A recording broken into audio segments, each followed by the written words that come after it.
contribution. Thank you for all you have done in the past. Thank you for what you are going to do in this year's sessions. Glory be to your mighty name.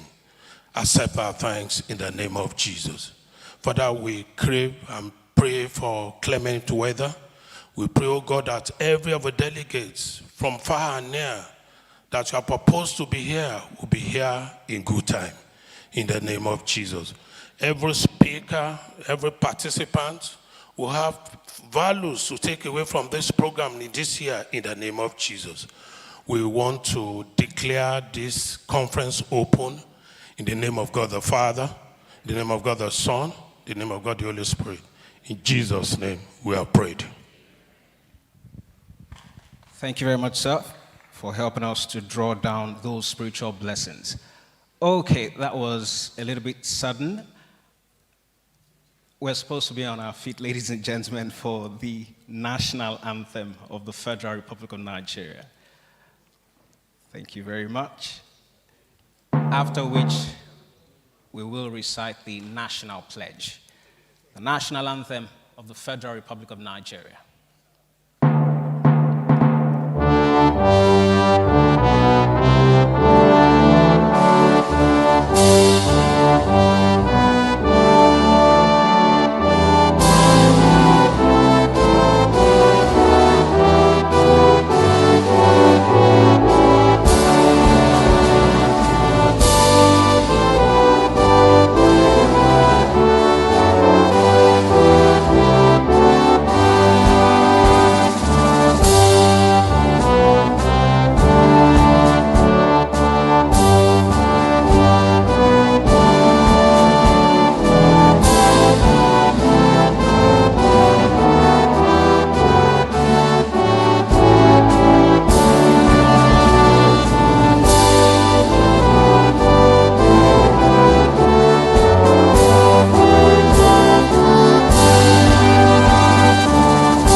God bless the Federal Republic of Nigeria, the national pledge. I pledge to Nigeria, my country, to be faithful, loyal, and honest, to serve Nigeria with all my strength, to defend her unity and uphold her honor and glory. So help me God. Please be seated, ladies and gentlemen.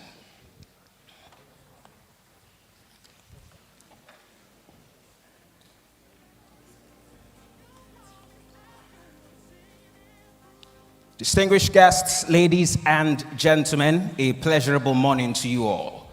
On behalf of the organizers, I welcome you to the 2025 edition of the annual PSRG Richardson HSSE Forum. The theme for this year is Nigeria, the Gulf of Guinea's energy hub, mapping the pathway. Over the years, this event has become an important fixture in the yearly calendar of events in the oil and gas industry.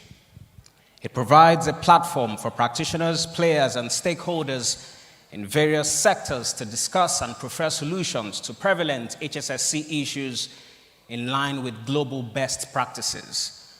This year, in addition to the major areas of health, safety, security, and environment, we will also discuss technology, waste management, industrial hygiene, and local content. I trust that we'll have insightful discussions and deliberations. As we proceed with this event, please be advised of the following announcements. As I usually like to say at events of this nature, please ensure that all your weapons of mass distraction, your WMDs, are in vibration mode.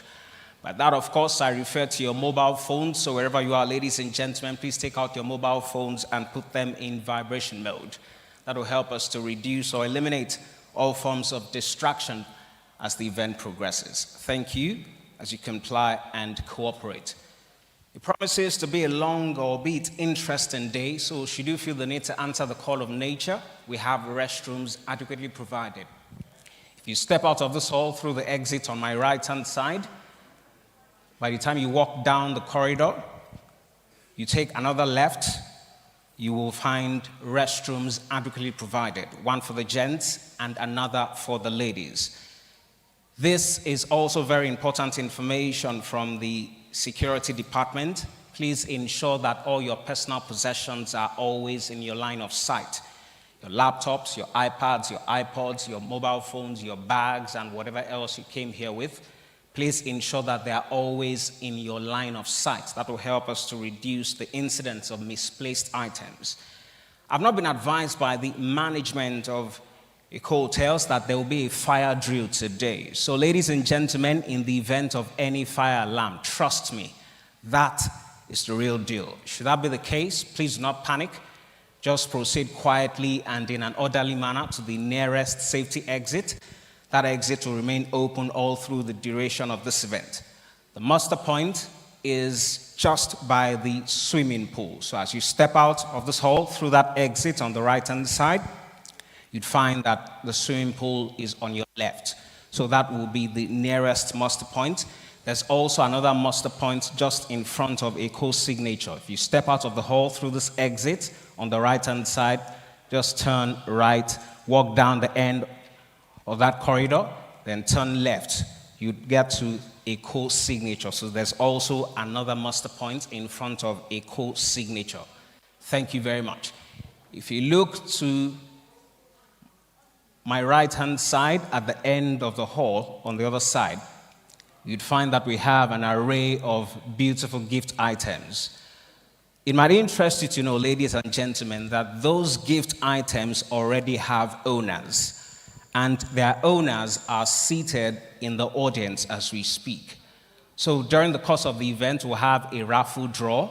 Just in case you've not purchased a ticket, one is available for 500 naira.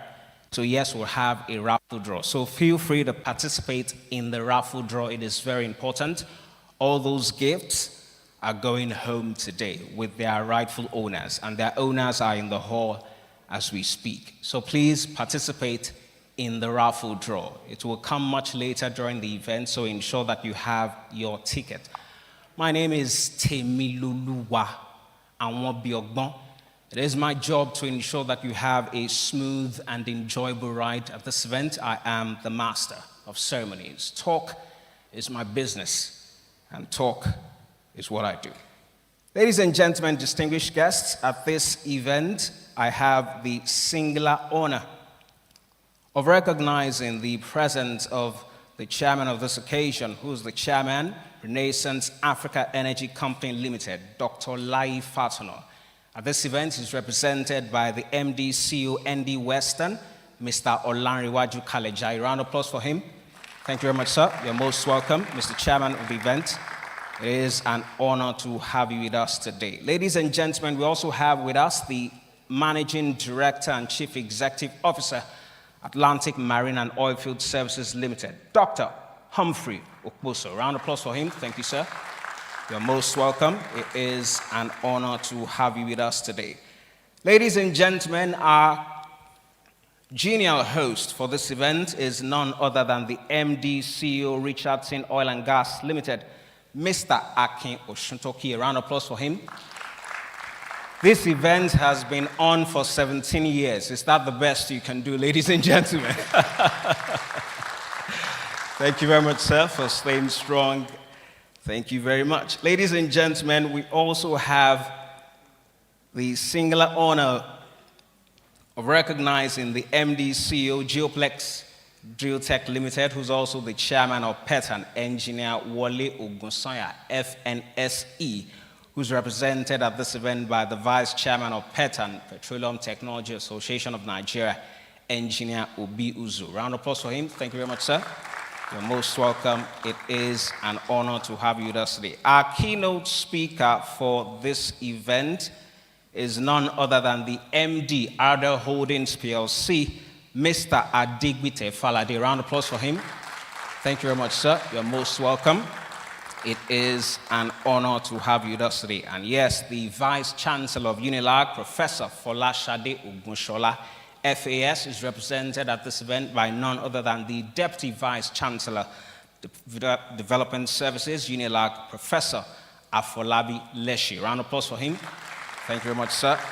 You're most welcome. It is an honor to have you with us today. And yes, we also have with us the President, Oil and Gas Trainers Association of Nigeria, OCTAN, Mr. Christopher Osaruwente. Round of applause for him. Thank you very much, sir. It is an honor to have you with us today.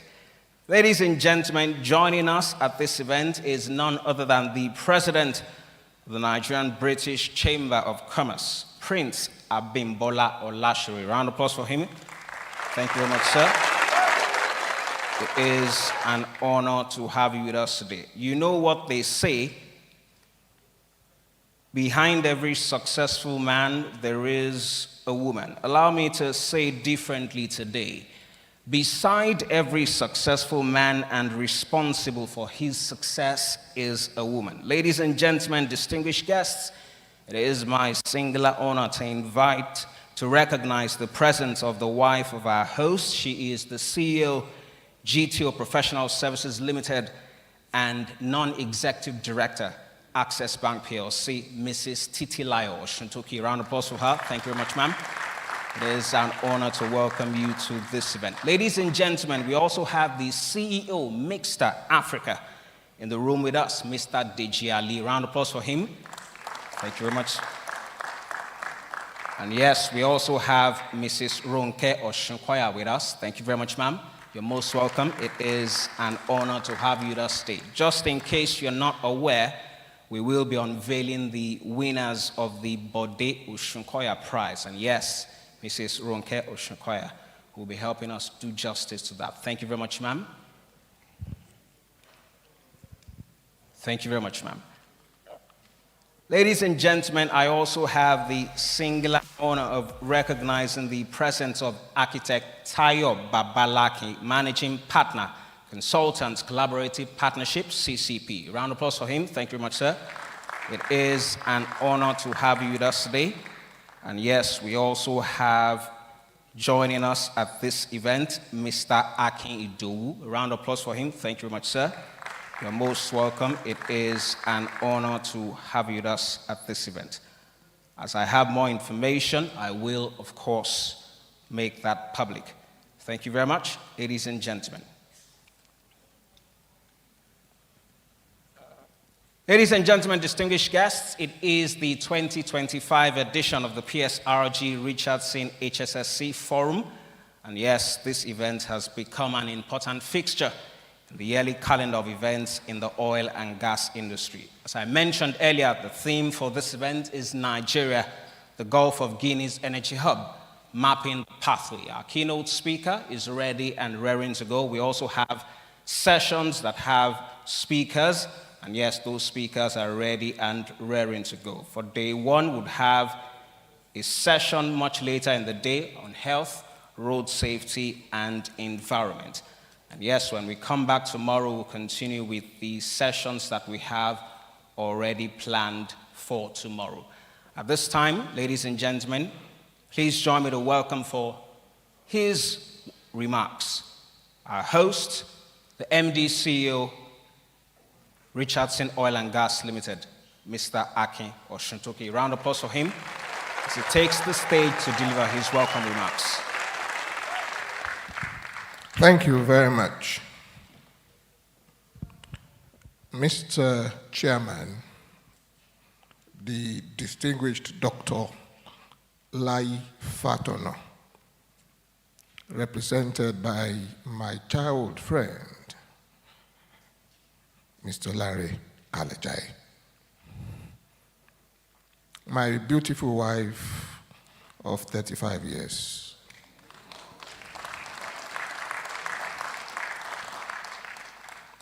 our major sponsors. God is a wonderful God. On this podium, I have three of my very bosom friends that we went to school together.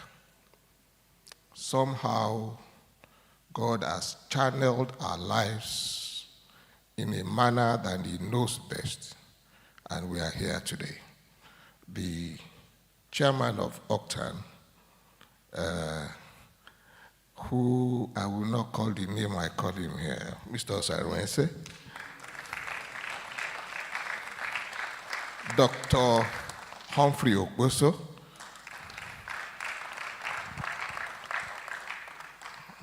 Mr. Larry Kalejaye, Adegbite Falade, and here again is my vice chairman, Obi Uzu. I must thank you. Also, I want to recognize my president. I think I belong to Octan, I belong to Petan, but I also have a president here that can wake me up early morning with his calls. Prince Bimbo Olashore, who is the president of Nigerian British Chamber of Commerce. Tayo Babalaki, we met and started our relationship from age 10. Age 10. We were together at A levels. He almost got me into trouble, but we are here. Larry Kalejaye is a long-time friend, and I don't want to go that way. Tunji Owoye is my friend and my in-law at the same time. He gets rude to me from time to time, but what can I do? Now, I must thank everyone for coming early this morning. When I woke up and it started raining, it was raining heavily. But God said to me, be anxious for nothing. And we are here. I have no doubt that it's going to be a good day. Thank you so much. I must also remember my friend, very good friend, my associate, the late Bode Oshokoya, who for the years that he was here did the opening prayer. Without asking for too much, may we rise and observe a 1-minute silence in memory of a good man, Mr. Bode Oshokoya.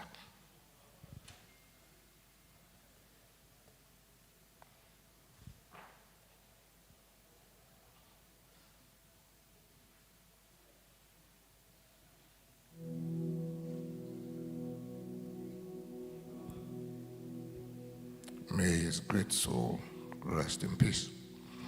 Now, my welcome is to thank all of us for coming and indeed share with you our vision for the forum. 17 years ago when we started, so many people asked us what was in it for us. But 17 years after, I think it's crystal clear that indeed we are set for the long term. I'll share the objectives of the forum, where we are, and indeed the charity initiative which the MC mentioned, and thank you once again. The vision of the PSRG Richardson Alliance, which is by the way a collaboration between Process Safety Reliability Group, USA, and Richardson Oil and Gas, Nigeria. The vision is to build an organization that continuously creates, acquires, interprets, transfers, and retains knowledge and channels such towards creating distinguishing values for its stakeholders. In other words, we take an integrated approach to value creation and value sharing. May I pause and recognize the presence of Mrs. Mosun Bello Olusoga, who, I beg your pardon, Dr. Bello Olusoga, who is the chairman of the MTN Foundation, popularly known as Auntie Mo.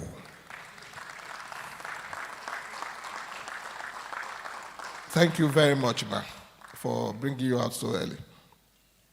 The key objectives of the Alliance are: 1, bridge the knowledge gap, the human capital gap in the Gulf of Guinea in HSSE practice, create a hub of some sort, and transfer skills and competences. It is for a very good reason that we have students of University of Lagos here. Hello. Please help me appreciate them. We also would like to invest in research and development towards the improvement of Nigerian content. Create ideas, generate ideas. Each day we move closer to where we planned to be. Another objective is to establish a global entity ready to explore and exploit opportunities in Africa. With the African Continental Free Trade Area, I think the stage is set for Nigerian entrepreneurs to take over from the West to Central Africa, to East Africa, and to South Africa. I am glad to announce that PETAN is creating a big handshake across Africa. Today, through the engine of PETAN, we now have what is called the African Content Initiative, which indeed is putting all entrepreneurs, all service providers across Africa on the stage to do what? To work together and to create and take advantage of opportunities in Africa. You want to appreciate PETAN with an applause, please. Also, we want to create an avenue for networking. Ladies and gentlemen, by the time the exhibition is opened, feel very free to exchange complimentary cards so that indeed we can do business together. I think that is in order. We have all come to meet each other and to do business. This year, one of the things we've done is to sustain this event by creating one new thing each year. So this year, we have the job fair, and the job fair actually will allow our employers who are here to meet Nigerian graduates, those who are about to graduate, those who are graduating, and indeed allow them an opportunity of gaining employment in these institutions. Several years ago, when we were in the university, Shell, Chevron, Gulf as it was then, we always come to the universities to recruit. And there's absolutely no reason why we will not encourage that to start and get a life, even today. And one of the people who will make that happen just entered the room, Mr. Victor Bandele, who is the Deputy Managing Director of Total Energies. Even though officially I don't work for Total, but I can say he's one of my employers. Help me appreciate him. Total Energy have supported this initiative from inception. In fact, I hope I will not get into trouble. This event, this venture, was very much encouraged by Mr. Charles Ungoka, who was Deputy Managing Director, which is the post Mr. Bandele is holding. He encouraged me in every way, and indeed the program for the first two we set together. We thank Total Energies for the power and the technical support you give us. Let me also say that today Total will be making a presentation. Total is also chairing a session. Please help me appreciate Total Energies for the power and the support that we receive from them. Okay, now we have held 16 sessions talking about one thing or the other. I'm not going to bore you, but in the program that we have, there is a welcome address that gives us an overview of some of the topics that we have touched on. The list is long, but one thing that you find very interesting is that these various topics have added value in one way or the other. And I say that the process of finding a theme each year is not something we do alone. We consult with the organizations that support us, our technical board, and I must say that this has gone pretty well. We've looked at issues around human capital. We've looked at issues around local content development. We've looked at our core subject, health, safety, security, and environment, global warming, and the list is on and on. I have no doubt in my mind that this edition is going to also be very interesting and exciting. Let me say, without being immodest, that our platform today is seen as a pace-setting platform. In the 14th edition, right here, Mr. Tony Atta, who is the MD CEO of Renaissance Africa, postulated the decade of gas. He indeed clamored for a ministry of gas. He advised government to separate the portfolios. This has become what government has done, and as he said, gas is acknowledged and accepted as a transition fuel. Such is the brilliance we have on this platform. Also, we had Professor Olayinka Omigbodun, who, in her own right, gave very serious advice on what government should do in the area of mental health. Not only did she get this hall clapping, I'm glad to say that her husband, Professor Akin Osuntoki, is here and is presenting a topic on cancer and how to present it. The wife is brilliant, the husband is brilliant. Let me appreciate Professor Akin Osuntoki. I have no doubt in my mind that his session will also be a very topical one. Prof, thank you very much for being with us. We have a gentleman, before that, last year we had Femi Awoyemi, the man who has the height of a basketballer and the brain of a professor. He practically did a great job talking to us on how to unlock prosperity. Femi Awoyemi is the founder and chairman of ProShare, and indeed ProShare has been a partner of this event over the years. Help me appreciate Femi Awoyemi. Now, we are not dropping the CEO, scholarly CEO, Mr. Adegbite Falade, brilliant as they come. Please, let me put your hands to him. He's going to talk to us on Nigeria, the Gulf of Guinea's energy hub, mapping the pathway. I don't want to make Gite's presentation for him, so allow me to skip whatever it is I put here to save time. But in conclusion, on today's paper, what I want to say is that it is time to shift gear from local content to regional content.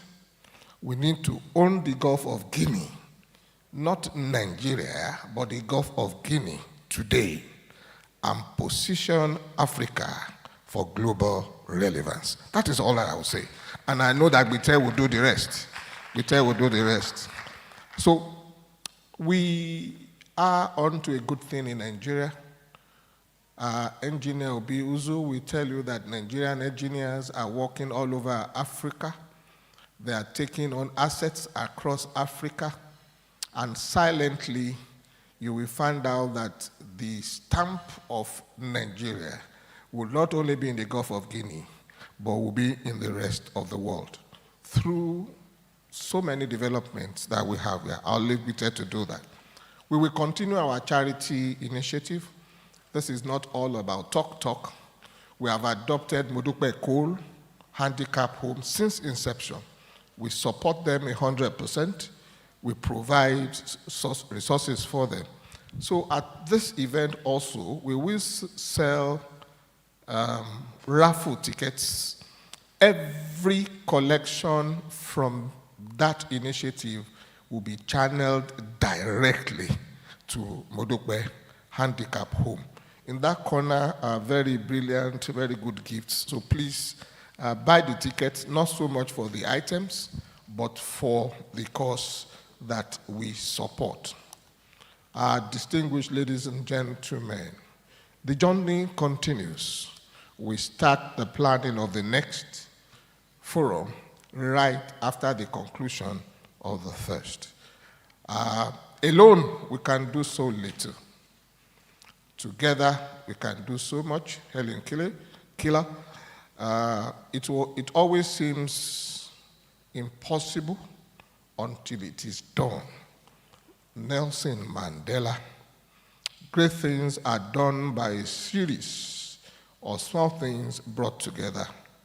Finally, together we don't just witness the future, we build it one bold decision at a time. I don't want to do all the talking this morning. Distinguished ladies and gentlemen, I welcome you to the 17th edition of the PSRG Richardson HSSE Forum. Thank you very much.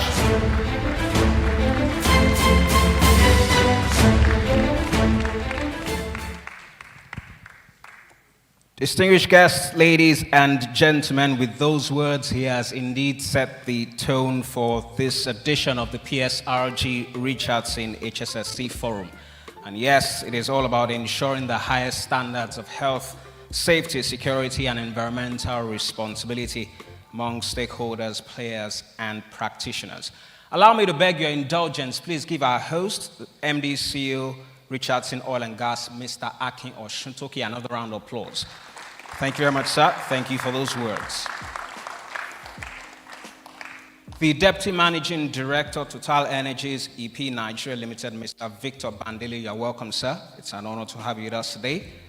The Managing Director and Chief Executive Officer of Nigeria LNG, Dr. Philip Michel Bila, is represented at this event by the Head of Environment, Nigeria LNG, Mr. Waimi. Ms. Sharon, round of applause for him. Thank you very much, sir. You're most welcome. It is an honor to have you with us today. We trust that you bring glad tidings from the MD, CEO, and LNG. Chairman, MTN Foundation, Dr. Musun Bello Lushogai. You're most welcome, ma'am. It is an honor to have you with us at this event. The chairman of the occasion, and yes, as I mentioned earlier, the chairman of the occasion is the chairman, Renaissance Africa Energy Company Limited, Dr. Lai Fatono. And at this event, he will be represented by none other than MD CEO ND Western. Mr. Chairman, are you? All right, that's fine. The show must go on. Yes, indeed it must. Thank you, sir. Good morning.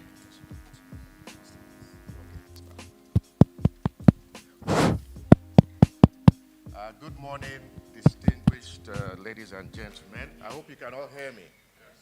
All right. It's even better. Let me start by conveying the regrets of my chairman, Dr. Lai Fatono, for his inability to be here with us today. Those of you that know Dr. Fatono know that he's very passionate about human capacity development, and he would have loved to be here today. However, he was called away last night to a very important meeting, and that's why I'm standing before you this morning. Akin, as many of you would know. I didn't even realize his resume was up there, so you can read it yourself. He's also a very articulate and witty person. So I have big shoes to fill this morning. I will try my best, but greetings from Dr. In most oil and gas companies today, HSSE is the culture. So putting our people first, making sure that we safeguard the environment, that's been the focus in the recent past. Now, in Nigeria, there's a transition going on with regards to independent oil and gas companies now taking over assets that were previously operated by international oil companies.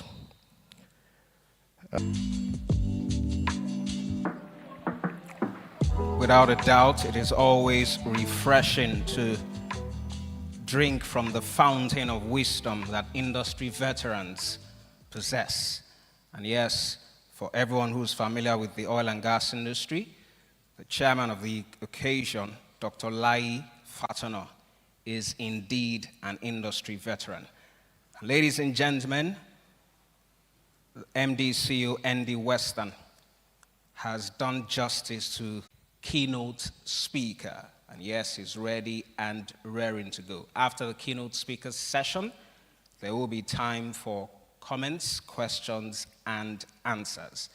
And yes, to start the series of goodwill messages that we have, please join me to welcome the MD CEO Nigeria LNG, Dr. Philip Imshobila, represented by the Head of Environment at LNG, Mr. Wayme Mesharu. A round of applause for him as he takes the stage.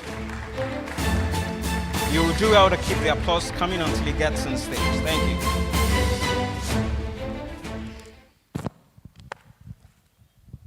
Good morning, everyone. Dr. Philip sends his apologies for not being here this morning and has asked me to give this goodwill message. This is a goodwill message by Dr. Philip Imshobila, NLNG Managing Director and Chief Executive Officer at the 2025 PSRG Richardson HSSE Forum. Good morning, distinguished ladies and gentlemen, colleagues and partners. I stand on already established protocol. It's a privilege to welcome you all to this year's PSRG Richardson HSSE Conference, a professional gathering that reflects our shared commitment to protecting lives, preserving the environment, and driving sustainable excellence across our operations. Health, safety, and environment today transcend compliance metrics. They are the very heartbeat of organizational culture worldwide. Every safe choice we make, every proactive step we take, and every lesson we internalize builds a workplace where people can thrive and risks are reduced, if not eliminated. This conference is a collective reaffirmation of that shared commitment. At NLNG, we have made remarkable and enviable strides in embedding a culture of safety, sustainability, and operational excellence. from achieving significant lost time injury-free milestone across the value chain of our business to instilling the Goal Zero mindset throughout our teams. Our commitment to safety is unwavering.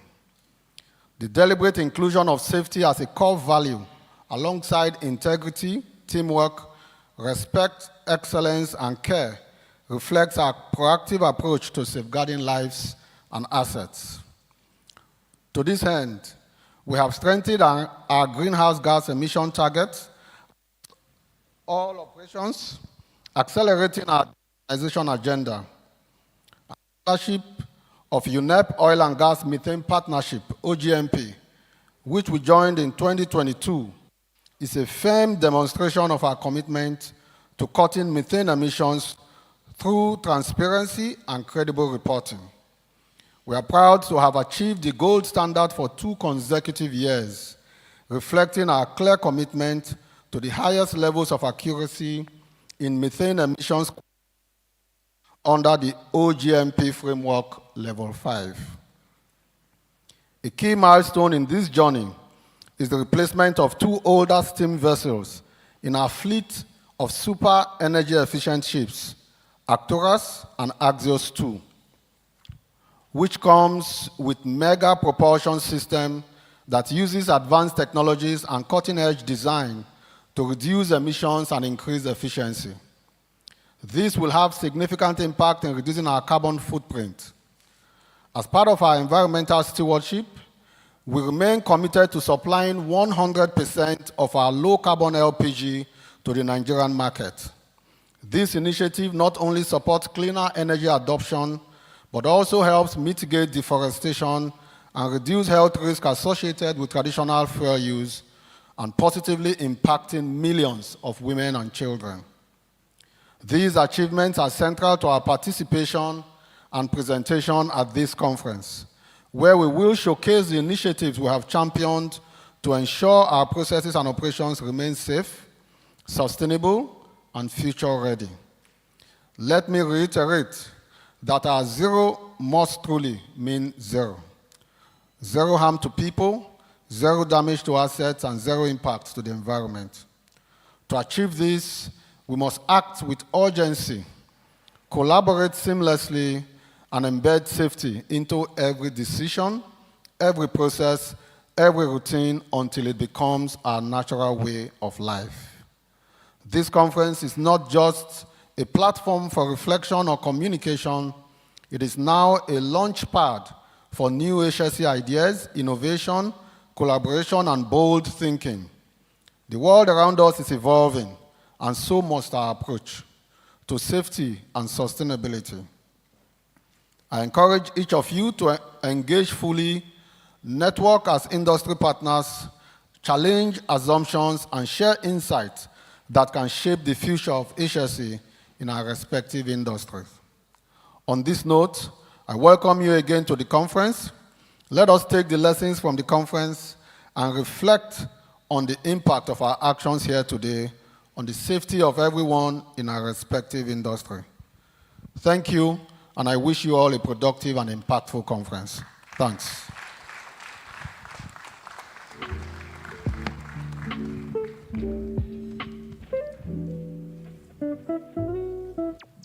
Showing commitment to safety and security requires demonstrable action.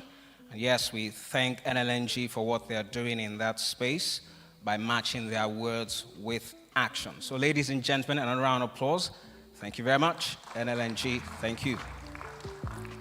All right, I've been advised that we will speed through the rest of the goodwill messages. And yes, I did announce 10 minutes initially, but we'll tweak it a little bit and ensure that we can compress it. So ladies and gentlemen, I'd like to beg your indulgence. If that can be done in shorter time, it will be most appreciated. 3 to 5 minutes so we can run through all the goodwill messages. Please join me to welcome the MD CEO Atlantic Marine and Oilfield Services Limited, Dr. Humphrey Oposo, for his goodwill message.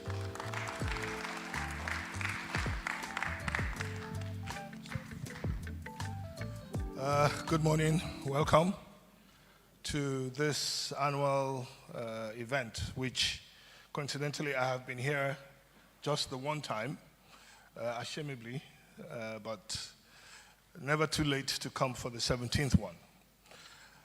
My name is Humphrey Oposo. I am Managing Director of Atlantic Marine and Oilfield Services Limited.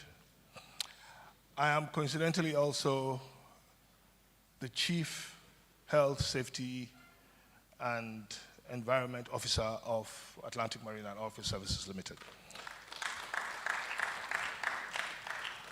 I am a griot.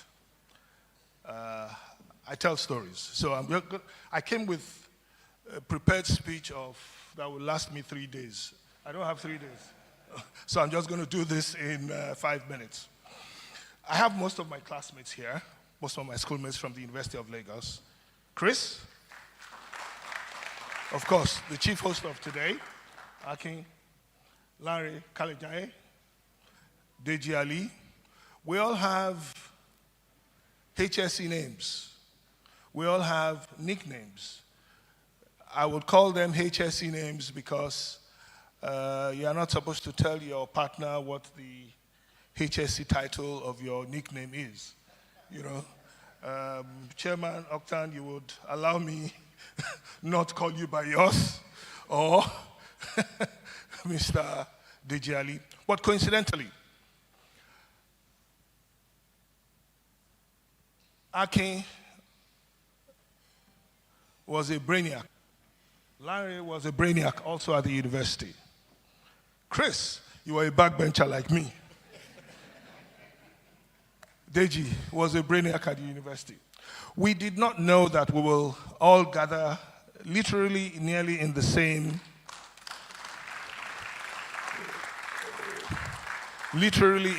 industry. We had different dreams. The brilliance of Akin has done all this, and it's really appreciated. So I will end with this. Remember, I told you guys that I am a griot, I'm a storyteller. When I was 6, 7 years old, of my health and safety education, I went to a boarding house, and every year in school, all the male students from 6 years old would be launched into the forests of Ikene. We used to call that forest Igboyorumole because it was deep, depth. There was absolutely no provision that allowed us to stay there for 3 days. Coincidentally, most of the time, while I was in the school, 12, 13 years, because I also did secondary school there, I think we lost about 10 students. Every year, 1, sometimes 2. Good years, we will not lose anybody. Absolutely no allowance for safety. Apparently, also no allowance for medical. So we died in our droves. So in my adult years, when I founded Atlantic Marine, that was at the back of my mind. Our business in Atlantic Marine is subsea engineering.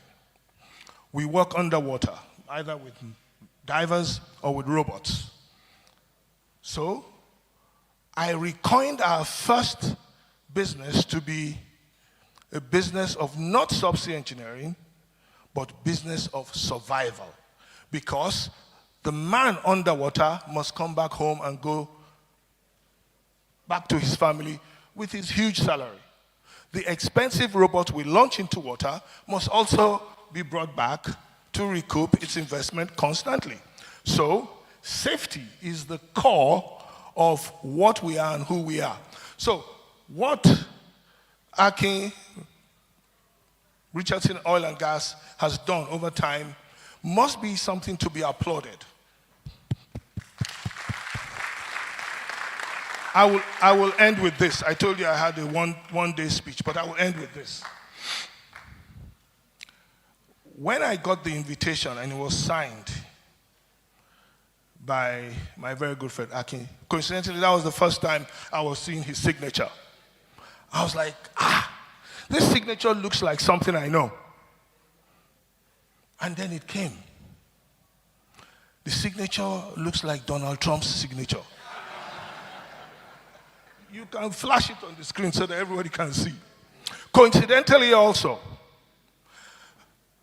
Donald Trump did something after he got into power, which I will implore you to do too.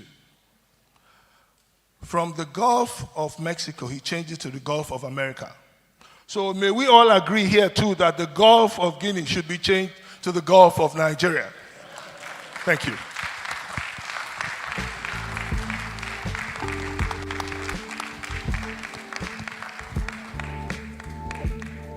Powerful stories about past experiences evoking strong memories. Sir, you forgot to mention, since you said his signature looks like Donald Trump's, did it come with dollars too? Ladies and gentlemen, powerful words spoken by the MD, CEO, Atlantic Marine and Oilfield Service Limited, Dr. Humphrey Oposo. Thank you very much, sir. Thank you for those words. Switching gears and moving very, very quickly, please join me to welcome the Deputy Managing Director, Total Energies EP Nigeria Limited, Mr. Victor Bandele, for his goodwill message.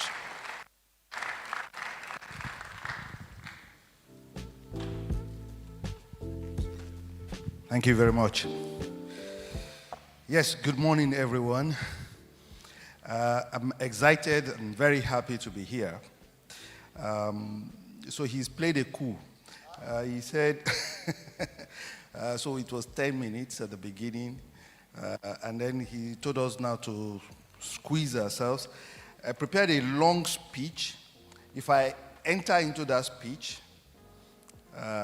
Irene knows that I will be here for 30 minutes minimum. So to avoid that, no speech reading. So thanks for being here. This is home for me. It's home, and you know, the way Akin introduced me, you see that I have no choice but to support this initiative. This forum for me is an outstanding forum. It's one of the things I look at in our industry, and I tell myself that there is hope. Why do I say that? Look at the first, let me look at it. I think everybody has this book. Yeah, so please look at page number 2, I think. Yes, page 3. Page 3, and it's about the forum. And look at the milestones, look at every year since 2009, look at the topics that we have been discussing and we've been looking at, and check those topics and check what was happening at that time. So this forum is well known. For me, precisely, I like to reference whatever is the topic that has been broadcasted at this, and I use it as a testimony of the temperature of things happening in Nigeria. So we need to give a big applause for PSRG Richardson for always coming forth with something that is relevant, that is important, and that requires our focus. So thanks a lot for that. And that is part of the reason why Total Energies, my company, will perpetually be interested in what is going on. And if I have to talk about Total Energies, I think, well, somebody has done a very good job. So if you look at page 1, the very first page of that book, you can see the summary of my company. The company that has remained in Nigeria for more than 60 years. We are present in almost all the areas where energy is involved in this country as of today. Is it in oil, gas, exploration, production, the midstream, LLNG, we are involved in downstream, we are involved extensively. We are the largest downstream company in Nigeria, and we are in renewables, which is supposed to be and which is more or less the future. So my company is desperately integrated, and one thing that holds us together completely, all the arms of Total Energies that you can think of in the world, is HSSE, is health, safety, security, and environment. For us, it is extremely the core value. It is our life. It is what we believe binds us together as a company. We are more than 100,000 people in the world, but there is not one of us that do not go through the formation, through the training, through the importance of HSSE. So that's why I want us to just be very, very attentive. I've looked at the program for this year's forum, and I've seen that they are very brilliant things.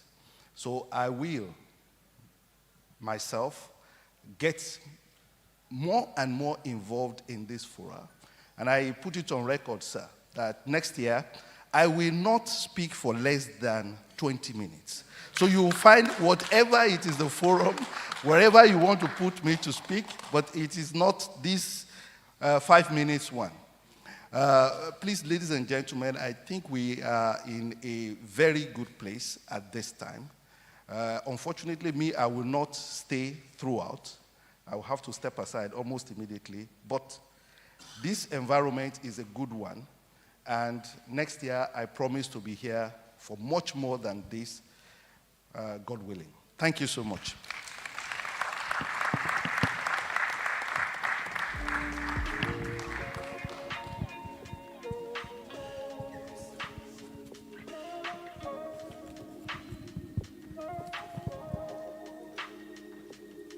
Thank you very much, sir. Thank you for those words. I'm sure that, yes, our genial host has taken those words to heart. And next year, the allocation will be longer. Thank you very much, sir. Deputy Managing Director, Total Energies EP Nigeria Limited, Mr. Victor Bandele. Ladies and gentlemen, distinguished delegates, allow me to beg your indulgence. Please give him another round of applause.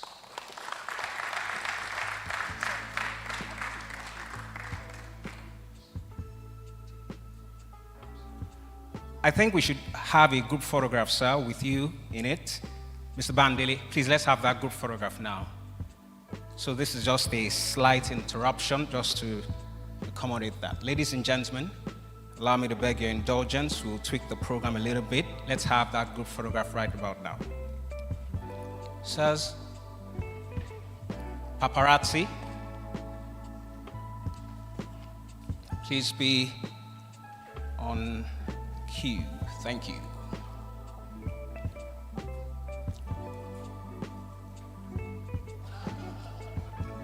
Ma'am, please join them. So we'll have one, then another. Okay, taking this out.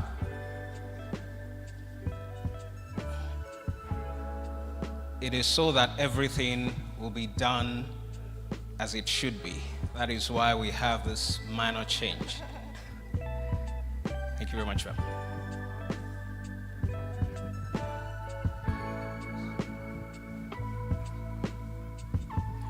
All right, paparazzi, that is your cue. You can take 1,000 photographs in the next 2 seconds. Thank you. Smile.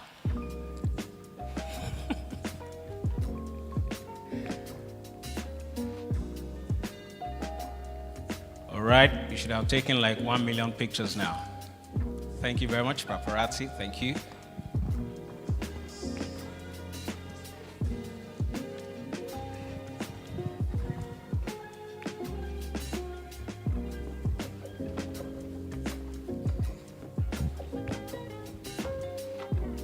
All right, just before we listen to the next goodwill message, please join me to recognize the presence of a former minister of Mines and Steel Development of the Federal Republic of Nigeria, architect Akin Adegbite. A round of applause for him. Thank you very much, sir. You're most welcome. We also have a past president of the Nigerian British Chamber of Commerce, NBCC, Prince Dapo Adelegon. A round of applause for him.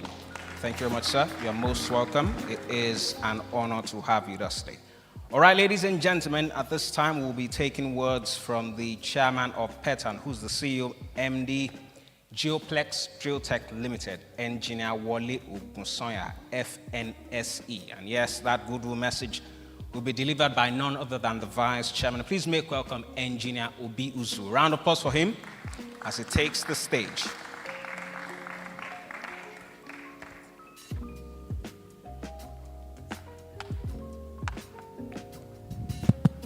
Mr. Chairman, sir, distinguished ladies and gentlemen, I'm representing the chairman of PETAN, Mr. Wole Ogunsoya, who traveled out of the country.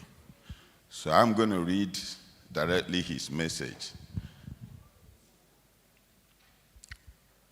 On behalf of the chairman and the entire members of Petroleum Technology Association of Nigeria, it's my pleasure to extend our warm greetings to everyone gathered here for the PSRG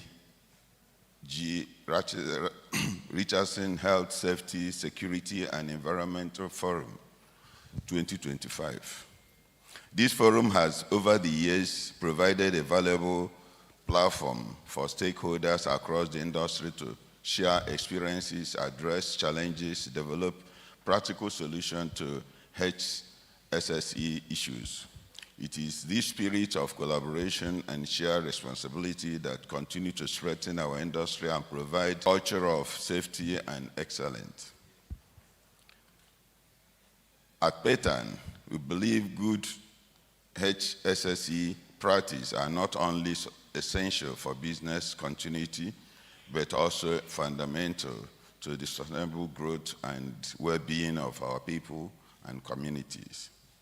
We therefore commend the organizers for keeping this conversation alive and for bringing together such a diverse pool of expertise and perspective. On behalf of PETAN, I extend our hearty congratulations to Richardson Oil and Gas Limited, one of our illustrious members on the remarkable organization of this year's edition of the forum. May this event serve as a springboard for greater innovation partnership success in HSSE in the years ahead. We look forward to the insight that this emerges for this year's forum and assure you of PETAN's continued support for the initiative that raise standard and drive progress across the oil and gas sector and beyond. Ladies and gentlemen, I will just make a little comment on top of this message that HSSE and revenue are the two major components of oil and gas business. Incidentally, Mr. Akin is a chartered accountant, and today he's brought us to this HSSE forum, which is extremely the two major components. Because if you have any incident or accident in your business, it's going to affect your revenue. Probably at the end of the day, that business will die. You knew what happened in the Gulf of Guinea some years ago, Gulf of Mexico some years ago, where the rig got blown up. That company has gone down. I want to tell you another component, that PETAN is an association of more than 120 companies in Nigeria, servicing companies. Our sustainable business is tied to delivering work safely and quality work to our clients in the country. And we have a value chain of businesses from exploration to production to even the downstream. So we do all these things to make sure that we continue producing oil in Nigeria. And our members have exceeded beyond Nigeria. We are working in 4 continents of the world today. Some people working in Asia, Latin America, Africa, and Europe from Nigeria. So those sustainable business ideas is based on safely performing those services along the time. And this is a very, very important forum. If it is for finance, probably many people will come, but this is even more important than finance, because if you are not well, if you didn't leave the next day, you will not be talking about how much money you will make. So this is extremely important for sustainable business acumen for whatever we are doing in oil and gas industry. Thank you so much.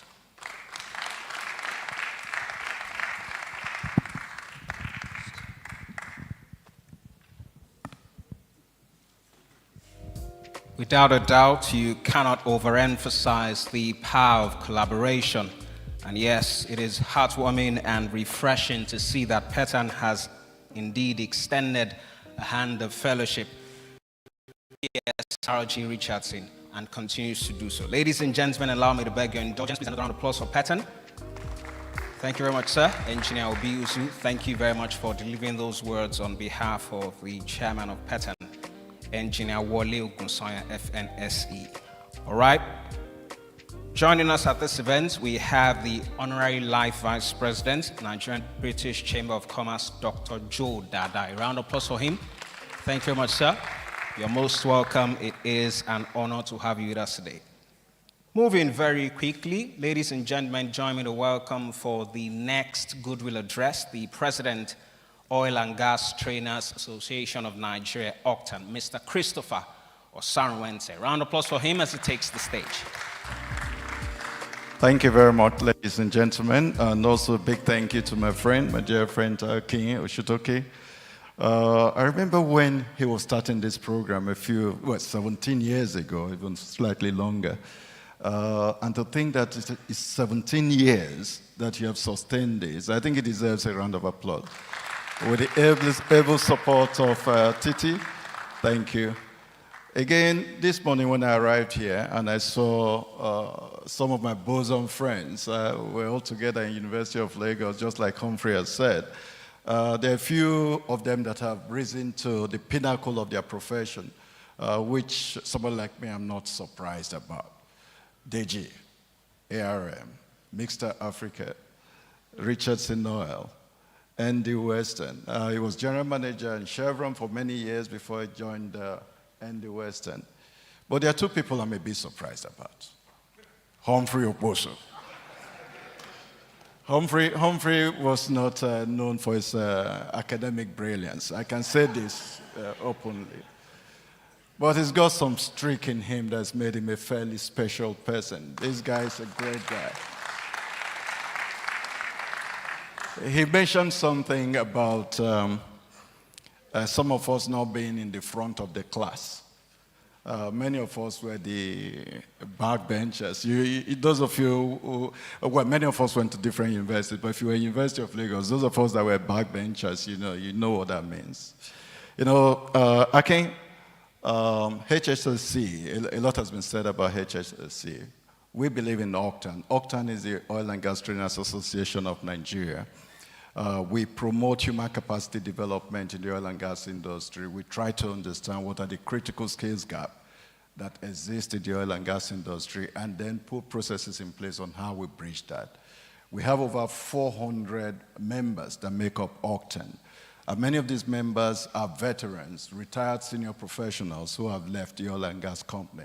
So OCTAN has created a forum for them to be able to give back to the industry, provide capacity building for the oil and gas industry. But first and foremost, we try to understand what these critical capacity requirements of the industry is and create a database on how we can track and monitor the skill sets that is critical to delivering oil and gas successfully. That's what we do.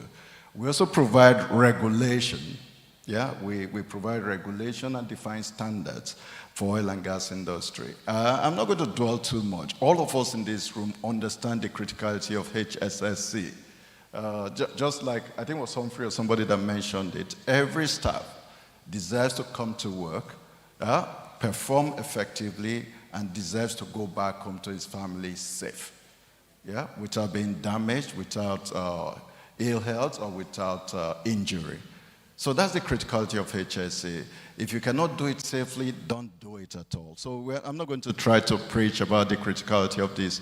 So Akin, you've pitched this forum at a very critical phase of the oil and gas business. You get, so I'm not going to spend too much time doing that. But if you look at the HSSE scene, a big part of what is done is certification.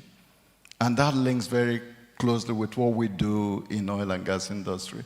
Recently, MBTE appointed Octan to be an awarding body for oil and gas skills in Nigeria, and that is big. That is a major game changer. It means we can now provide certification for skill sets that were previously provided by foreign companies. And we tried at the beginning to calculate how much money we were paying as a country, because part of what we do in Octan is also Nigerianization, is building local content capacity for more Nigerians to participate in the oil and gas industry. So what we found that it was a huge sum of money, going out in the name of certification, particularly in the area of HSSE. I mean, that's not the only area, but particularly in the area of HSSE. So what we're doing in Octan today is building that local capacity, beginning to build local certification programs that enables us as Octan, in collaboration with NCDMB, with PTDF, with MBTE, to issue these Nigerian certificates. We understand the challenges of doing this. We understand the issue of credibility, around these certificates. We know what it takes to lift our game to the level where those certificates become internationally acceptable. And all of this we're committed to doing. So in the next 2 to 3 years, we are going to find a situation where Nigerian certificates will gradually begin to replace some of those foreign certificates without losing the quality. I had prepared a very long address. I'm not like Humphrey, who really didn't prepare, but said he had it. I have a very long speech here, which I would have loved to go through. There are a few things that is listed in here that I would have loved to speak. But for the sake of time, I will give a copy of this to Akin and the team. But what I also like to say is that at Octan, we're open to collaboration. We're open to partnerships. And we've started signing a number of these partnerships. Recently, we were approached by the Triple Helix group, and one of our Octan members who is working on developing a software to fast track, to facilitate training, surface training. This is an HR man pretending to be an engineer. To facilitate subsurface training for young professionals. And what we're planning to do is to make this software available to Nigerian universities. So long as you're a student in Nigerian university, this software will be available to you, and you can use it up till point of getting a job at zero cost. So that kind of collaboration is something we're working on, and we'll be open to more collaboration from persons sitting in this room or from oil and gas organizations that would like to collaborate with Octan. So on that note, I would like to say big congratulations again, and I wish this forum a very big success. Thank you.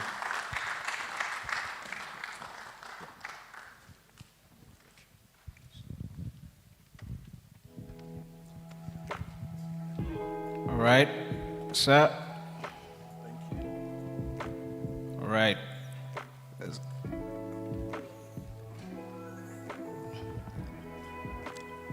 It's always very, very easy to notice the camaraderie that exists between former schoolmates.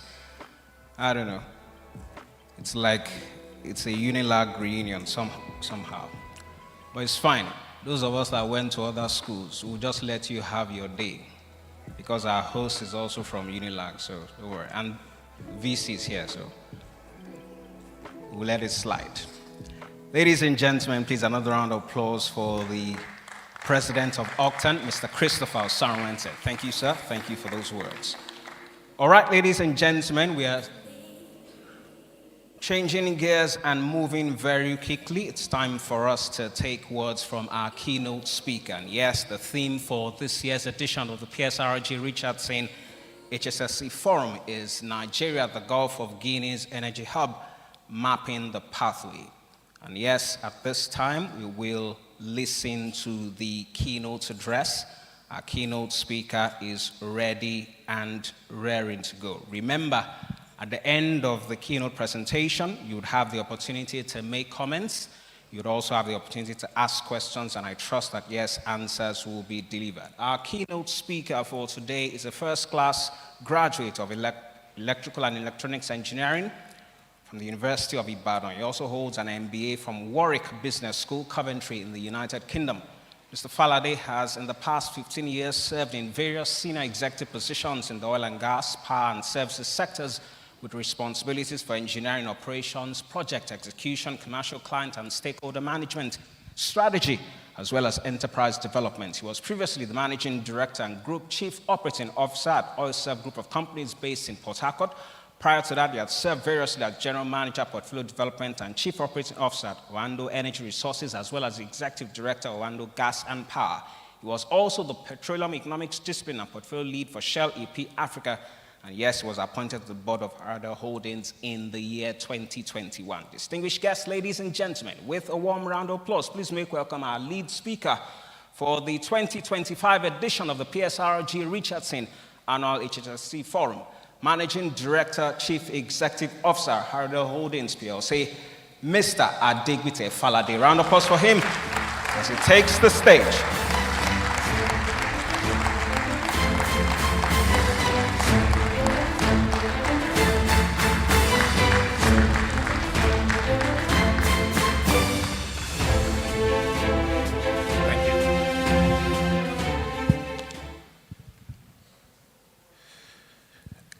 Good morning, distinguished ladies and gentlemen. I think the first confession I will make is that I feel the pressure. I counted the number of times that the MC kept saying, "He's rearing to go." I don't know where I'm going to, but we'll get there safely. Let me start by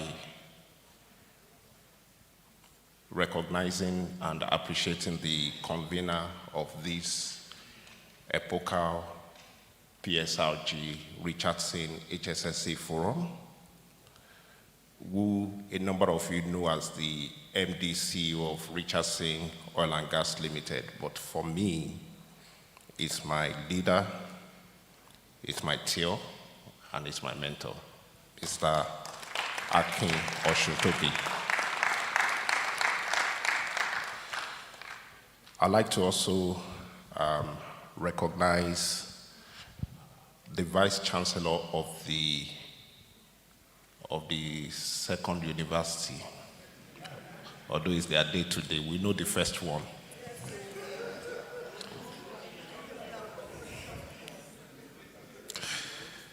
Professor Folashade Ogushola, who is ably represented by the DVC in the person of Professor Afolabi Lesi. I'd like to also acknowledge and recognize somebody I call the Emeritus Chairman. He's chairman across many platforms. He's chairman of today's event, but he's also chairman of the largest and the biggest independent energy company in Nigeria, the chairman of the board of Renaissance Africa Energy Company Limited, in the person of Dr. Layi Fatono, ably represented by another very distinguished and erudite professional in our industry, Mr. Larry Kalejaye, who I have the honor of sharing birthday with, not the same year, but the same birthday, month and day. Let me also acknowledge the chairman of PETAN and the CEO of Geoplex, Engineer Wole Ogunsoya, who is ably represented here by Engineer Obi Uzu. And I also like to acknowledge and recognize one of my superiors when I was in Shell, and a man that has gone on to do so many great things, and today holds the privilege of being the president of Oil and Gas Trainers Association of Nigeria, OCTAN, Mr. Chris Osanwese. Thank you. Please permit me, if I don't mention any other name, I will just adopt the protocol that has been established by the Master of Ceremony. Today, I'm extremely delighted and honored to be the keynote speaker at this 17th edition of this great industry gathering of the annual PSRG Richardson HSSE Forum on the theme, Nigeria, the Gulf of Guinea's hub, mapping the pathway. I'm most grateful to the organizers for deeming me worthy, amongst several eminently qualified persons, to take up this task today. For me, it's both an honor and a privilege.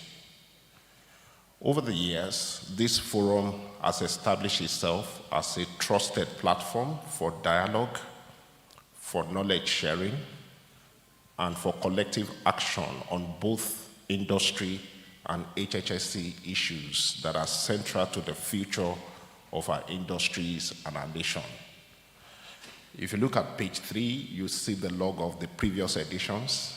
I think it's not an accident that from 2019, this forum graduated from just being very strongly focused on HSSE alone to taking up very topical issues that affect nation and the industry. And today's topic just falls right within that alley. I'd like to commend the organizers of this forum for their unwavering commitment to keeping health, safety, security, and environmental stewardship at the heart of our discussions. These 4 pillars are not only compliance requirements, they are foundation of sustainable energy development and the license to operate in today's interconnected world. The theme of my keynote today, Nigeria, the Gulf of Guinea's energy hub, mapping the pathway, sits squarely within the HSSE agenda. Because building a true energy hub is not only about reserves, refineries, and pipelines, it is also about how responsibly we manage our people, our environment, our security, and our governance frameworks. Without strong HSSE performance, there can be no sustainable hub. As regards our theme today, there is a sense in which the theme may be subjectively interpreted that Nigeria is actually, factually, the energy hub of the Gulf of Guinea, if one just stopped at the first part of the theme. This claim is worth interrogating for factual accuracy. Is Nigeria truly the energy hub in the Gulf of Guinea? Or is Nigeria showing traces and flashes of the potential to be that energy hub in that geographical space that we commonly call the Gulf of Guinea?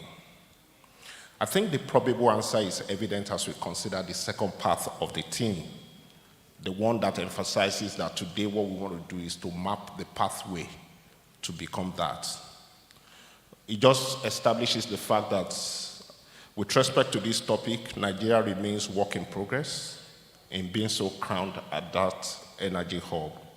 And it just recognizes that there are potentials that need to be worked if the aspiration would become reality.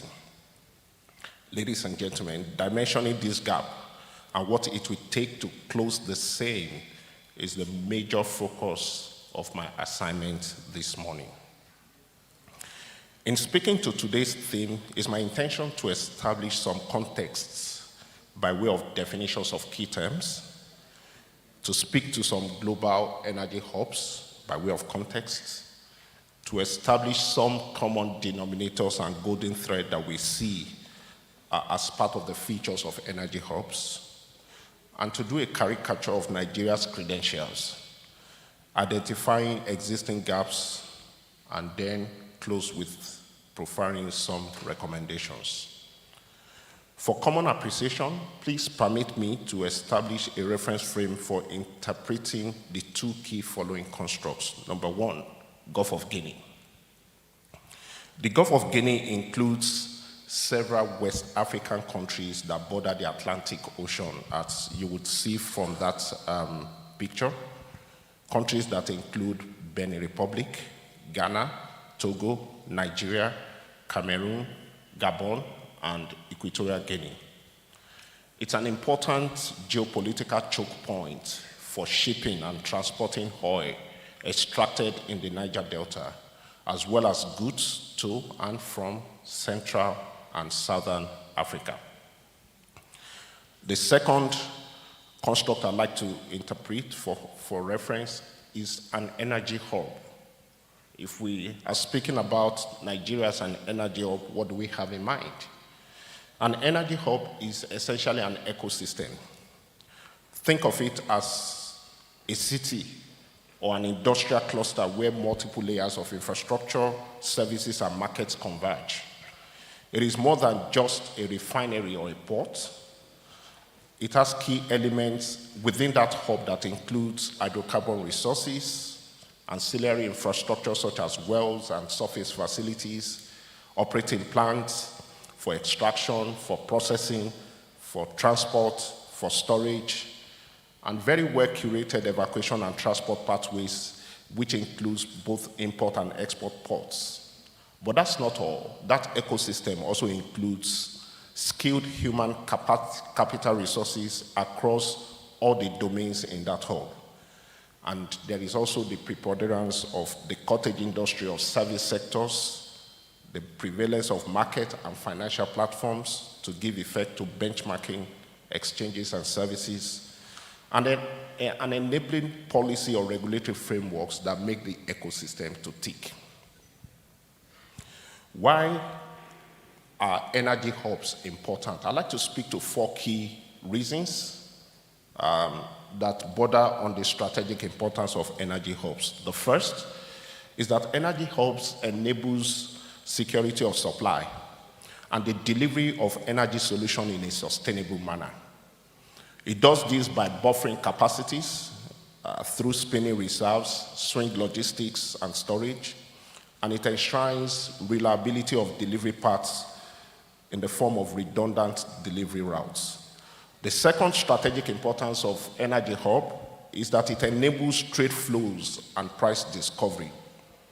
You think of market nodes like Cushing for WTI and Rotterdam, and the way they shape global benchmarks, the way they shape differentials and arbitrage, and the way they help to lower transaction costs and enable capital efficient flows.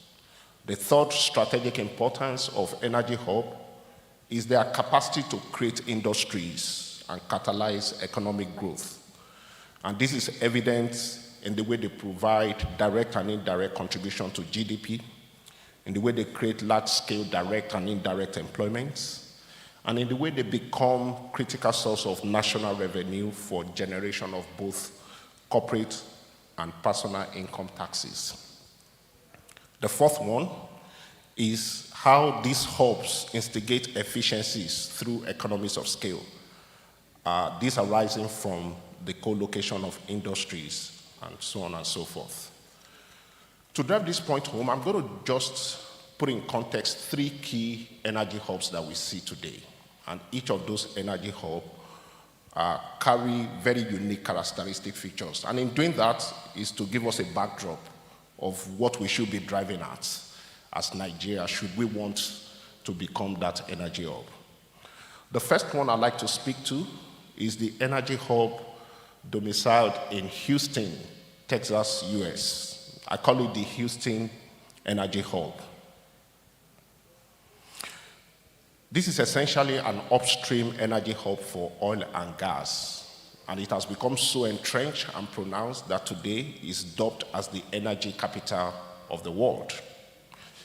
As at 2022, it was reported that this hub was worth $633 billion in terms of GDP. For context, that's 1.6 times more than Nigeria's GDP based on the recently rebased as at 2019 numbers. It accounted for about $176 billion in terms of export in that same year. And that Houston Energy Hub directly employed 234,000 employees and many others indirectly. And within that hub is a coterie of 3,000 energy-related firms. When you look at this hub more closely, what you see are the following. A hub that is home to many global headquarters of super majors in the upstream industry, as well as international service companies. A member of that hub is the Port of Houston, which handles hundreds of millions of crude exports, as well as imports of equipment. It also includes a very robust base of knowledge institutions that support the industry, spanning across universities with a very strong town and gown collaboration, specialized R&D centers, and a workforce that is premium priced relative to the nation's general wage structure. In that same hub as well is a prevalent presence of a local service industry and a very strong supply chain that addresses the strong need of engineering, procurement, construction, commissioning, oil field services, and the likes. In that hub as well, there is also the predominant presence of robust financial services institutions, strong capital markets, and legal industries, all with very strong balance sheets to undergird the scale of contracting, product training, financing, banking, and insurance needs of that industry.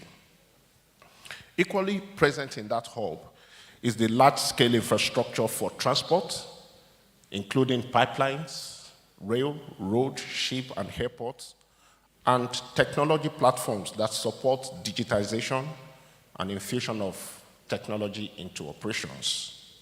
Finally, and very important, is the presence of a very strong, mature policy and regulatory framework for that industry. And it occurs through different but focused regulatory agencies whose mandate is to strengthen the industry and ensure its ability to weather all kinds of economic downturns, and to ensure that it continues to remain the mainstay of both the regional and the national economy. Let me say this, that the strength of the Houston Hub element is not necessarily in the disparate members, but it's in the way they've all been connected and interconnected together such that their whole becomes bigger than the sum of their parts. And in this particular hub, the most important element is the availability of natural hydrocarbon resources. The Houston Hub is teed off from the crude oil and gas resources, and it's a stark reminder of the regional and national economic growth that is attainable when the right elements are in place.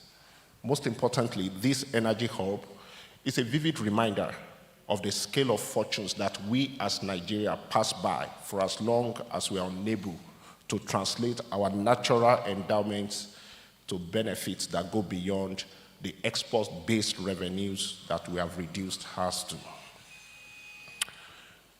The second case study I'd like to look at is not anchored on resource endowments. It's the Rotterdam Energy Hub. Rotterdam is Europe's largest port. It integrates oil refineries, petrochemicals, LNG terminals, and immense storage capacity. Whilst the Houston Hub is your reference point of an energy hub that is curated out of resource endowment, the same cannot be said about Rotterdam. Rotterdam's credentials as an energy hub is born out of deliberate large-scale investment in the midstream space of manufacturing, processing, transport, refining, and storage. This hub in 2024 delivered a throughput of 435 million tons and a container traffic of almost 40 million TEUs. A TEU is the equivalent of your 20-foot container. Rotterdam contributed about $32 billion to the Dutch economy. That's about 13% of Nigeria's GDP, and supported a total of 192,000 direct and indirect jobs. Based on these large-scale investments, Rotterdam plays host to many large-scale refineries, many tank storage farms, and manufacturers of chemicals. As it is in the Houston hub, it is home to a number of large-skilled manpower clusters spanning across maritime, logistics, engineering, and the likes. And it also plays host to a highly beneficial and symbiotic relationship between the academia and knowledge industries, working with a number of universities.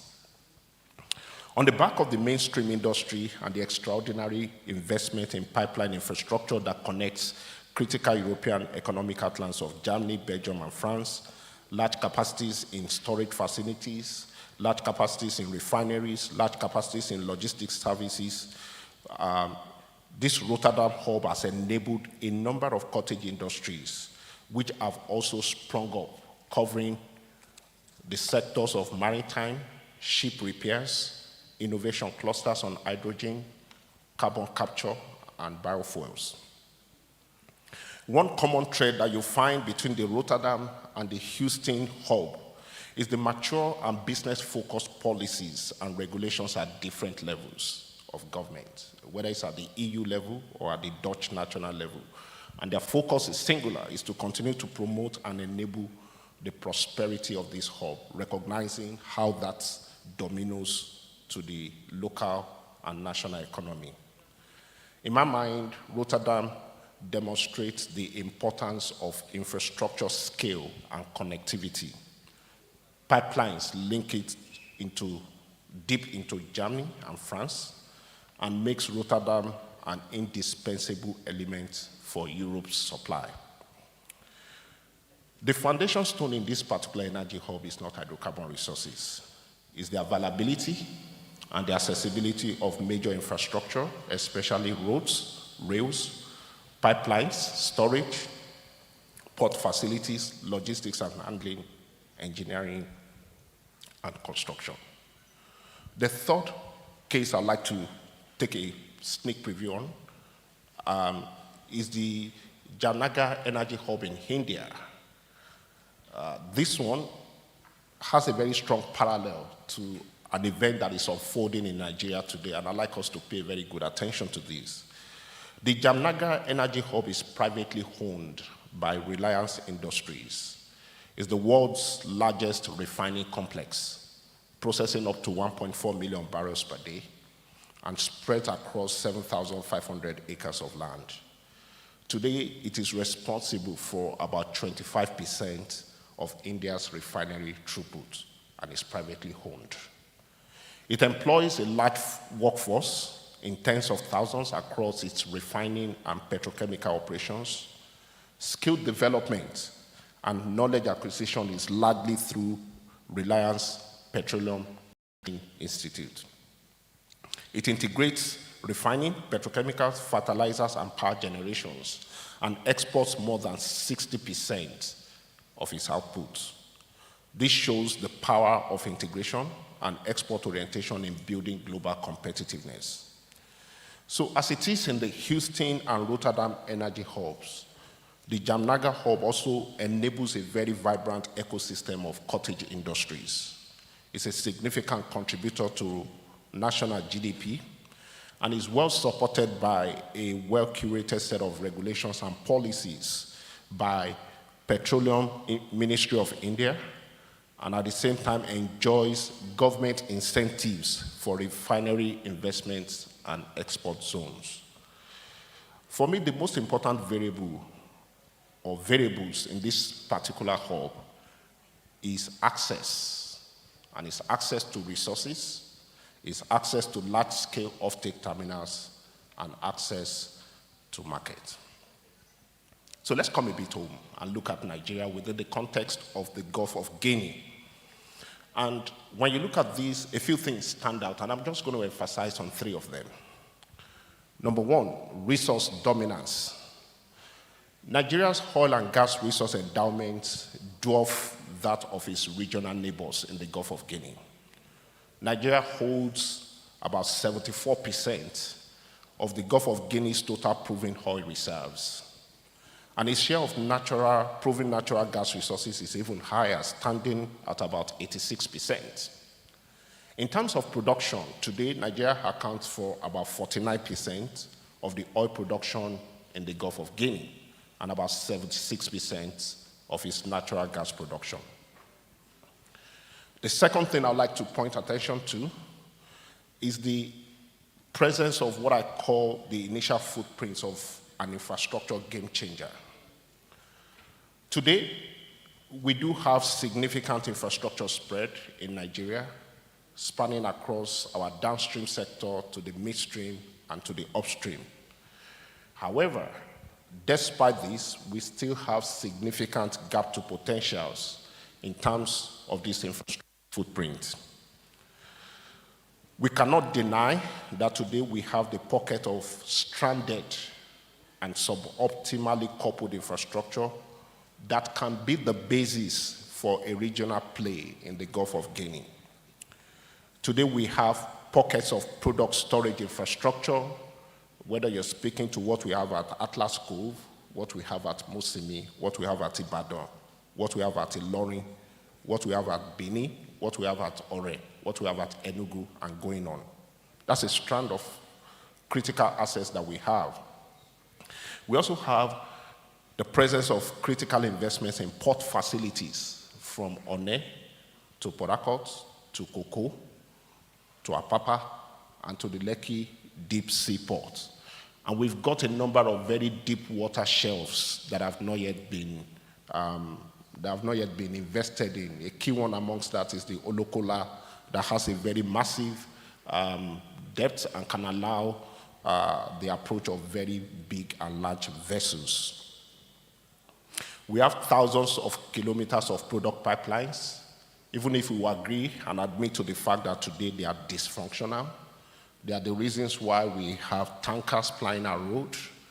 But that's where we are. We have the elements in place. But even if they are dysfunctional, we have the right of way should we decide that we need to revive those pipeline networks. We've got a few transport pipeline systems for gas. And I think the most notable of them is the Escravos-Lagos pipeline system that starts from Escravos and goes all the way to Lagos and forms the in-country segment of the ultimate West African gas pipeline. Today we have flow of gas already going to our neighboring countries of Ghana, Benin Republic, and so on and so forth.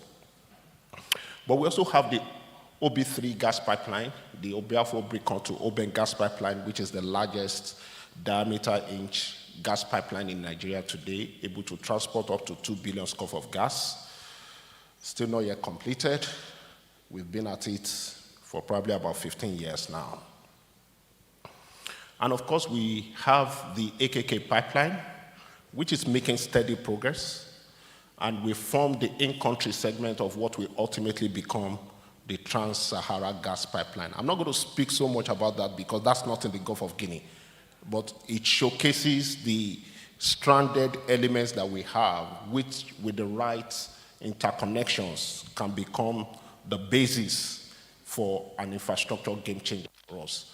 I think the point to be made there is that we are not starting from ground zero. We already have available investments, and our job is how do we dimension the gaps so that they all become part of a well-linked system that can serve the entire Gulf of Guinea. Very important to also note is that we have refining and LNG leadership.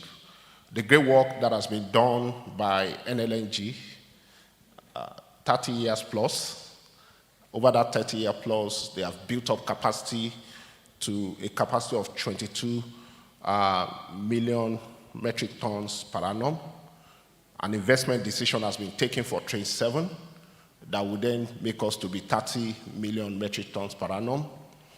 At the time when we started, I think NLNG was in the top 3. I'm sure we are no longer in the top 3. In the same year that we took the decision to scale up by Train 7 by 7 million metric tons per annum to bring the total to 30 million, Qatar took one single investment decision to increase theirs by 30.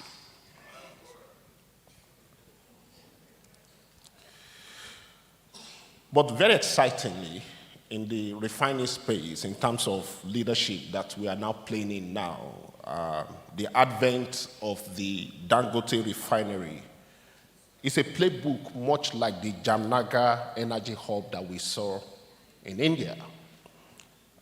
It's not just the refinery that Dangote has in that location. He also has the petrochemical, he has gas pipeline supply, he has very strong port facilities. And the more you look at Dangote as it is today, the more you see significant potentials and capacity for it to become our own Jamnagar energy hub in Nigeria. Ladies and gentlemen, these offshoots are what I will call I better pass my neighbor. Without a shadow of doubt, we are ahead of our neighbors in the Gulf of Guinea. And this may be due to the fact that our energy industry had an earlier start than theirs.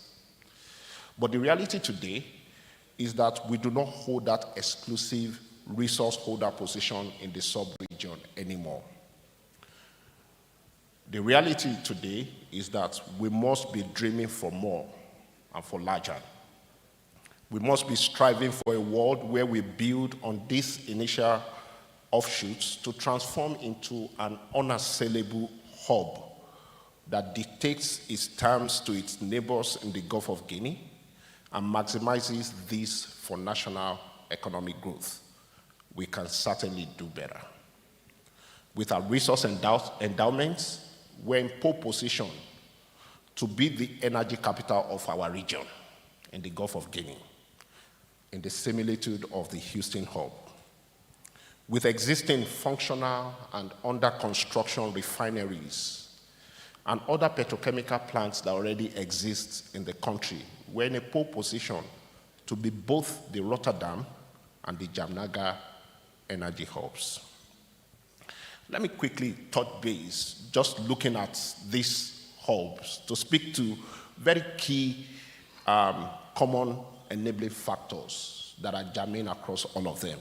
In no particular order, they include the presence of large-scale industries, geographical advantage, especially access to transport channels. Number 3, infrastructure scale and integration.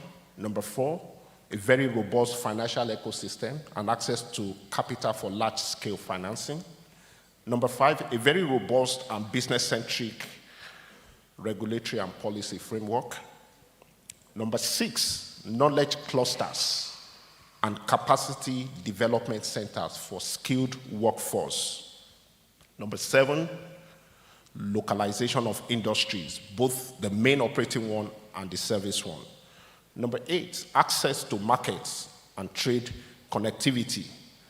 Number 9, adaptability to the energy transition. And number 10, ability to integrate all these multiple factors into self-reinforcing clusters. Let's analyze it a bit more. As we look at what is the gap that we see today, what's our aspiration? What are we solving for? If Nigeria will truly be the energy hub industry in the Gulf of Guinea, then we need to pay attention to some key variables. Number 1, we must address the glaring infrastructure and logistics gap. From focused dredging of existing ports to enable large vessels to berth, to integration of cargo rail that frees up congested roads in delivering goods and services, to the deployment of sophisticated logistics know-how, we have a long way to go. Our port operations, customs, and immigration processing must be tackled with vigor and purpose if we must tame this demon. until clearing times become a matter of hours, as opposed to current practice, where most goods then end up incurring demurrage, we will not make the scale of progress to become that energy hub. Until we digitize the entire operations and create seamless interfaces that removes the toll gates where matching of ground is taking a huge toll on our collective aspiration for attracting the movement of goods and services in and out of our ports, our dream to remain or to attain the status of a major hub will be a pipe dream. The thriving port industry today that we have in Cotonou and other neighboring ports, neighboring the nation of Nigeria, hold their fortunes to the large-scale inefficiencies that characterize our port operations. Number two, we need to pay attention to the matter of diversification and value chain. In a very focused manner, we must break out of the resource extraction and export game. That's the game we have played since inception. When the people who started our industry came, they came with the sole aim of achieving energy security agenda for their host countries. And so everything was configured by way of architecture to end up at an export terminal. Today, we are witnessing the change of baton, especially in the onshore areas, from the excellent international oil companies to indigenous companies. The challenge is we cannot play the same playbook. We must break out of the cycle of just exporting raw materials. And for too long, we have prioritized the export of raw materials, and we've not done enough in incentivizing in-country value creation.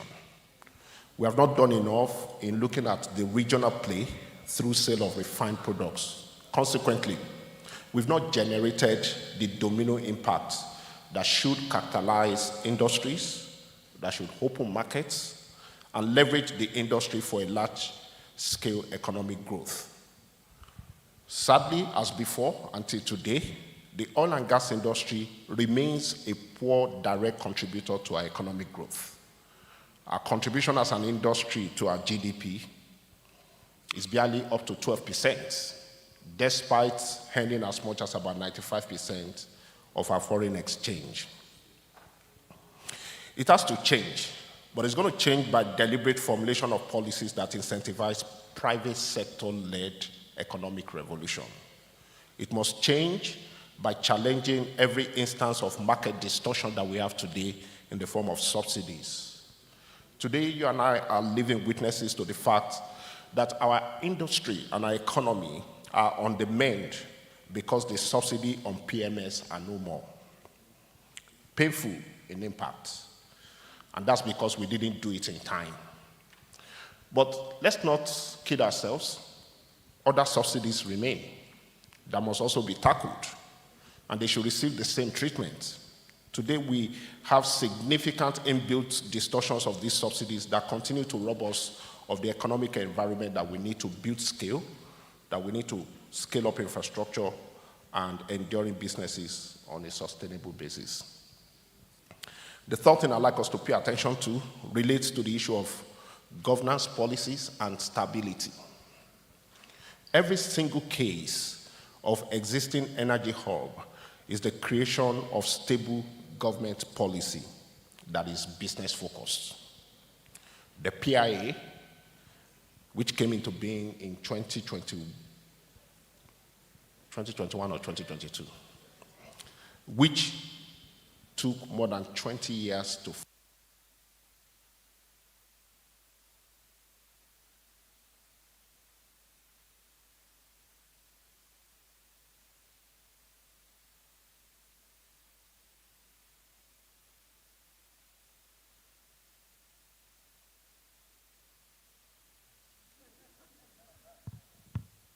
by the time the PIA came into being, it was already dated.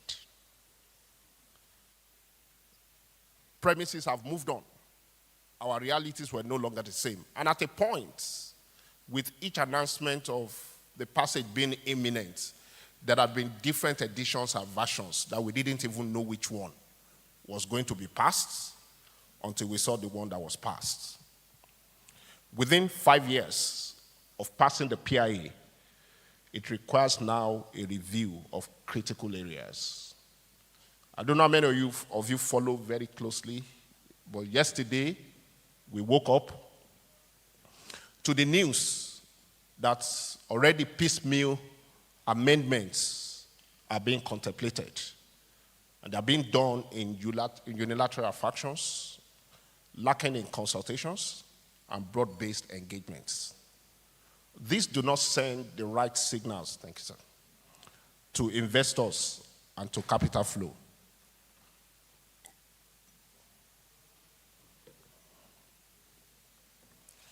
The task at hand in transforming Nigeria into the energy hub of the Gulf of Guinea requires very steady, very stable, and non-disruptive legislation and policies, the type that portends a calm oasis and becomes irresistible to capital flows. As I begin to round up, let me start profiling some recommendations by way of pathways. And these recommendations are fixated on some national aspiration, one of which includes the fact that we want to get to 2 million barrels of production by the end of 2025 and scale up in the near to the medium term to 4 million barrels per day. If we're going to do that, then we must consider the following pathways. Number one, to get to that level requires us to scale up and attain a level of balance sheets among operators. 20, 30 years ago, the total number of operators that we had in the upstream industry in Nigeria was not up to 20. Today, the number of operators that we have is in excess of 50. And we are producing less, and there is so much fragmentation. The sort of scale and capacity that will take us to become the dominant hub for our industry from an upstream point of view requires a certain level of scale and balance sheet. It's no disrespect to the fragmented skills we have today, but we must quickly find the pathways where amongst the many that we see today, we see people who are scaling up. And in my mind, this has been vividly illustrated by the coming on board of Renaissance Africa Energy Company, a company that hit the consciousness of many Nigerians within the last 1 year, but actually a company that had been in formation for the past 33 years. And I'm sure you're wondering how. Well, it started when a company called Aradel came into existence in 1992. That company developed scale out of a marginal field, worked in partnership with very strong Nigeria independent operators, and then became ND Western, which today works in and holds critical resource holding in one of the most strategic national assets of importance, probably the biggest single largest supplier of domestic gas into our country today. 12 years after that, it then scaled up again to become the Renaissance Africa Energy Company that we know today. So it's not just about being counted in the league of those who are operators. It's about a constant desire not to be satisfied with the scale we have until we can create the large-scale independent companies like the Renaissances of this world, like the Seplas of this world, and even encourage those ones to scale higher. What it takes and requires to be the energy hub will be a pipe dream. And we must consider that along the pathways of consolidation, along the pathways of mergers and acquisitions. We need to scale up, not just on the operator side. We need to scale up significantly amongst the ranks of the indigenous service contractors. Petan today has been doing a phenomenal work to the point that a lot of what is being done in the service industry in our industry is being done by member companies of Petan. However, that is not going to be enough. There is serious capacity challenge. And we must begin to show zero tolerance for those service contractors whose job is rent-seeking and who are the best briefcase contractor. We must challenge ourselves and scale up. We must scale that balance sheet by also incentivizing the international oil companies and international service companies with the right capital structure and balance sheet to come back. Their coming in is not a threat to those of us who are on ground. In fact, it stimulates healthy competition. Number 2 pathway is that we need to focus, and we must focus on deliberate policy that deepens Port Harcourt, Warri, Lagos, at the very minimum, as our hubs of operations and service. Minimal infrastructure footprints are already existing here. State-focused policies, federal-focused policies, local government-focused policies must seek to unleash the capacity for these locations to be great. It's in their greatness that as a country we also become great. There are many missed opportunities by way of direct and indirect taxes that we lose because we don't have what it takes to hold those operations domestically and nationally. We need to think about special incentives to be given to the oil and gas free trade zones.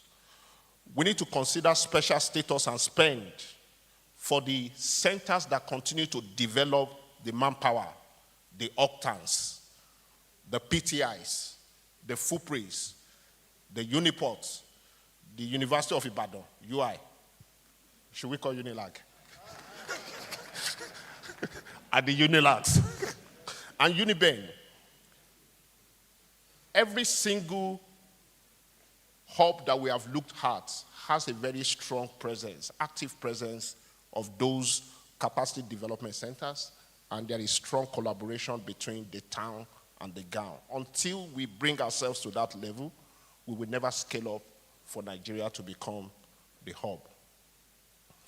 And let me say this, we probably in our industry today have the highest number of trained Nigerians that are no longer practicing in Nigeria. As we have it in the medical sector, we also have it in our own industry. Today, we are witnessing very shoddy jobs, very inferior jobs being done because we do not have the right scale and numbers of trained people. As a result of reaction to national issues, many of our well-trained professionals have jackpot and have left a very big gaping hole. And that hole cannot be filled by just mass recruitment, even though we're doing our best to recruit. Those that are being recruited need the availability of the right number of well-trained people who can provide coaching, mentoring, and tutoring. I think as part of transforming Nigeria to become the energy hub of the Gulf of Guinea, we have to find pathways to incentivize those who have gone out to come back so that we have a decent workforce for this very daunting task.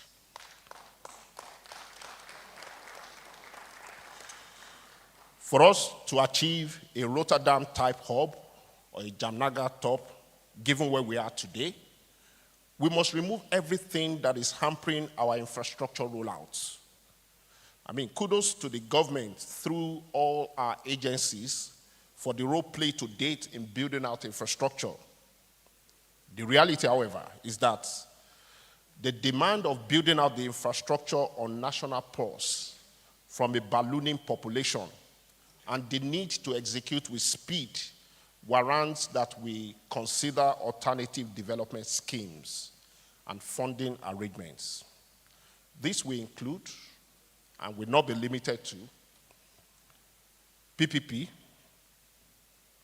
schemes to build out the key transport infrastructure such as pipelines, rails, and roads. It will not be too bad at this point for our governments at all levels to declare a state of infrastructure emergency on ports, on transport storage, and the likes. Government to consider exploring providing credit backstop, especially for the infrastructure build. And the need, as I mentioned earlier on, to address every residual market distortions in one form of subsidy or the other beyond PMS. I conclude. My time is up. I will do this in 2 minutes. Nigeria can either continue as a fragmented exporter of raw hydrocarbons or deliberately build the institutions, the infrastructure, and the industries that define global hubs. With our reserves, our choice location, our market size, we have the ingredients. What is needed now is political will, regulatory discipline, and sustained investment. If we make these choices, Nigeria will not only power its own economy, but become the undisputed energy hub of the Gulf of Guinea. Ladies and gentlemen, let me thank you all for your time listening to these thoughts. And I'd like to wish us a continued fantastic deliberation in this 17th edition of the PSRG Richardson Forum. Thank you.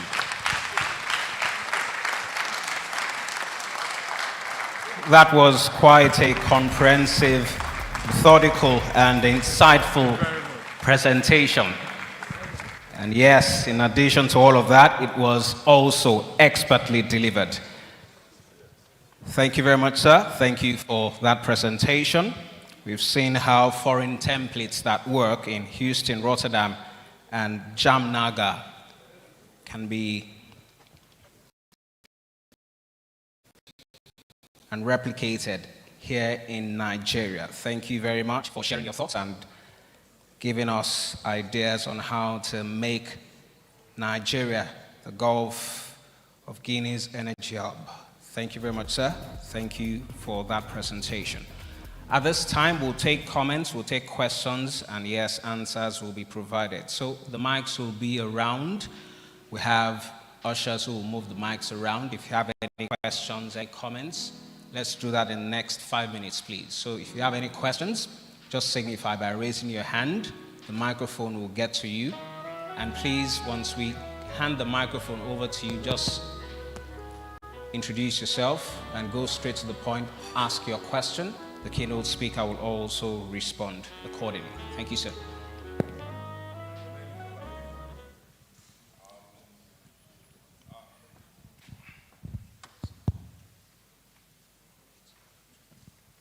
The name is my question actually is, you see, I've been to a forum like Akin's own, you know, where we bring a lot of nice ideas and all that. But you see, there's something that's missing.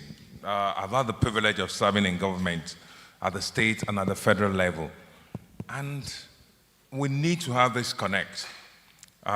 Brilliant presentation, nice ideas and all that. But then, what is missing is actually the coordination. You see, in what you gave us, the analogies, the experiences in other places, we have the port coordination and all that. The Nigerian ports, it's a nightmare. The port system. They've privatized it or so. I mean, they say there are private terminals and all that, but we're not getting it right. What we need to do is articulate this kind of brilliant postulations and present it to government in an acceptable form that becomes policy. I was Minister for Mines and Steel Development, and we had the same issue. People were taking out raw minerals and all that. If you took out lithium, you know, and they would buy it for about 600,000 naira per ton, unprocessed. And people were quite happy with that, you know, people that were selling it. But then for the same tonnage, processed, you sell for about $6 million. What you take 600,000 naira for. That's because we're not processing. And when I was in office, I turned down Tesla. I think it's become, they wanted a large deal. And of course, they were not willing to invest. Now some Chinese are coming to invest. But we need, I don't know, maybe it's I don't think the economic SGN, they're doing that every year, and Abuja is doing it. Maybe it's the Chamber of Commerces and all that, the Chambers of Commerce. But we need this to coordinate this brilliant thoughts, present it to government in an acceptable form. And I think this present administration may be open to such ideas. And then they make it into policy. And then the coordination especially with the ports, with refineries, with the logistics hubs and all that.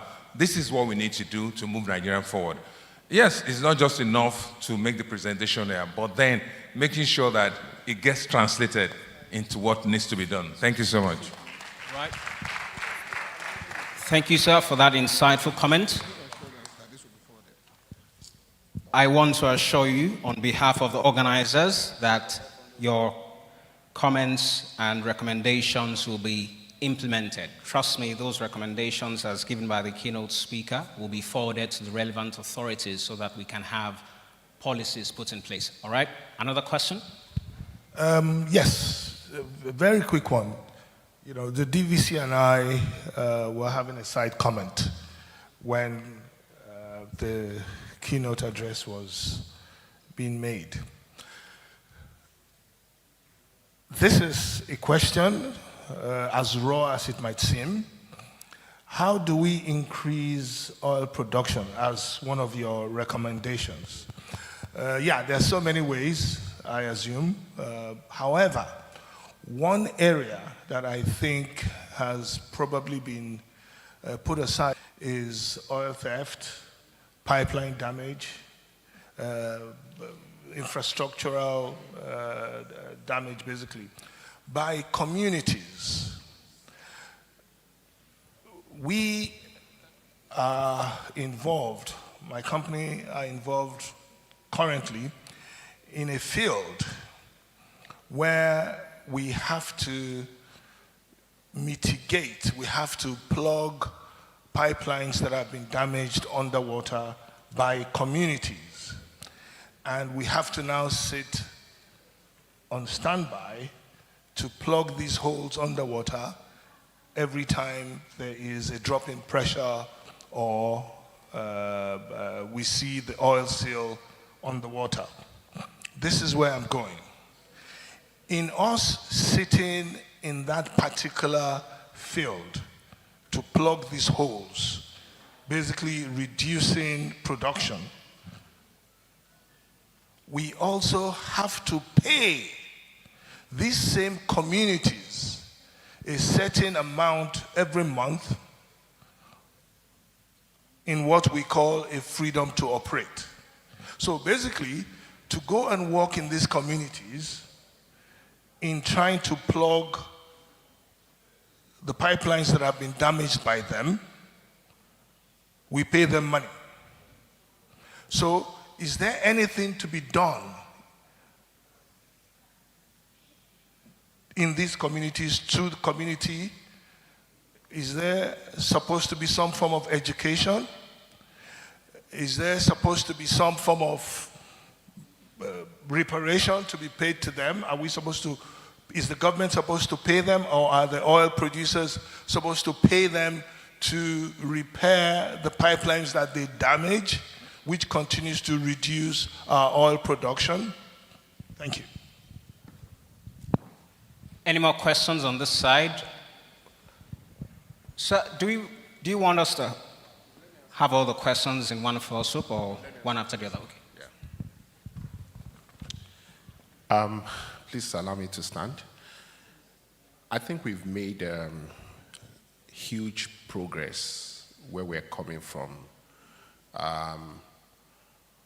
Let me speak globally first as a country. Our production level today is constrained very little by pipeline theft. And I'm speaking about today. In fact, we've had instances in the last 2 months that all the major transport systems transporting to the point of sale had 0 loss. My data that I received, Trans-Niger Pipeline, which evacuated significant volume to Bonny Terminal. In the last 3 consecutive months, allocation to me arising from theft of crude had been 0. And it's not me alone. But that's not to deny the fact that we still have, maybe at some lower levels, some of the things going on. What we are witnessing is not practices that have the buy-in of the entire communities. It's specific individuals. And in our operation, one of the ways we've found to limit this is to incorporate the community into the economic fortunes of our operations, which is really the framework today in the PIA, where if as an operator you are doing well, you are spending money, it automatically translates to contribution to the host community trust fund. We may not be able to win everybody, even when we fulfill all this to the letter, but it reduces the capacity, especially when people begin to understand the connection between how much flows into that purse and accrues for their benefit and your continued operation. So it's going to be a combination of things: responsible operation, empathy to the host communities. The truth of the matter is that if you go to a number of those communities, there is lack of presence of government infrastructure and amenities. Government looks too far from them. Without considering that they are right, the only government they see is the operator that is nearby. And for many of these operators, they know that government has an interest, so it's a proxy game. They hold you, expecting that that touches government. So that's really the game.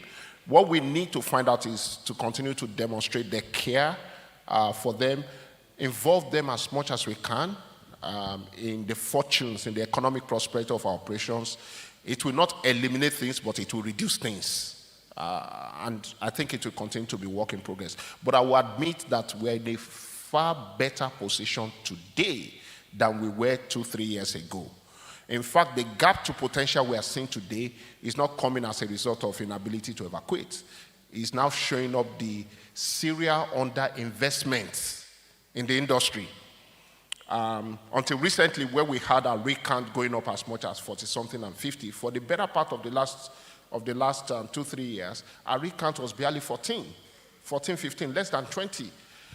We were underinvesting. And investment responds to comfort. Capital flows goes where it feels comfortable. So some of the reforms we're seeing today by way of PIA, some of the coordinated effort from government security agencies, from the regulators in creating a very stable operating pathway is now encouraging people to start investing. And I think as we continue to invest, our capacity to then grow the production base now will be better than what it is. All right. Okay, let's have 2 more questions from this side so we can wrap it up. Please, the lady at the back. We will not be able to take all the questions. Let me just apologize in advance. Thank you. Thank you very much. Good morning, distinguished ladies and gentlemen. It's a comment, a recommendation, might seem a little bit out of place, but 17 years counting. I'd like to see this forum announced on all the billboards in Nigeria, because we talk about solutions, we talk about innovations, and the recommendations are there. But outside of the professionals sitting here, for example, the announcement by Octan Chair President is a win. It's a win for this country, and it should be announced.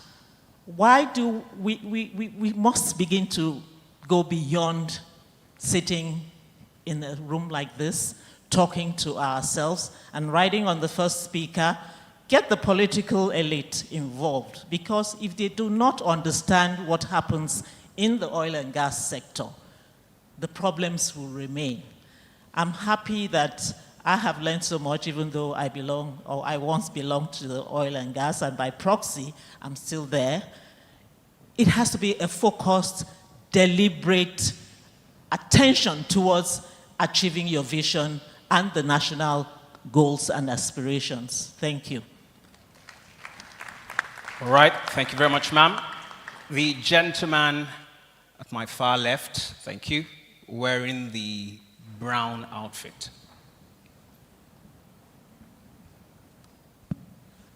Thank you very much.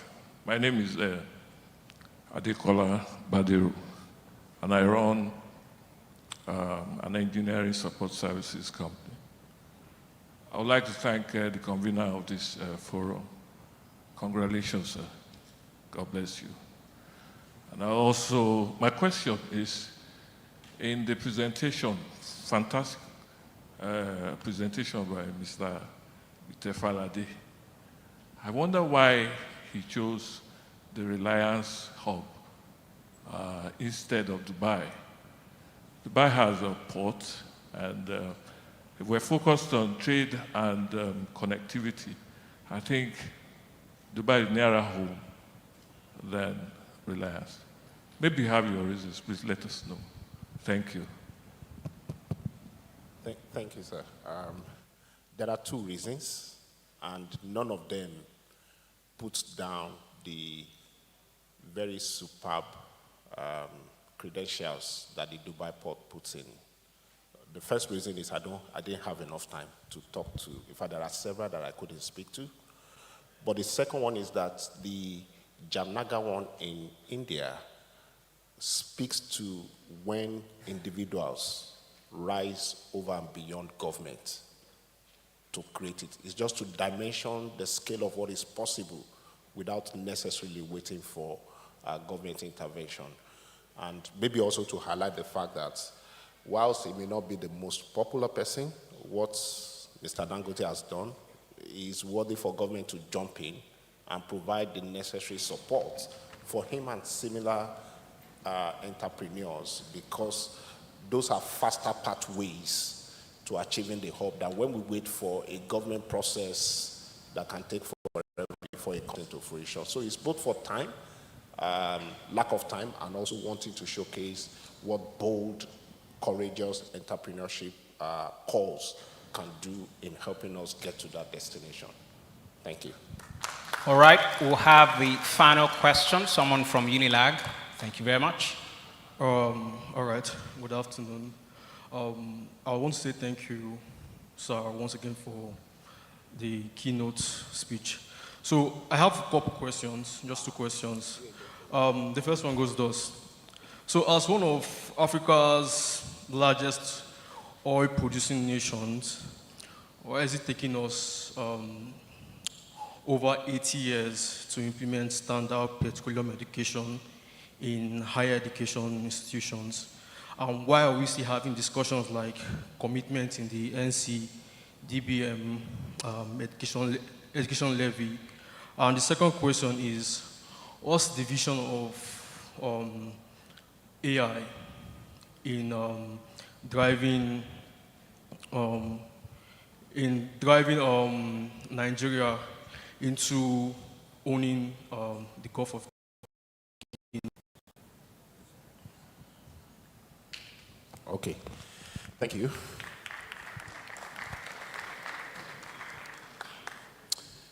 So it's taken us long to get to where we are at, but I think we should celebrate the fact that we are now in that pathway where all these policies and initiatives are being canvassed. You may think it took us this long. The truth of the matter is that in the continent of Africa, Nigeria is envied for the unbelievable capacity and talents that we have.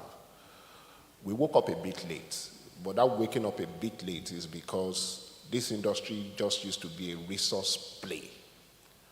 It used to be a play that was dominated by people with the large balance sheet, which many Nigerians didn't have. But today, that narrative is changing. So I think it's less important why it took us this long. It's more important that we are where we are now. We are pulling the strings, we are making the adjustments, and we should just stay focused on where we're going and make the most out of it. So that's what I would say to your very deeply reflective thoughts. To the second question you asked around the place of AI in taking us to that destination, we can't do without AI. AI is a phenomenon and a reality whose time has come, who everyone who continues to watch it from afar will only be counting their losses. Whether it is about how you leverage AI for the efficiency of your logistics, whether it's about how you leverage AI for your predictives, whether how you leverage AI for even crashing the knowledge barrier and getting to solutions. The world we are in today is all about AI. And that AI is not putting aside all that we have done.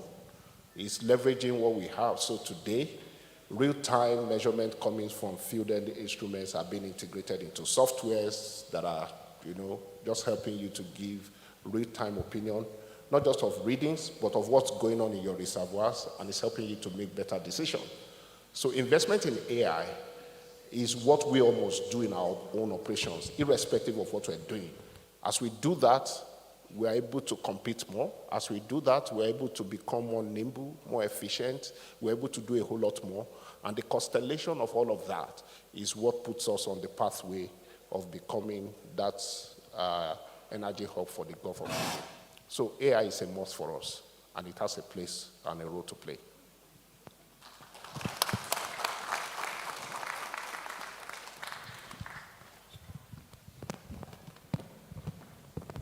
Thank you very much, sir. Our keynote speaker, MD CEO Aradel Holdings Plc. Thank you very much for your insightful answers, and thank you for sharing from your wealth of personal and professional experience. Ladies and gentlemen, allow me to beg your indulgence. Please give another round of applause to our keynote speaker. Thank you. All right. While we listened to our host's opening remarks at the beginning of the event, he spoke briefly about the job fair, the PSRG Richardson Job Fair. And yes, to launch the PSRG Richardson Job Fair officially, we have the singular honor of inviting the Vice Chancellor, University of Lagos, Professor Folashade Ogunshola, FAS, represented by none other than the Deputy Vice Chancellor, Development Services, UNILAG, Professor Afolabi Leshi. Round of applause for him as he takes the stage.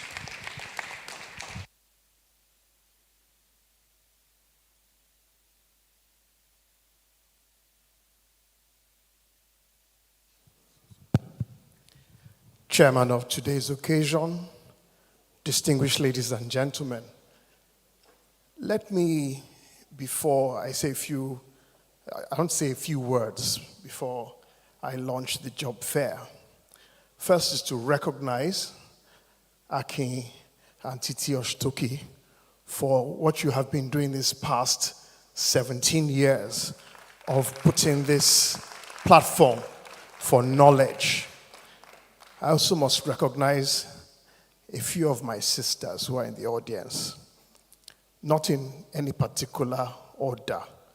First, Ronke Oshukoya and Dupe Fagbemi. These are people I have known for years, and I have also, at some point, been their children's pediatrician. My cousin, Falake Shuyanwo, who's sitting somewhere, she's going to be speaking tomorrow. And my big auntie, my big sister, Dr. Mosun Belu Lushoga. She has been a wonderful legbon to me, and I will not go without recognizing her in our family. Finally, my respected senior colleague, past provost of the College of Medicine in Ibadan, past president of the West African College of Surgeons in West Africa, Professor Akin Osuntoki, FAS. Our dear students, all our universities, and we've had this talk about the first and the best and first choice, nation's pride, and all the universities here present. All our universities are in the business of knowledge creation and manpower development. University of Lagos is uniquely positioned by its location to join this move of value addition to make the Gulf of Guinea energy hub in Nigeria.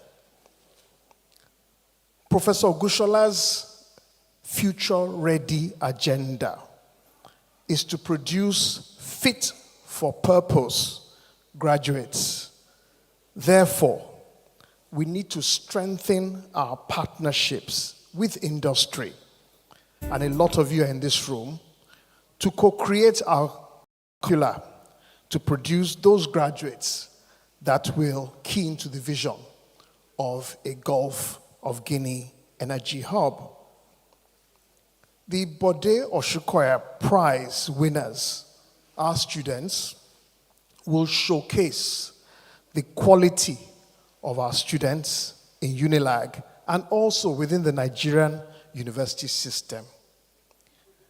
The job fair, which Professor Gushola has been asked to launch, is the critical nexus or meeting point between our students and industry. It's an opportunity to hear, to see, to interact, and see the quality that lies within Nigerian university system.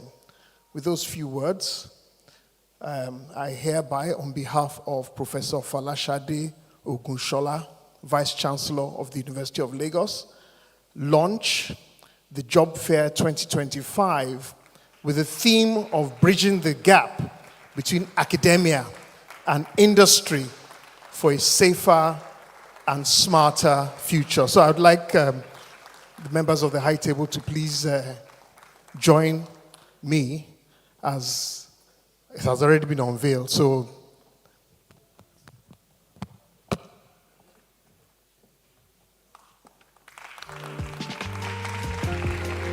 ladies and gentlemen, the PSRG Richardson Job Fair. And yes, when it is time to visit the exhibition area, we'll have the opportunity to visit with the exhibitors. And yes, there's a stand devoted to the job fair. Paparazzi, that is your cue.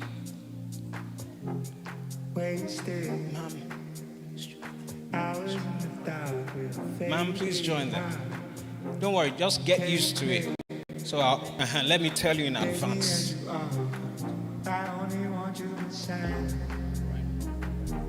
Thank you, ma'am. This is how it starts. Like I said to you before, I only want you beside me.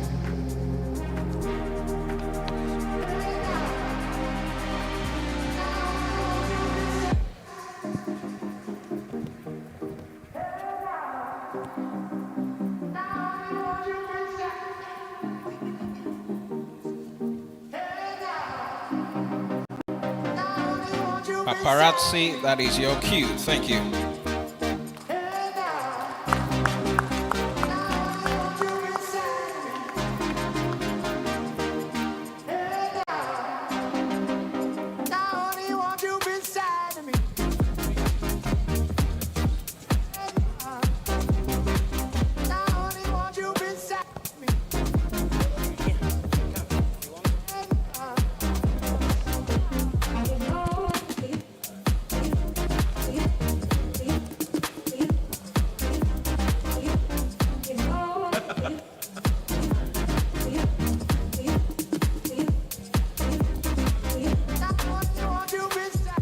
Right. Thank you very much. Thank you very much. That is more like it. All right, ladies and gentlemen, it is time for us to present awards to the winners of the Bode Oshukoya Prize. And yes, this prize is instituted in honor of Mr. Baba Bode Oshukoya FCA, an esteemed alumnus of the University of Lagos. And yes, he's also a former chairman of Richardson Oil and Gas Limited. The topic of this year's academic research paper also doubles as the theme for this year's edition of the HSSE Forum. And yes, that invitation was extended to undergraduates in UNILAG from all departments and levels. And yes, their submissions were also looked at by a technical committee, and after careful selection and evaluation by the board, the top 3 winners will be announced right about now. Ladies and gentlemen, in number 3 position, we have Ojo Babajide Favor.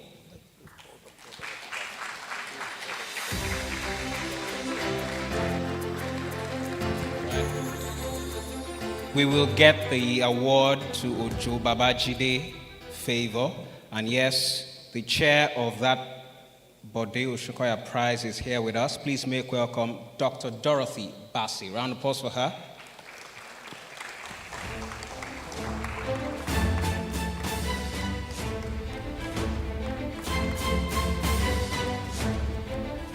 So we have our top 2 winners in the hall.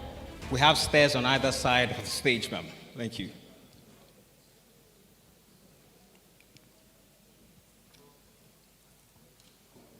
Thank you very much, ma'am. Dr. Dorothy Bassi.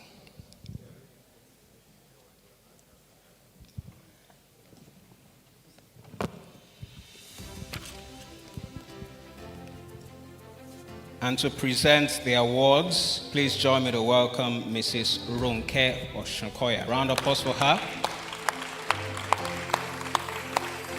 Either way is fine, ma'am. Whichever works for you. Okay, please keep the applause coming until she gets on stage. Thank you very much. That's good exercise this morning. Thank you.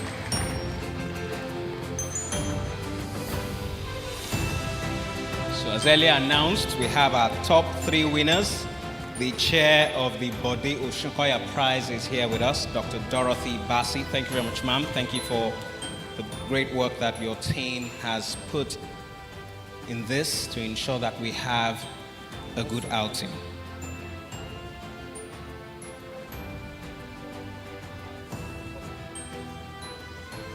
And joining Mrs. Ronke Osuntoki on stage is Mr. Bababode Osuntoki's daughter, Munifeoluwa Osuntoki, an undergraduate in the making.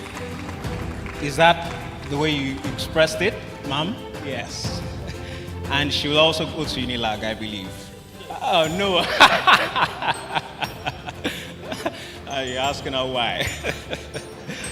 All right, ladies and gentlemen, in third position, we have Ojo Babajide Favor from Pharmacy Department. That prize will be given to Ojo Babajide Favor, who's not here with us.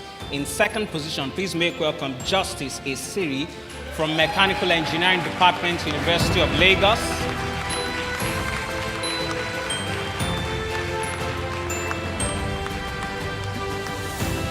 Third prize winner, $500 and a certificate of achievement. Second prize winner, $750 and a certificate of achievement. Ladies and gentlemen, in second position, Justice Esiri of the Department of Mechanical Engineering, University of Lagos.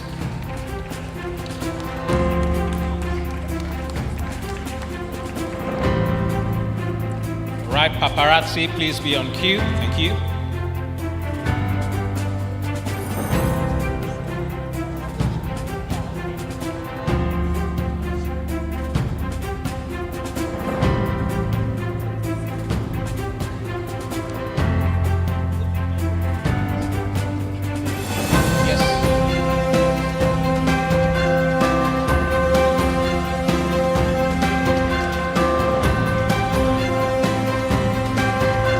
Second prize winner of the Bababode Oshokoya Prize 2025. Justice Esiri of the Department of Mechanical Engineering.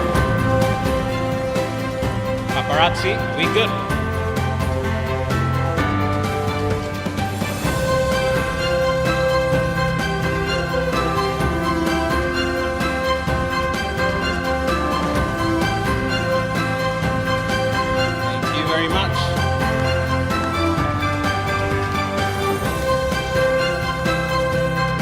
Ladies and gentlemen, distinguished guests, in first position, please make welcome, all the way from the Department of Chemical Engineering, University of Lagos, Oluwaseyi Amaize.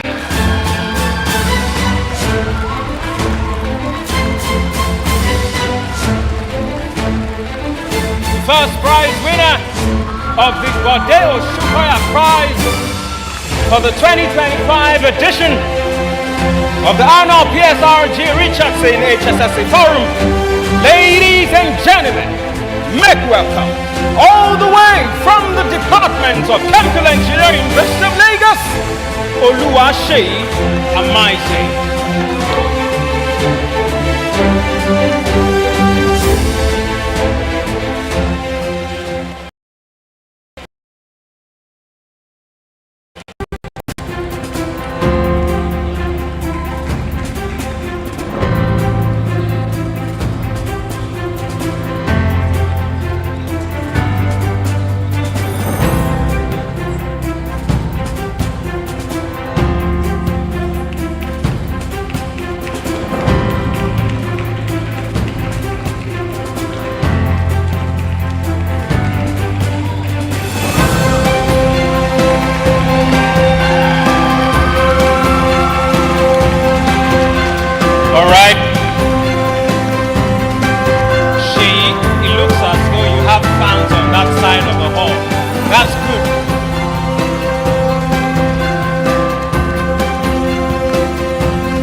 Joint group photograph. Just step back a little bit, paparazzi.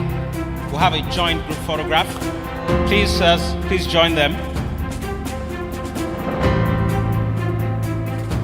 Paparazzi, is this arrangement good enough? Okay, it looks as though we might have more space. Yes, if we make that adjustment very quickly.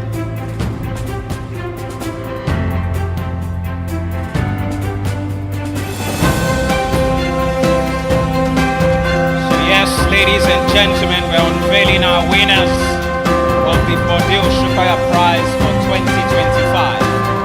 And yes, it is all about celebrating the legacy of excellence, dedication to education, and passion for research and development.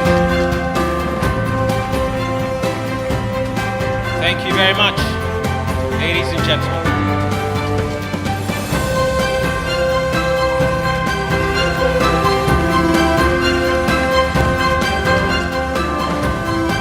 To wrap up this session, please join me to welcome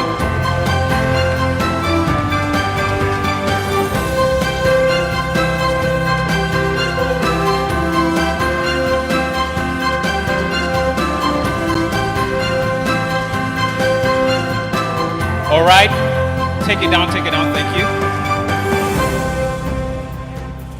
To formally wrap up this session, please join me to welcome the Managing Director of Global Process and Pipeline Services Limited, Engineer Obiusu. Round of applause for him as he takes the stage for a few words. Thank you so much. This is very, very interesting. And I will just tell you a little story about how I came up. I worked for Shell originally and left Shell in 1997 to join BJ Services. I worked for BJ Services for like 13 years and almost 8.5 years as a contract manager for pipeline. With me and some of my colleagues, we set up Global Process and Pipeline, who was adjudged the best oil servicing company for 5 years by NCDMB. What we have done differently is building from ground zero. We've sent more than 30 Nigerians to Harvard and Cambridge for training, and they are all working for us. We've never had experts working for us. So we built everything from here. So based on that, we are giving employment to the first winner today. Is that the best you can do, ladies and gentlemen? You can see that the PSRG Richardson job fair is already producing results. And we promised him, wherever he wants to go, we will support him to get to that level.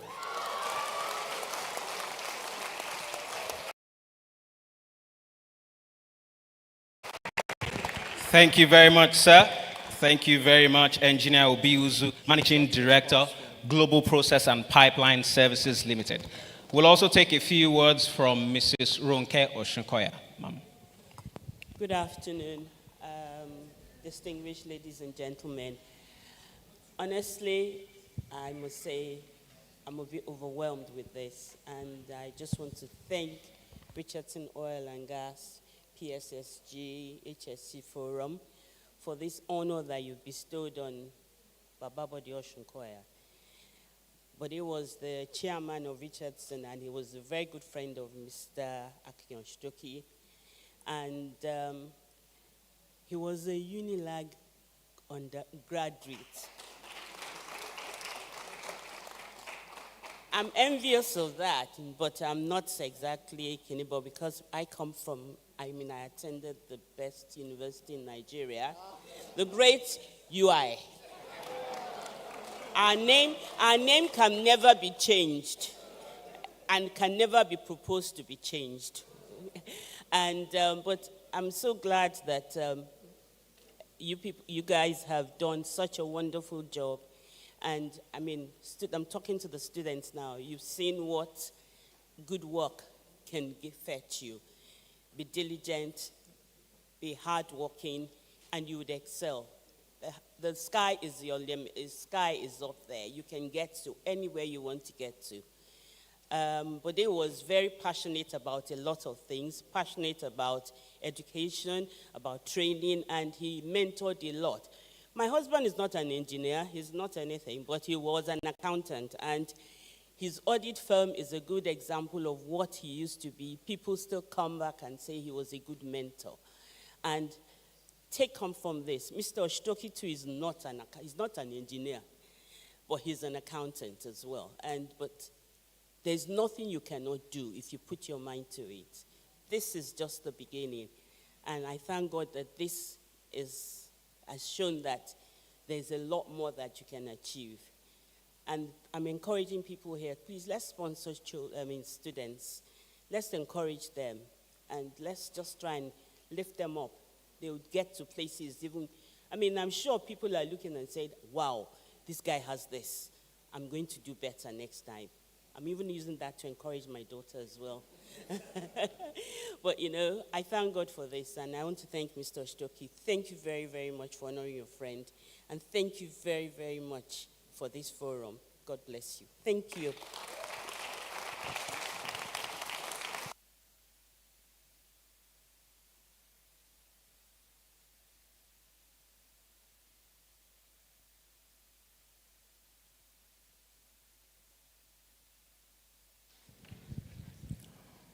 All right, that was very, very touching remarks indeed, and very, very insightful. Thank you very much, ma'am. Thank you for those words.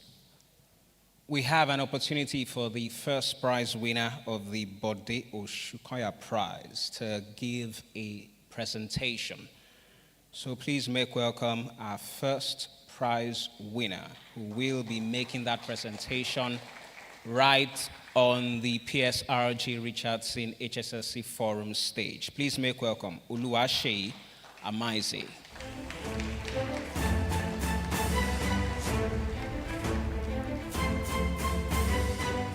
Once that presentation is done and out of the way, we have the presentation of the Special Achievement Award, after which we'll officially open the exhibition. Once that is done, we'll have a tea break, networking, and an opportunity to move around the exhibition area. After which we'll come back into the hall by 1:45 to commence the next set of presentations. So that is the plan. Still a little bit on track as far as time is concerned. And yes, I want to assure you that we will maximize the time that we have available. First prize winner of the Bode Osunkoya Prize for 2025, Oluwaseyi Amaeze, you have the floor. Please remember, our raffle draw will still happen as advertised. You can get your tickets for 500 naira each from any of our ushers. So just feel free to signify to any of our ushers if you're interested, and you should be. Remember, all donations go to charity. Thank you very much.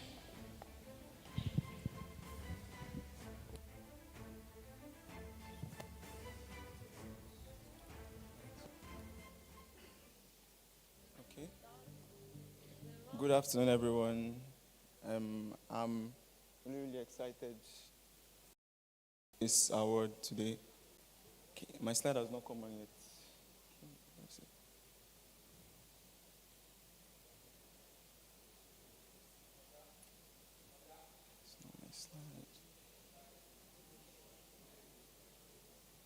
It's not my slide.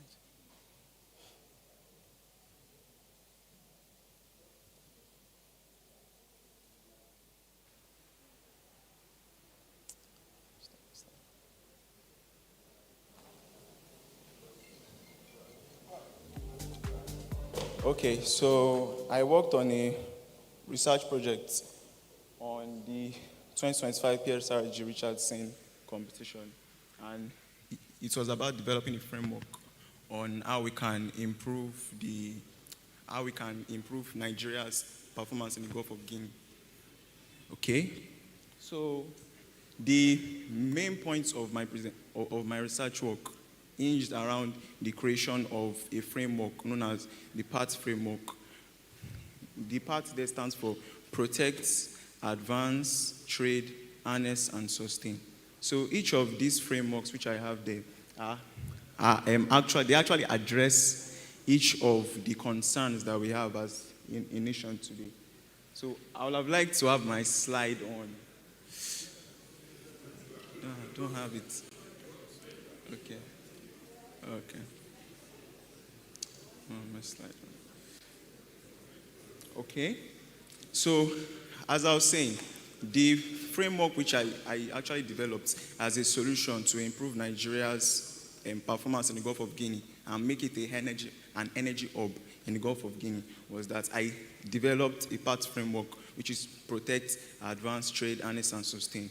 Each of the frameworks, for instance, to protect, it stands for the use of surveillance technology, AI technology to improve how we safeguard pipelines. Then we have the Advance, which stands for improving the existing infrastructure that we have in place. Then Trade, which means to increase trade in the Gulf of Guinea between Nigeria and the member states. Then the Harness, where we convert gas that has been flared to LNG, CNG, and other types of fuel for use. And then the Sustain, which is about keeping and ensuring that all the infrastructure which has been built is properly maintained. Okay. Oh, my slide. Okay.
Thank you very much. Our first prize winner, Oluwase Amaeze of the Department of Chemical Engineering, University of Lagos. Thank you very much.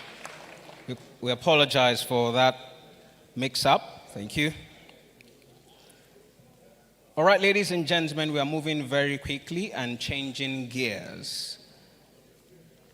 We have a Special Achievement Award that will be presented right about now. And yes, our host is already on standby to do that. Please join me to welcome the chairman of the Bode Oshinkoya Prize, Dr. Dorothy Bassey. Round of applause for her.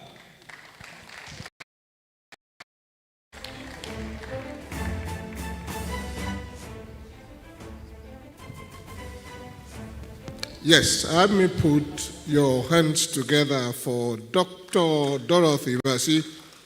When we started this 17 years ago, she was there, and she has remained a technical support, a firm support for this initiative over the years.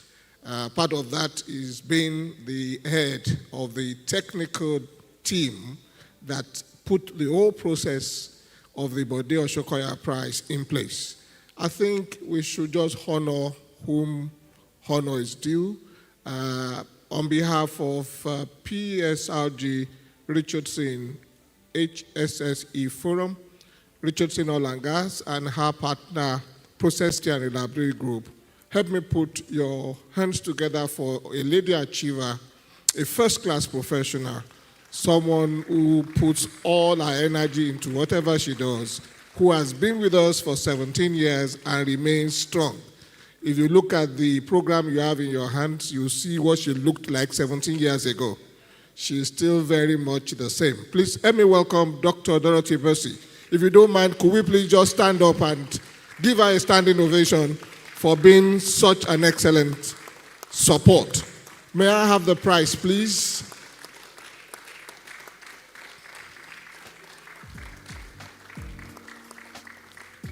For she's a jolly good fellow, for she's a jolly good fellow, for she's a good fellow. And so say, oh, can I have the plaque? And so,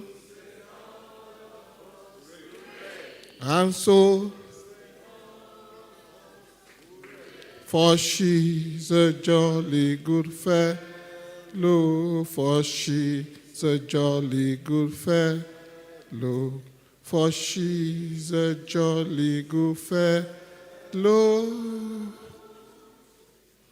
And so say all lovers, and so say all lovers, and so say all lovers, for she's a jolly good fellow. For she's a jolly good fellow, for she's jolly good fellow.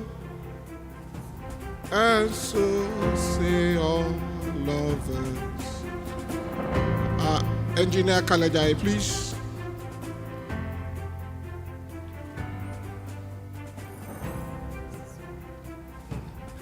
By the way, she was caught unawares.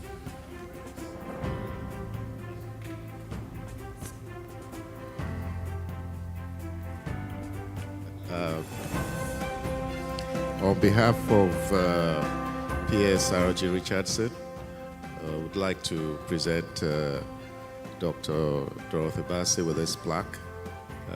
Doctor, in recognition for your leadership and support for 17 years. And we truly appreciate the friendship and the support you've given to Richardson. So this is just a token to recognize that. Thank you very much.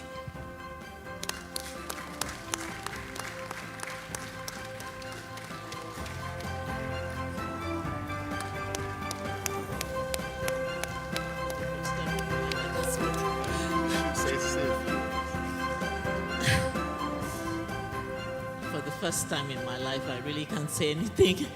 I'm speechless, and I think it is the highest form of Ujuru.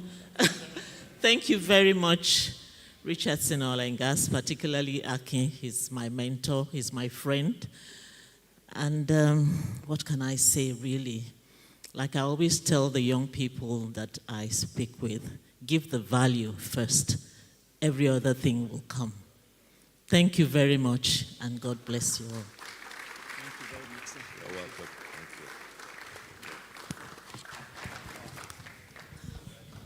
Paparazzi, that is your cue.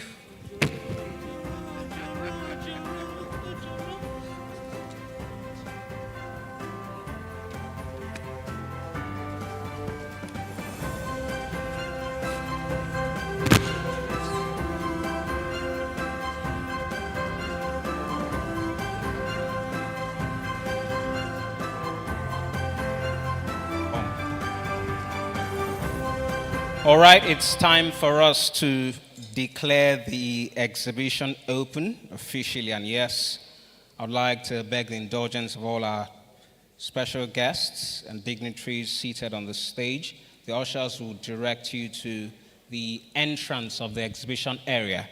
It is time to declare the exhibition open. After that, you would have an opportunity to visit with all of our exhibitors and find out what services they have available and what products they have on display. After that, there will also be a tea break. And remember, once that is done and out of the way, we'll be back in here at 1:45 to commence the next set of proceedings. So, gentlemen, please rise. Ushers, please be on standby. Please lead them to the official entrance, really, of the exhibition area. It's time for them to declare the exhibition open. Thank you. Remember, as you leave this hall, please do not leave behind your personal possessions. Do not leave behind your personal possessions. Please remember to take your personal possessions along with you. Thank you very much. Please take your personal possessions along with you. That is a word from the security department. Please take your personal possessions along with you. So while the exhibition is declared open, you would have an opportunity to move into the exhibition area and interact with all of our exhibitors. Please ensure that you move around, find out what services are available and what products are on display. Interact with all of our exhibitors. Thank you very much. If you want to use the restroom, also feel free to do so. Tea break is officially on once the exhibition is declared open. Thank you. It's also a time for networking. Get the opportunity to interact with as many delegates and attendees as possible. Thank you very much, ladies and gentlemen. Please remember, do not leave your personal possessions behind. Your laptops, your bags, your iPads, iPods, and whatever else you came here with. Please do not leave your personal possessions behind. Ensure that you move around with them. Remember, we are back in here at 1:45. 1:45, we are back in here. So that means we have the next 55 minutes to wrap up everything regarding the tea break and the exhibition tour. Remember, we're back in here at 1:45. So by 1:40, please be back in here so we can commence the second leg of proceedings at 1:45 sharp. 1:40, please, let's be back in here. 1:40, let's be back in here. So we have 50 minutes. Once it is done and out of the way, that's the exhibition opening. We'll have the tea break. And once that is done and sorted, remember we're back in here at 1:40 for the second leg of proceedings at the 2025 edition of the PSRG Richardson HSSE Forum. Thank you very much, distinguished delegates, ladies and gentlemen. Let's have some music in the background. Thank you. I can find you. I can find you. I can find you.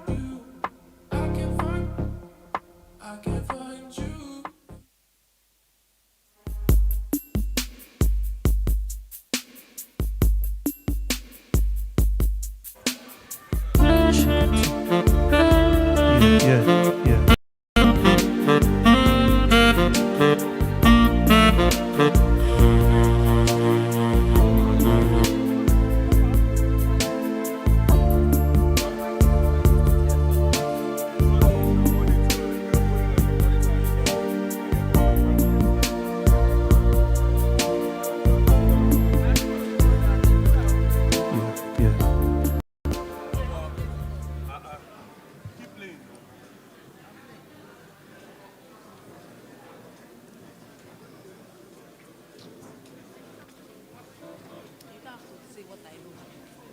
Yeah.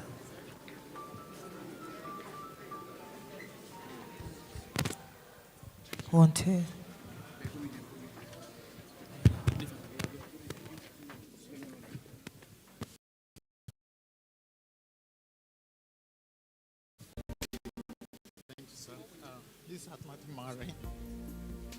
Okay. Good morning, all.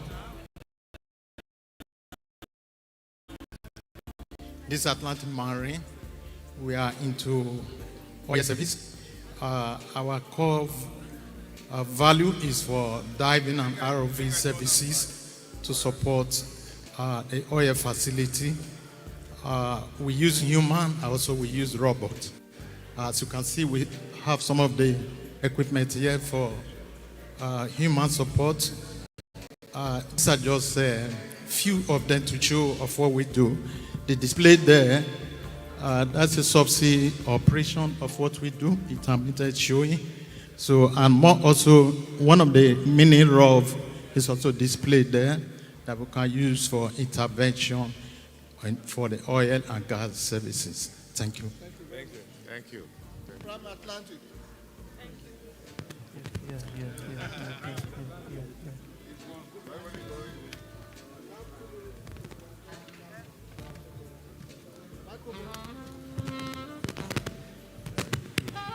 Good morning and welcome to Prime Atlantic Safety Services. So basically, Prime Atlantic Safety Services is an indigenous company established to provide safety trainings and emergency response trainings.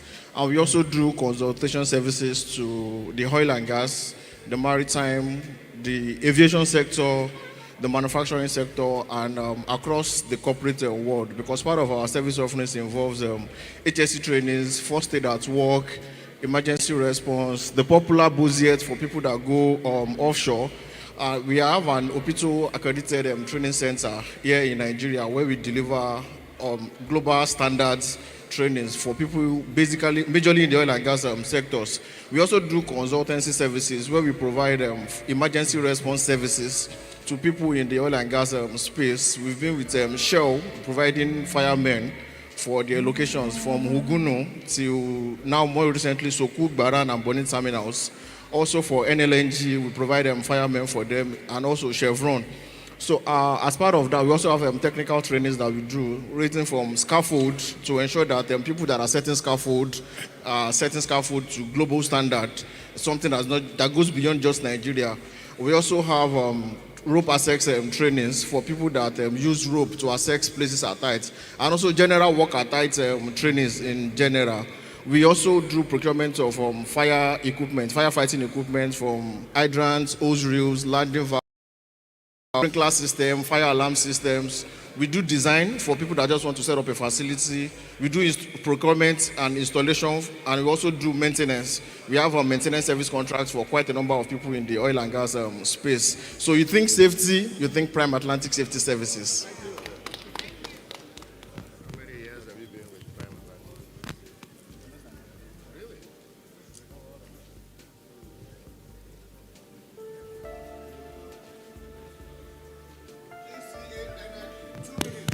Yeah, this is GCA Energy Limited.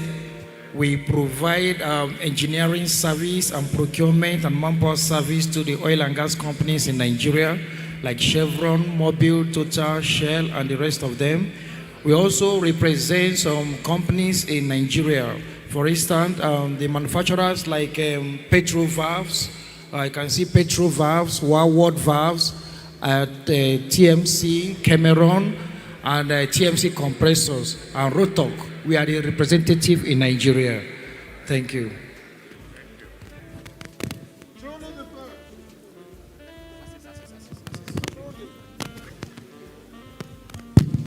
Good afternoon and welcome to First Bank of Nigerian Store. It's a pleasure to be at this event. We've been sponsors for many years, and at this event we believe it's a key component of the oil and gas industry. Safety is at the heart of oil and gas industry. At First Bank, we support oil and gas companies, international, indigenous service providers. We also have members of our subsidiaries, our insurance arm. They provide insurance services to the oil and gas industry, our stockbroking arm, our asset management arm, as well as our First Capital and the investment banking arm of First Bank. So in terms of your banking needs, both commercial banking, investment services, commercial banking, SME services, insurance, and the rest of it, First Bank are available to assist you. We look forward to engage. So what we majorly do these days is that we invest in projects that are actions. We look at projects that would encourage grow the economics. We want to grow. We look at projects that also maintenance support services. We look at projects that also Maintenance support services. Maintenance support services across various, in fact, all industry sectors. So the services we offer are, we offer procurement services, equipment procurement services, logistics support services. We offer laboratory equipment supply, installation and maintenance, business consultancy services, manpower provision services. We leverage on the expertise of our team, and we deliver quality service to all our clients. So for 17 years, we've been standing strong, and we are the reason why everyone is here today. So we are ISO certified, we're ISO 9001 certified, ISO 14001 certified also. We have some milestones to our name, I'll just mention but a few. We were awarded as the HSE Company of the Year by Octane in 2024. And the NLNG Supplier of the Year Award was awarded to us in 2019 rather. So, thank you.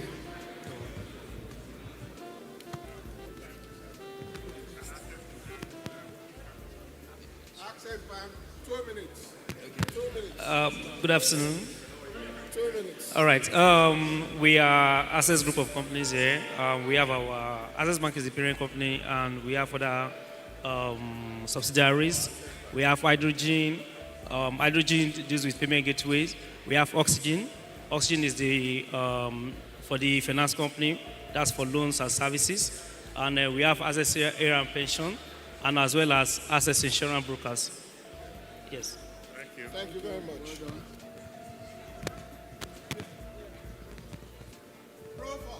1 minute. Okay. Good afternoon, everybody. We are Proforce Limited. We are into providing security-related solutions for the defense. We have, in our company, we produce armored vehicles, both for civilians and for the defense economy. We also have sister companies. We are into drone manufacturing, and we provide lots of intelligent security softwares to solve security issues. So thank you very much.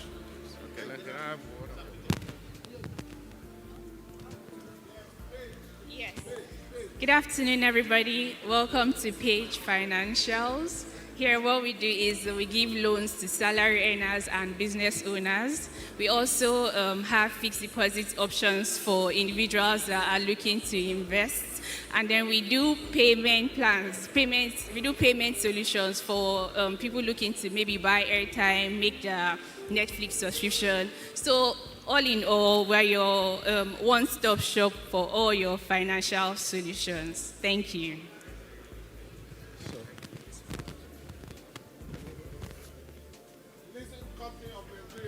Yes, you're welcome.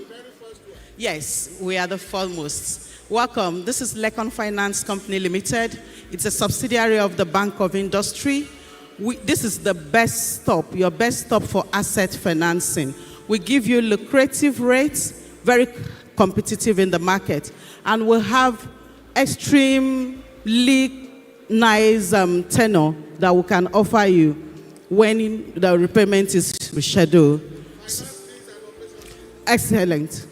Finance lease, operating lease, and any other kind of lease. We'll do it tailor-made based on your business transactions. You're welcome.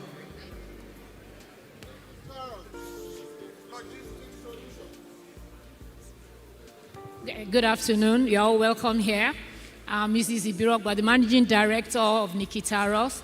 What we do, we provide vehicles and staff buses, company cars, shuttle buses for the airport, as well as car rental for a lot of the blue chip companies, as well as individuals. We also service educational institutions, as well as the various embassies in Nigeria. We do one-day tours. We also do 1 month hire. We do 5 years hire, depending on the specific requirements of each company. We've been servicing the oil industry for over approximately 30 years now. Welcome to Nikitaras.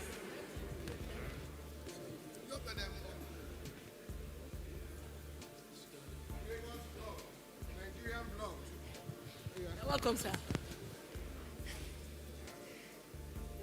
Good afternoon, everyone. This is the Lagos State Blood Transfusion Service under the leadership of Dr. Bodurin Oshikomoya.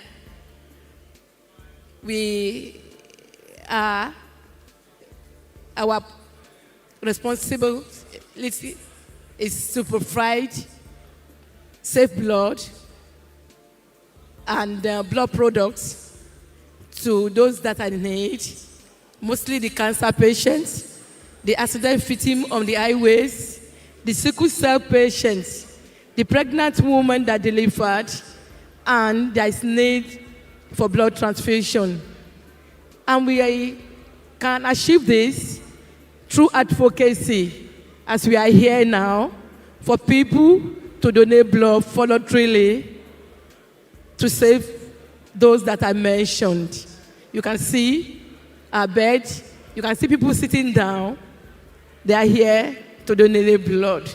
So we expect as many from 18 to 60 years, male or female. We are going to test you and make sure that you are eligible. And please, save blood, donate blood and save life. Thank you. Blood is life. Okay.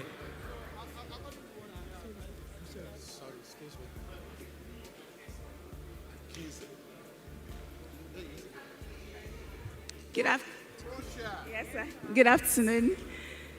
Good afternoon, everyone. So this is ProShare Nigeria Limited, and what we do in ProShare, we provide market intelligence, we provide market insights, data analysis, research reports around the Nigerian financial markets. We cover different sectors of the markets, the banking sector, the oil and gas, the telcos, the MCGs, and all of that. So what we call ourselves is we are the bridge between the investor and the market. So you need the information that will guide you as an investor to make an investment decision. You think ProShare. That's what we do.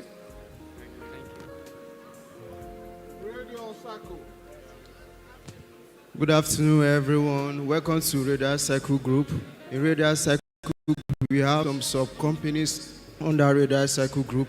We have the Radar Cycle Marine Services, we have the oil support, and we have the technical support. So here in Radar Cycle, we provide long-range and surveillance camera for platforms, vessels, refineries, and we are also into system integration. We provide weather monitoring services also in Radar Cycle here. We have the electrical system, navigational system, fire and gas detection, and so many more. And also we also offer marine operations here, aviation operations, weather forecasting services, and heli-tech monitoring systems, and so many more. We also provide the betting aid systems here. That is for the integrated marine monitoring systems. We have the environmental marine monitoring systems here as well. So, thank you. Thank you. This one. Sorry, we need to move. All right, thank you. All right, good afternoon. I welcome you all to Nexus Alliance Limited. We are a Nigerian company established in 1998. We are proud to pioneer the Shell Intensive Training Program. It lasted for about 12 years, in which we trained more than 2,000 graduate engineers and technicians. And we actually done for NLNG, which we did the operators and technician training. We did for Chevron, NNPC, DPR, now NUPRC. We've done for CEPLAC, that's the graduate training program for their engineers. We actually done for ND West. And so apart from that, we do asset profit management, special consulting, technical support services in terms of manpower supply, and as well as technology services. So we build and customize our solutions for the top IOCs as revolving operational maintenance using digital transformation. So I really want to welcome to Nexus Alliance. So feel free to reach out to us at Nexus Alliance at www.nexusallianceltd.com. Thank you very much. Good morning, everyone. Standing on existing protocol, my name is Daniel Aino, and this is Nigerian-British Chamber of Commerce, the foremost bilateral chamber of commerce in Nigeria, established in 1977 to foster trade between Nigeria and the UK. And currently, we are under the leadership of our new president, Prince Abimbola Olasore. The Nigerian-British Chamber of Commerce has over 400 members cutting across different sectors of the economy to bridge the gap between business investment in Nigeria and the UK.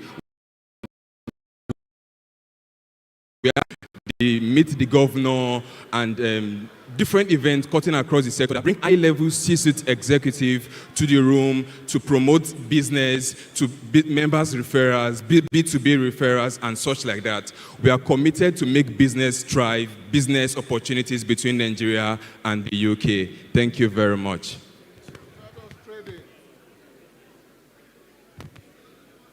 Hi, good afternoon, everyone. How's everyone doing?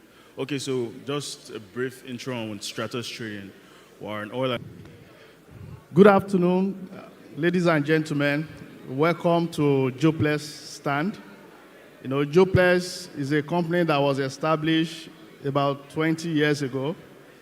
We started very small, but today, you know, we are proud of the achievements we've established over the years.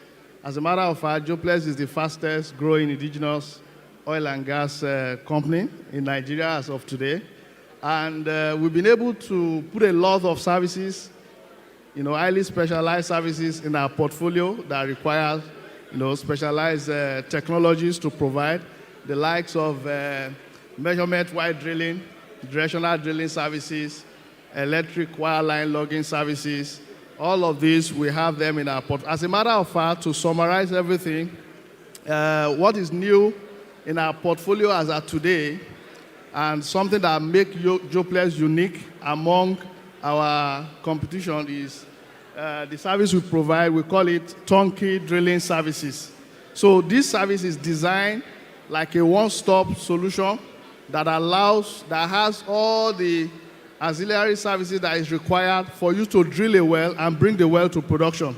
So we've developed capacity in-house to be able to do that 100% on our own, especially with the acquisition of a rig company that we acquired about 2-3 years ago. So that positioned Joples as a leading provider of turnkey drilling services in Nigeria oil and gas space, and we are proud of that achievement.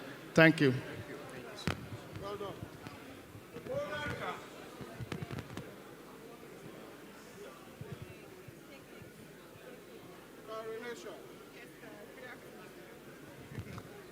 Good afternoon. Thank you for stopping by at the Coronation stand. And at Coronation, it's our mission to provide transformational solutions to solve Africa's challenges. And it's our vision to see a continent transform. Now at Coronation, we are a one-stop shop for all of your financial needs. And we do this by providing services through all of our other businesses, from the asset management, the merchant bank, our insurance. We have our insurance colleagues also here with us. The securities, the registrars. We also have fintechs dedicated to providing these custom-made solutions for you. And if you're looking to invest or to build and manage your wealth, for both short and long term, we want you to think Coronation. We're ready to go on that financial journey with you. So thank you very much. I don't know if my colleagues from the insurance business have anything to say. Good day, sir. Thank you for stopping by. So for Coronation Insurance, I'm sure we've been in existence for the past 60 years, standing from WAPIC Insurance to Coronation. So we have what it takes to give you a right cover, and at the same time, in terms of financial, we are very, very strong. And as a matter of fact, majority of the IOCs, they are in our books. So at the same time, you have what it takes to cover all your assets, and trust your assets to us, and we are ready to give you the cover that you need. Thank you, sir, for stopping by. Very much. Thank you. Good afternoon, everyone. You're welcome to Hyprops Nigeria Limited. Hyprops has been in operation since 1997, and we are still standing strong till today. We give this to our strong executive management, our personnel, and our clients, and also to the government that has created an enabling environment for our operation.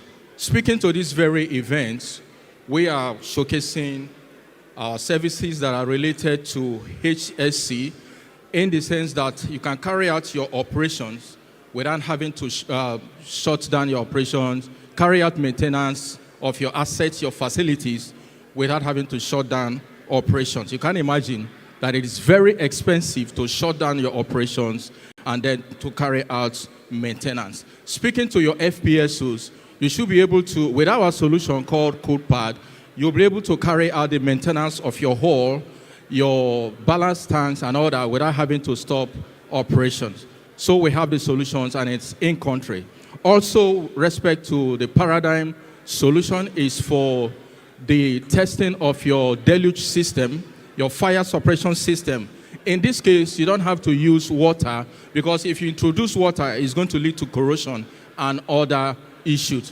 So that is what we bring to you with respect to the Paradigm solution. Also, we have Tesla. Tesla is a protective coating, and when you use this coating, at the end of the day, it's very, it does not hurt the environment. You can still be applying the coating while other operations are going on. And I'd like to talk about pipeline maintenance solutions. We're bringing you two pipeline maintenance solutions. We have the lock-ring and equally the pull-tinet technologies for the maintenance of your pipelines. Your pipelines, you don't need to shut down all your operations. Your pipelines, you can do the maintenance. What you only need to do is to isolate the line that you need to repair while other operations are going on. Thank you very much for coming to Hyprops.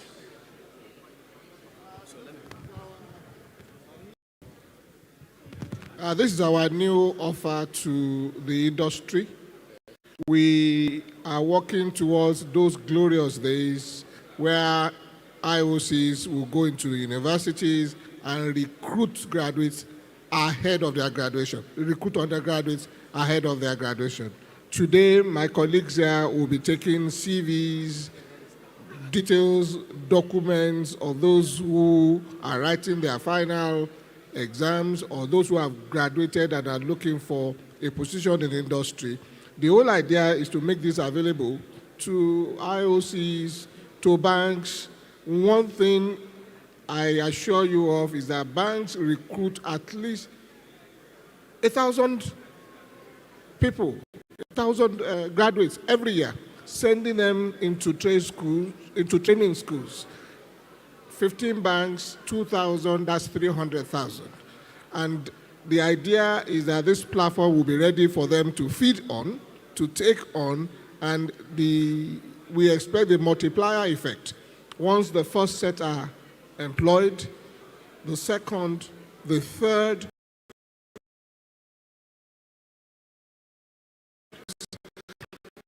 and we'll be able to generate a pipeline of employable graduates into the industry. And unemployment will be cut down, Jakpada also will be cut down, and these gentlemen and ladies can put their minds towards constructive engagement, and that, I guess, would help to reduce the unemployment figures in Nigeria. Little beginnings, but we see a great future.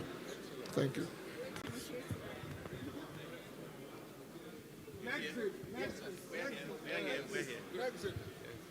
Good afternoon, sirs, madam, and everyone. We thank you for coming to us. Nexi Bank, people are like, what are we doing here? Because we're meant to be non-oil export, right? Set up by an act of the parliament of the country to promote and diversify the foreign exchange earning base of the country. But we are active in the oil and gas space because we realize that at the end of the day, what is key for us as a country is that if we cannot earn enough, or we are not driving to earn enough, at least the one we can retain in-house, let's retain it through the encouragement of players, of Nigerian players in the oil and gas space. So we are partnering with NCDMB particularly to promote the capacity of our local players who are dealing with the IOCs and NOCs, so that the monies that are earned by these guys, instead of it going out of the country, we retain it in-house. And by the grace of God, we have been doing this, relating with our local participants who are dealing with the IOCs and NOCs, building capacities, giving them funds, managing the SCDMB fund. We have fund for both, for women particularly, for example, to encourage women players in the oil and gas space, because we realize that not many women are very active in that space. So we're encouraging women, and we make it very easy, such that although we have said, okay, for a start, we can do $500,000 for the women for a start, and as they build their capacity, we can also do that. And then we also have for the other players, $1 million limit for both invoice discounting, for both equipment financing or PO financing. And we can do up to 3 years. And we've also the collateral arrangement. Yes, that's what I wanted to talk about. The collateral arrangement is very easy. ISPO from your bank, instead of looking for a bank guarantee. It's ISPO. So once your ISPO is in place, revocable standing payment order becomes very easy to access. And a lot of drawdowns have been made, and a lot of applications are coming in, and we believe we'll continue to support. Thank you. Thank you, sir. Thank you. Thank you.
I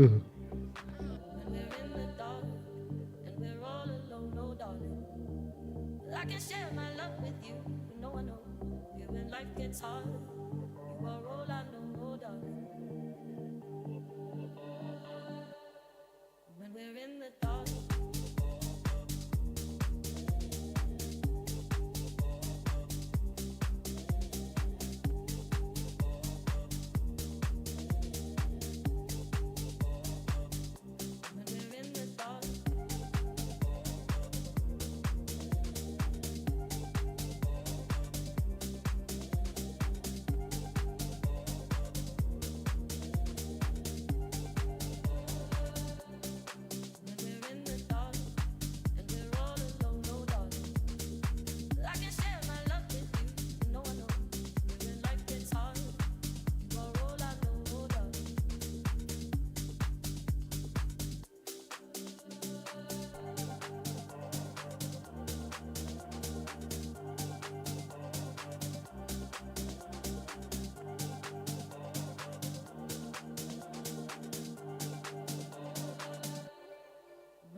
Wasted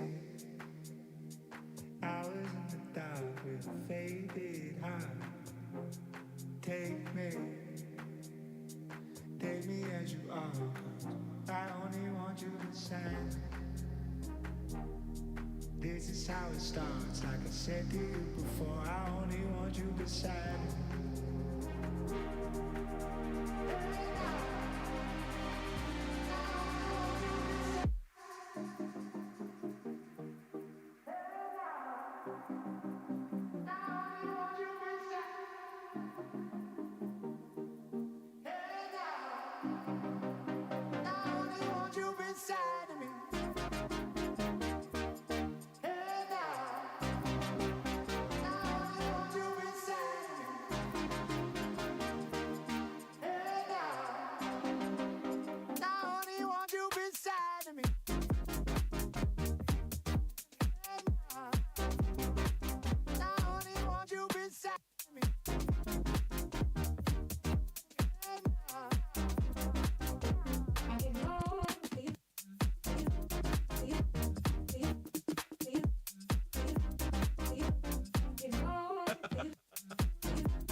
feel so unsure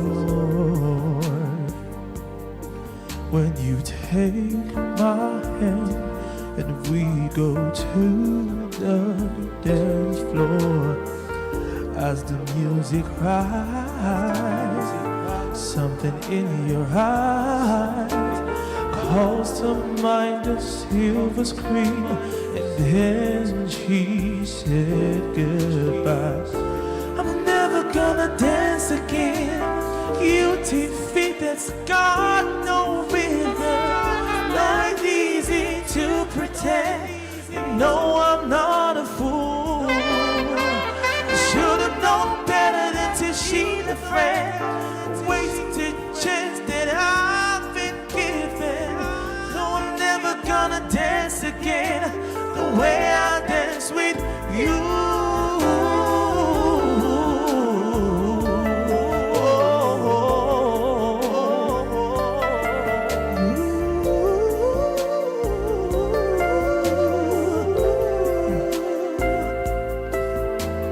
Time will never end.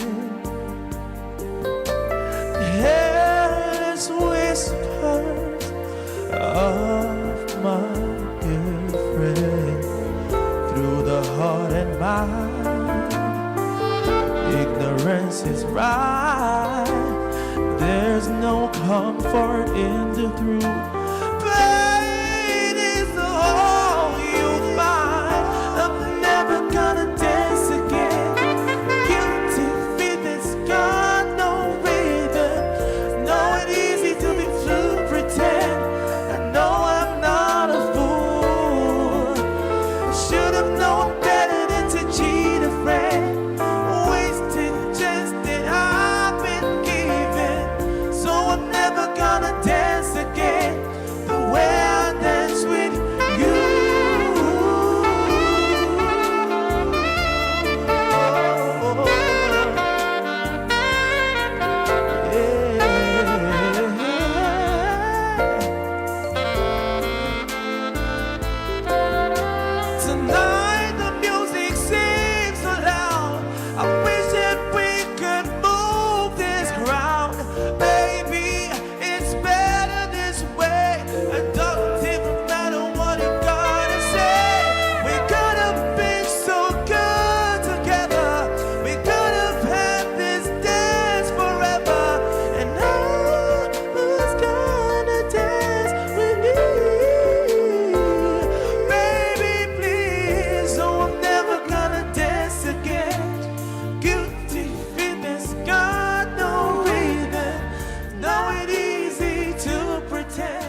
wanna dance again the way I dance with you.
in our lives. We all have pain, we all have sorrow. But if we are wise, we'll know that there's always tomorrow.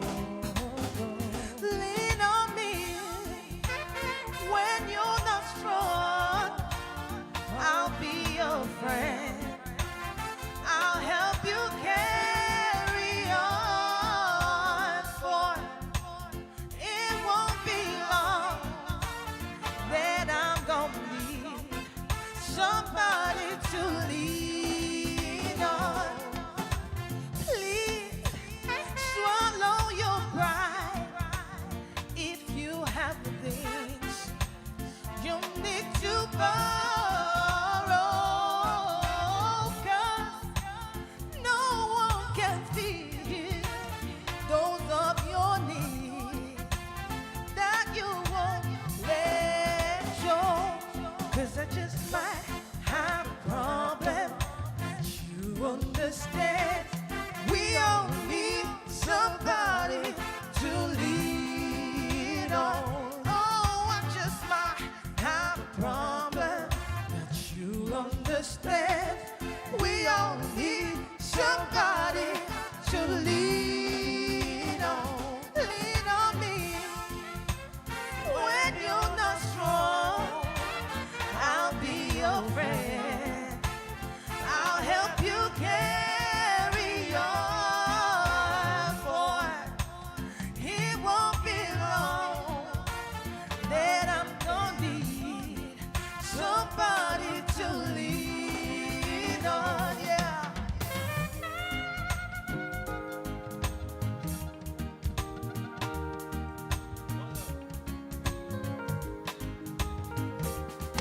Get to the old season. One love, yeah, the children crying. One heart, let's get together and feel alright. Yeah, the children crying. Yeah, the children crying. One heart, whoa, whoa, whoa, give thanks and praise to the Lord, and I will feel alright. Sing it, let's get together and feel alright. Oh, na na na. Let them all pass up there. That's the remark. There is a question I really ask you. Is there a place for the hopeless sinners who will hurt mankind just to say this song? Believe, say one love. Yeah, the children crying. Whoa, whoa, whoa. Let's get together and feel alright. As it was in the beginning, so shall it be at the end. Give thanks and praise to the Lord, and I will feel alright. Say yeah, let's get together, feel alright. Oh, na na na. Let's all come together by this Holy Amagidion. So when the man come, there will be no doom. One heart. Let's have pity on those chances growing up. So for the Father of creation, say yeah, yeah. One love. Hear the children crying. Whoa, whoa, whoa. Let's get together and feel alright. As it was in the beginning, so shall it be in the end.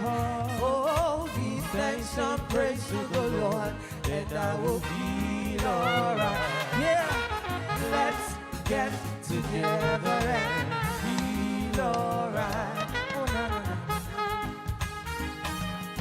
Yeah, man. Yeah.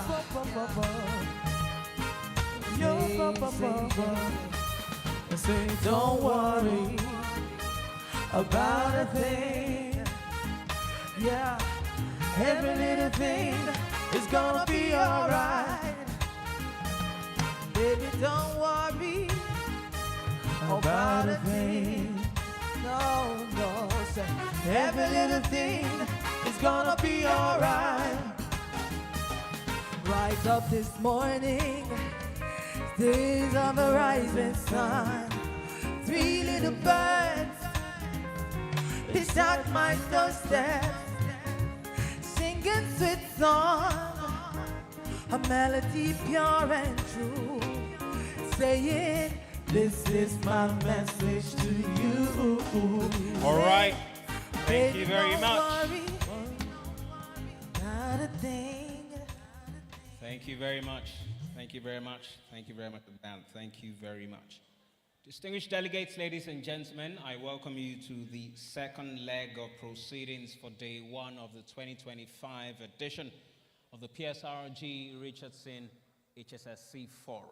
And yes, this is the second leg of proceedings, and we have a number of presentations that will be delivered on this stage today. And yes, once we're done with all those presentations, remember there will still be an opportunity for you all to ask questions of all our speakers and presenters. And that will be a very good time to take answers from them as the sessions promise to be eye-opening. Thank you very much for being here on time. If you can hear my voice from wherever you are, please move into the main hall. Thank you very much. We are starting session 2 right away. And this session has its focus on health, road safety, and environment. Health, road safety, and environment. So that will be the focus for session 2. And once we're done with session 2, we'll move straight to the interactive session where you have the opportunity to ask questions and make your comments, after which we'll have the raffle draw. Ladies and gentlemen, please join me to welcome on stage. So what I will do will be to invite all of our speakers to join me on stage, and once they're done with that, they will go on to make their presentations one after the other. So our first speaker is none other than a professor of obstetrics and gynecology at the College of Medicine, University of Ibadan, Professor Akin Osuntoki. A round of applause. Please, sir, just sit to my right. Our next speaker is the head of operations, Watch Out Technology Services, Mr. Michael Olakpade. A round of applause for him. Please join him on stage. Thank you very much. To my right will just be fine. Then for our third speaker, who will come to my left-hand side, please join me to welcome all the way from the Environmental Unit of Nigeria LNG, Mr. Adonye Tolofari. Round of applause for him as he takes his seat on my left-hand side. Thank you very much. And yes, that is the lineup of our speakers for session 2.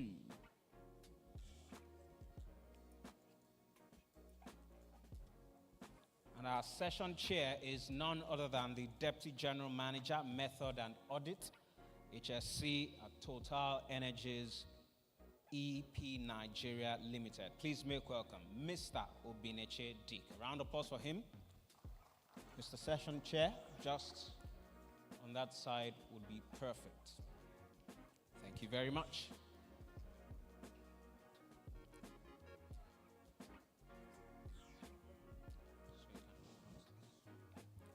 So ladies and gentlemen, we have the full complement of our speakers on stage. And yes, just as I mentioned earlier, we'll take words from all of our speakers one after the other. Just before we do that, at this time I would like to hand over proceedings to the session chair for his remarks, the Deputy General Manager, Method and Audit, HSC at Total.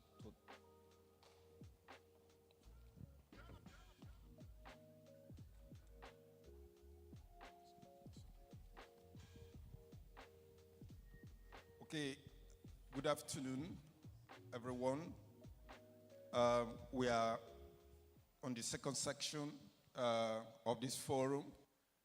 I will first take opportunity to appreciate the Richardson for these efforts so far for 17 years. Richardson, thank you so much. We cannot thank you enough. Total Energies have been supportive on this because we, for HSE, is our core value. And for the participants, I welcome you also because there are opportunities to learn new things and the opportunities to improve what you are already doing. As an industry, this forum have added so much value. And today, the 3 topics that have been highlighted are well packed, and I believe that the prof is going to really, because I'm very, keen to hear from the prof on these issues of how we can manage or get aware of the ravaging issues of cancer. So not only for ourselves, it will also be for your elections. So we need to take down what we need to do to help ourselves, even the industries, to improve the process for their personnel. And also the second one that has to do with the recklessness behind the wheel. We know that for road safety is also an issue. So a solution will be presented today by Michael Olapade, and I do believe that the industry players here is going to take home something. And then we know that for the oil and gas, as we strive to continuously improve our, reduce our environmental footprint, biodiversity have entered into the strategic actions to be able to give back to the environment. And I do believe that Adoye Tulifari is going to really help us and to dissect this issue on something we can take home. So I wish you all a good forum for this second section. And it's the doer that is blessed. And it means that we need to imbibe it, we need to take home, and we need to do it. So thank you. Thank you, sir, Mr. Session Chair. And yes, we also have our final speaker on stage, the Managing Director, Nikitaros Nigeria Limited, Mrs. Adenike Ibirogba. You're most welcome, ma'am. It is an honor to have you with us today. All right. Our first speaker is the Professor of Obstetrics and Gynecology at the College of Medicine, University of Ibadan. Please make welcome Professor Akin Osuntoki.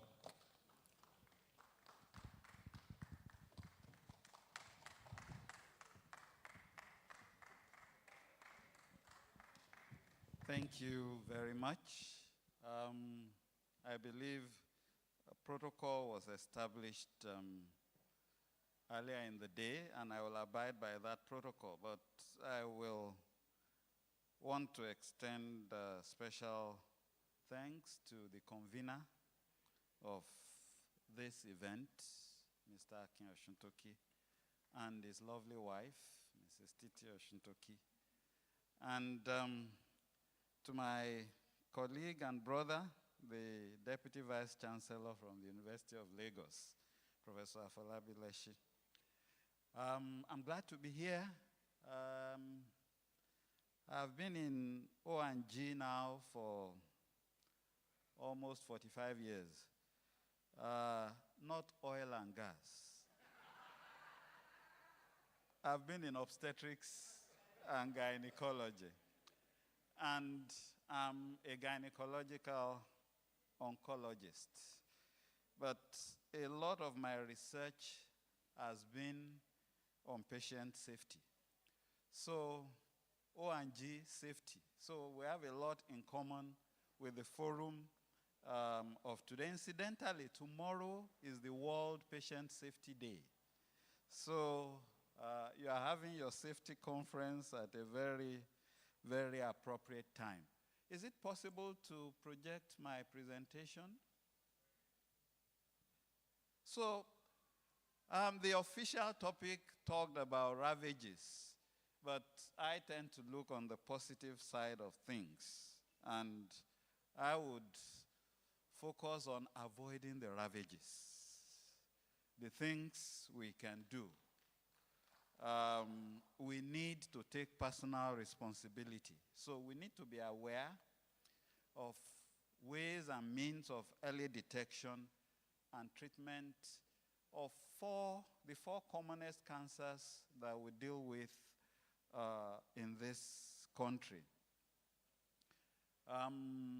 And incidentally, 3 of them,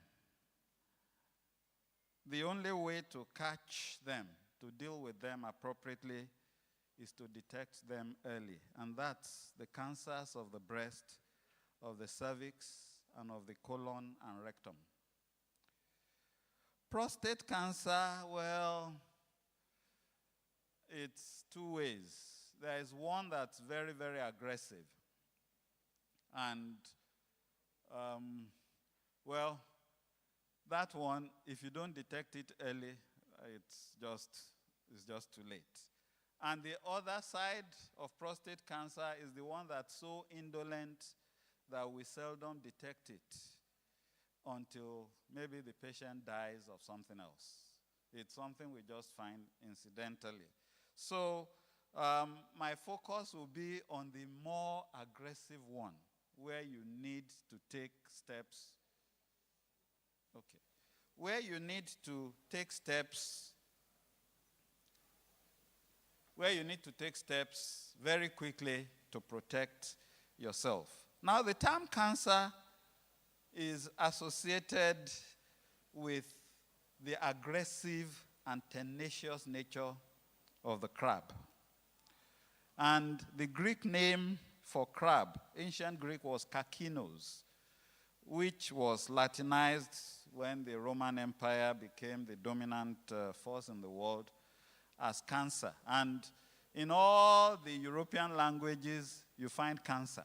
It's there in one form or the other. They may add an O or something at the end, but it's the same word all across. It's a terrible disease. It's aggressive, it's tenacious, and it's something that you really need to battle. It's responsible for about 10 million deaths worldwide each year. And that means 1 in every 6 deaths is attributable to cancer. So it's with us. And in Africa, it's doing a lot of damage. In fact, more damage than it's doing in most other parts of the world. Because although the people here this morning have been talking about the oil reserves and all of the gas reserves and so on, yes, we may have all these natural resources, but those resources have not been processed and made available for the benefit of our people. So when you look at most of the issues confronting the world, Africa is at the bottom of the totem pole. And we have about 800,000 cancer deaths in Africa annually. In Nigeria, we have about 130,000 new cancer cases every year and about 75,000 deaths. So it's a real problem. And from current projections, we may be dealing with maybe 1.5 million new cases on the continent in another 20, 25 years. So we don't really have much time to begin to take action. And action has to be individual. We all need to take personal responsibility for our health. Cancers can occur anywhere in the body. No site is immune. So we are talking about 4 cancers. We can use them as markers, but cancers can occur anywhere. Those 4, we are taking them because they are the commonest. And the organs that tend to be affected most by cancer are those that are related to reproduction.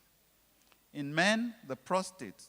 The prostate sits right under the bladder where urine accumulates, but it's also a channel through which the semen passes on to where it would lead to reproduction of the species. For the females, two important organs of reproduction, the womb, and then the breasts with which babies are supposed to be nourished at the beginning of their lives. And those are the two commonest sites that cancers sit in women. And then when we take both sexes together, male and female, you find that both of them are highly susceptible to cancers of the colon and rectum. And sadly, I mean, the other three you probably can detect quite early. I mean, breast cancer, there are steps you can take as an individual to kind of pick it up quite early. And actually, many women now, we are beginning to see earlier and earlier cases as public education has taken hold. Up till very recently, about 70% of our patients would present with advanced disease, stage 3, stage 4. But gradually, those numbers are beginning to come down. But for colon and rectum, usually, unless you are very, very aggressive about looking out for it, by the time they cause you to go and consult with a healthcare provider, it's usually too late. And that also applies to other cancers in the gut, right from the mouth all the way to the other opening. Cancers in the gut are just very, very dangerous, and one needs to be very aggressive looking for them. Now, there are so many factors that contribute to cancers, and that's where our personal responsibility starts, to see how we can take ourselves away from those things that can trigger cancer. Ultimately, cancers are due to abnormal changes in the genetic programming of what happens in our cells. That's why it can happen in any part of the body.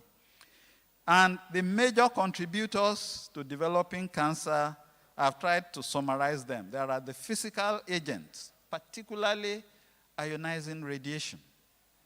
And ionizing radiation is all around us, but I'm talking now of concentrated exposure, either taking X-rays, CT scans, and well, in some instances, you could have accidents where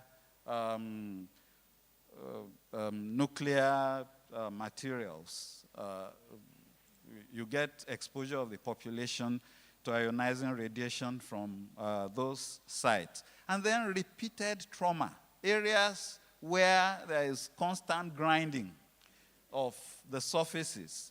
That trauma can trigger the cells to start dividing abnormally. Then we have chemical agents, oil and gas, hydrocarbons. A lot of those hydrocarbons are dangerous. And one needs to take protective measures if you need to be constantly working with hydrocarbons. They can trigger all kinds of cancer. Same with aromatic amines and azo dyes, all of these things. Then biological agents, and these are amongst the most important. Bacteria and viruses. A lot of cancers in the gut are caused by Helicobacter pylori. It causes stomach cancers. In fact, almost all stomach cancers are attributed to that or attributable to that particular organism. So it's something one needs to deal with aggressively. You need to deal with it when the organism has not yet caused cancer. Then we have various viruses, the viruses that affect the liver, hepatitis viruses. And then human papilloma virus. Human papilloma virus is responsible for 99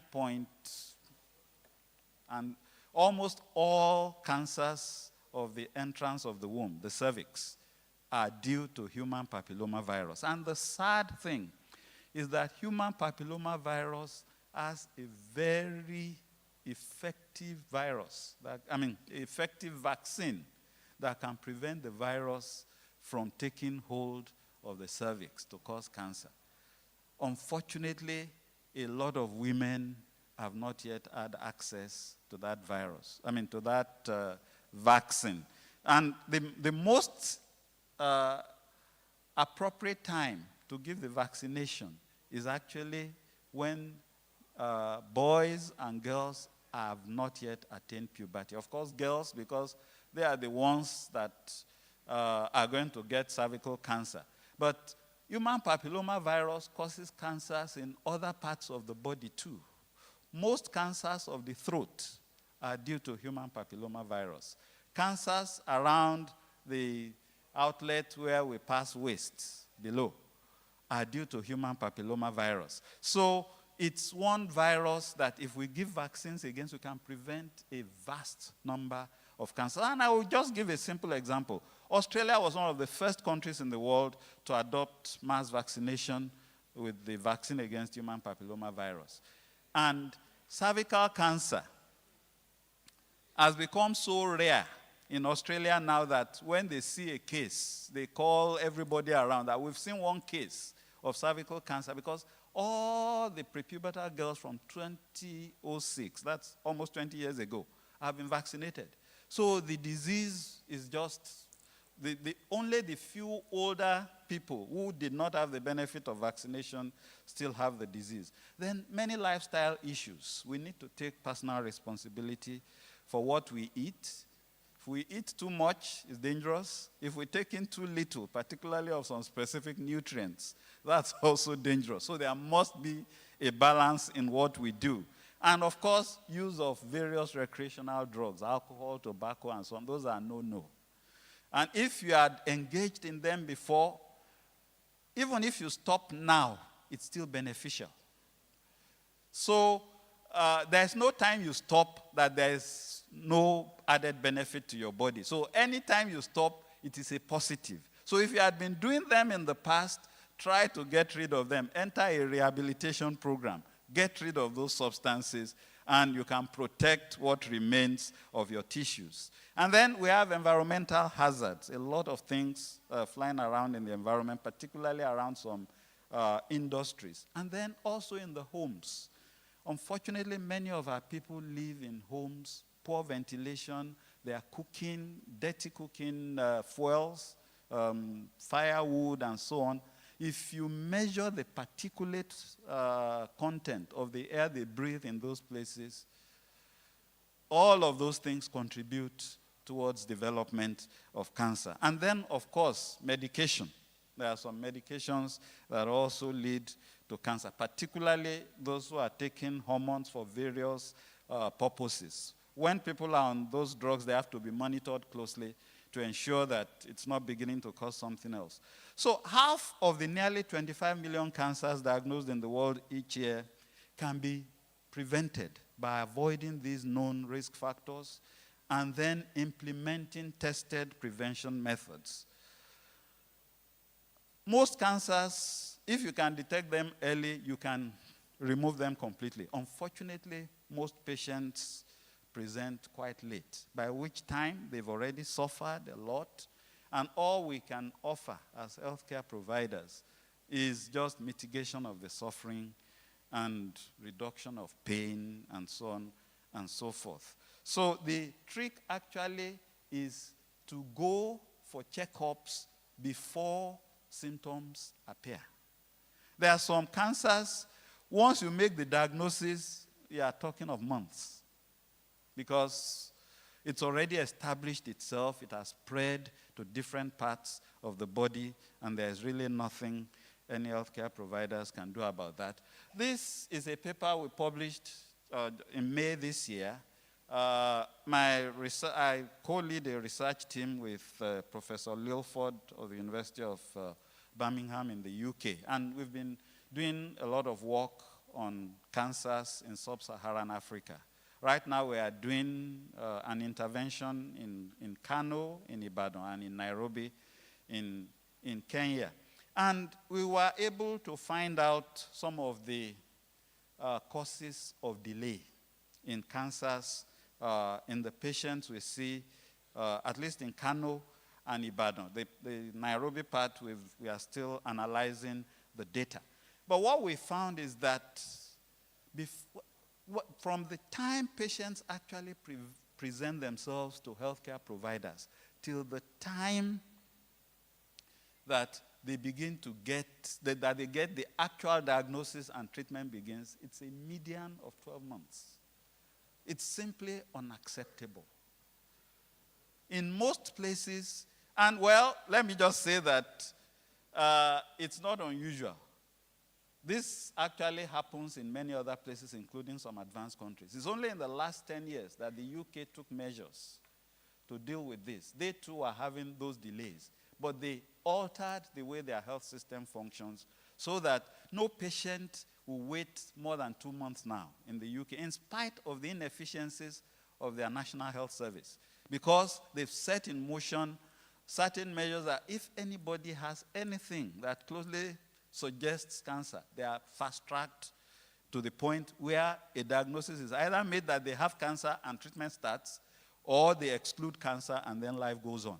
And that's what we need to do in Nigeria. 12 months, by the time, if the patient started at stage 1, 12 months later, most of the patients will be in stage 3, by which time the cancer can no longer be cured. So we need to enact policies that would ensure that patients get contact. I mean, once patients make contact with the formal health system, that they are treated as quickly as possible. And bearing in mind that many of our patients would first go to traditional healers or faith healers before they come to the formal health services. So the key to early detection and care is screening. There is no other way. Because if you wait until you are having symptoms, either coughing blood or passing blood below, or there's a swelling that you can see or feel, or your bowel habits have changed, usually by that time, it's too late.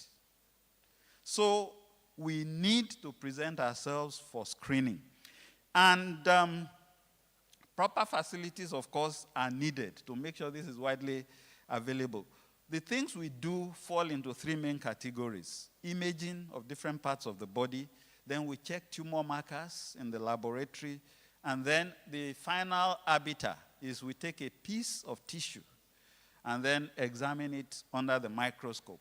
That's what is called histology. In fact, once that is done, in almost all cases, you either have a diagnosis of cancer or you can say confidently that there is no cancer. But whatever the case may be, if cancer is detected, it has to be treated very quickly. So I'll talk briefly about 4 marker cancers. Prostate cancer, we have nearly 20,000 cases and more than 10,000 deaths each year.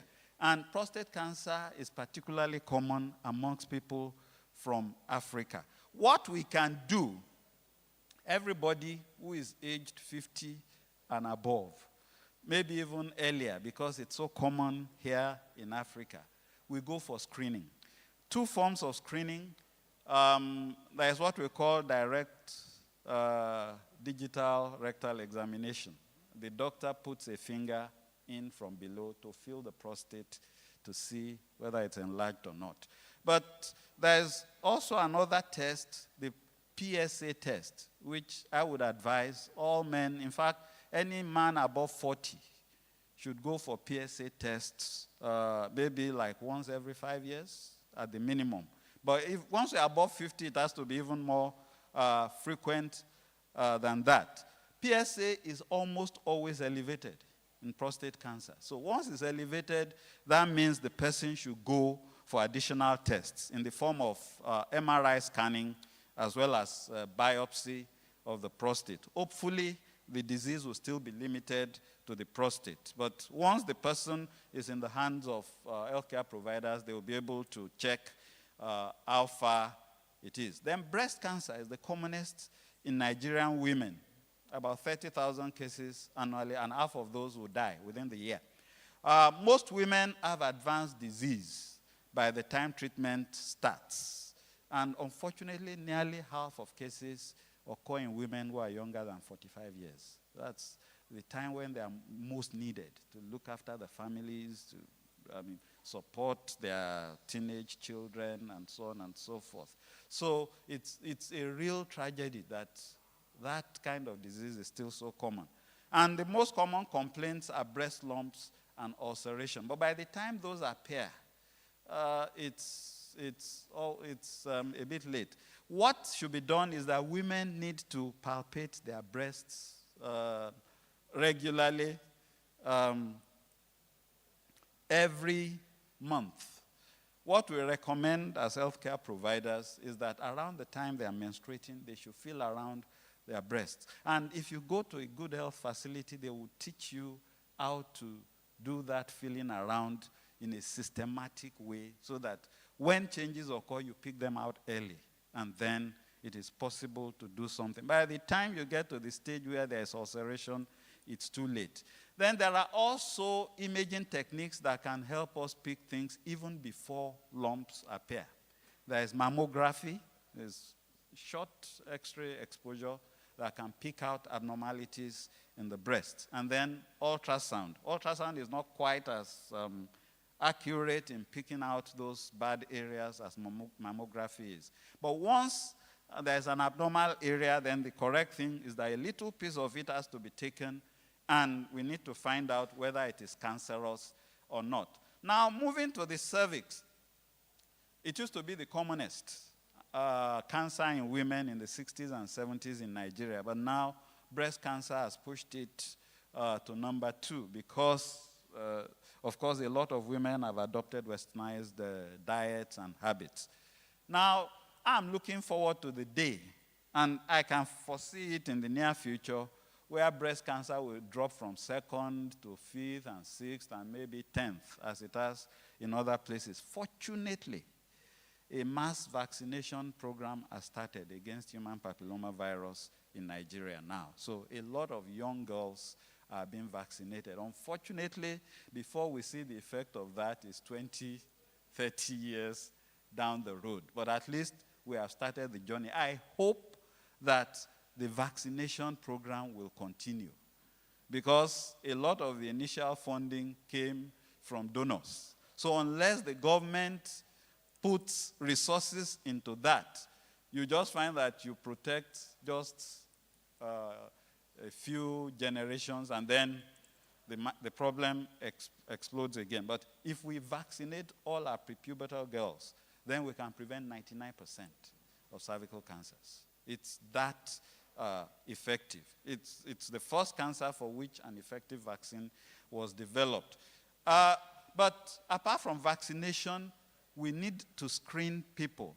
And one of the problems with screening is that many women feel embarrassed going to the clinics because it's an intimate examination to get the smear samples and so on and so forth. But things have evolved. You can take the sample from the comfort of your home. There are 2 methods that are in use now. The woman can pass urine and take it to the lab. It will be centrifuged, and the cells there can be examined, and we look for DNA of HPV in the urine. The other is that the woman actually introduces the sampling instrument into her reproductive canal and takes the sample, and then takes the sample to the clinic.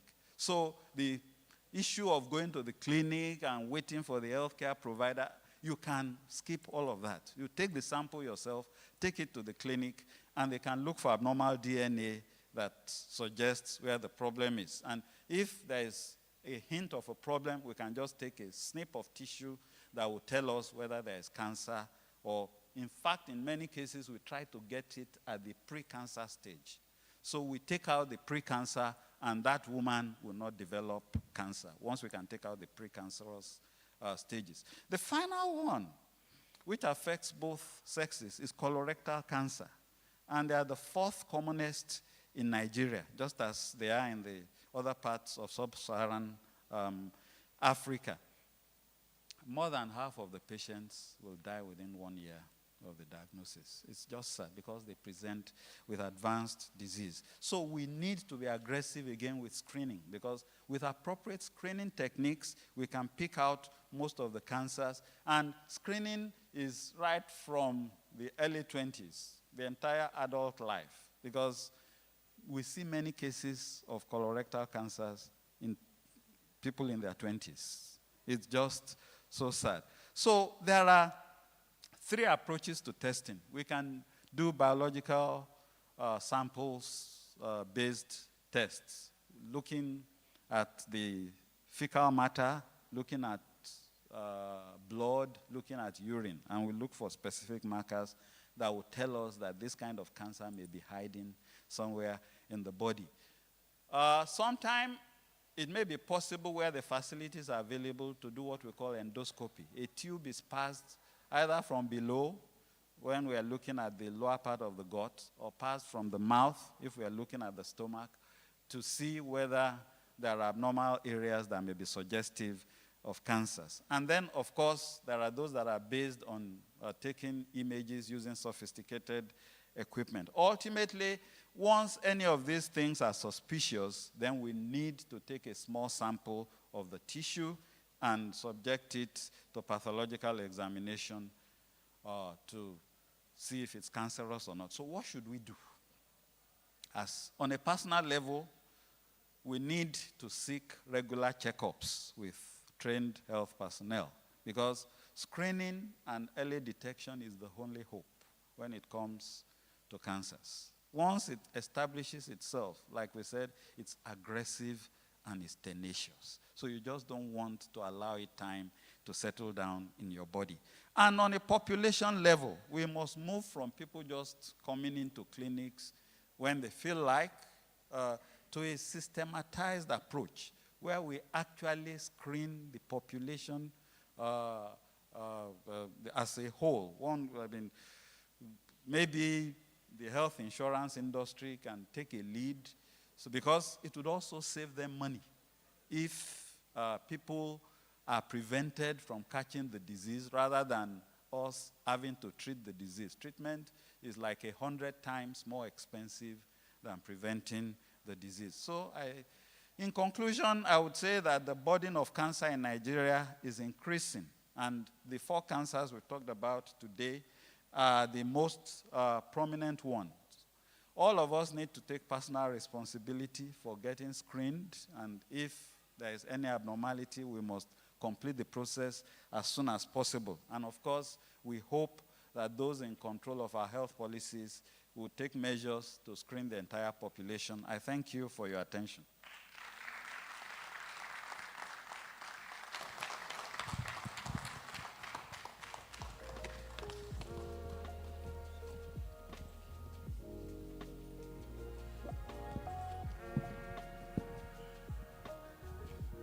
That was an eye-opening presentation, and yes, you heard it. It is very important to ensure that prevention is given its pride of place, because the cost of treatment or cure is more often than not more expensive than prevention. Thank you very much, Professor Akin Osuntoki, Professor of Obstetrics and Gynecology, College of Medicine, University of Ibadan. Allow me to beg your indulgence. Please give him another round of applause. We all can join hands together to do our own bit to ensure that our society becomes cancer-free. Is it possible, Prof? Yes, it is. It is. So you heard it. It is very possible. So let's do our bit to ensure that that works, and it starts with you. Thank you very much. Moving very quickly, we will take the next presentation, and yes, that will be delivered by none other than the head of operations, Watch Out Technology Services, Mr. Michael Olakpade. Round of applause for him as he takes the stage.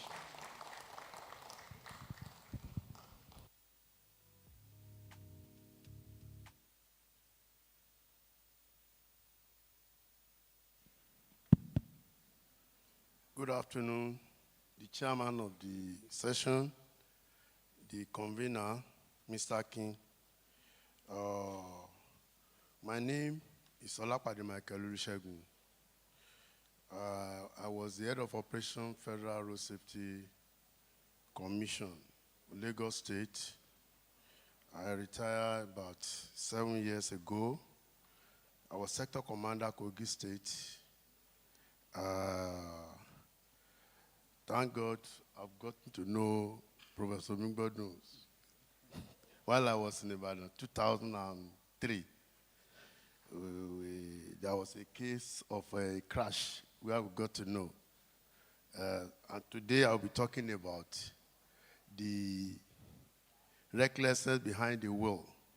Human error outweigh infrastructure in road traffic crashes. What do you mean by human error? There are three factors that brings about crashes on our road.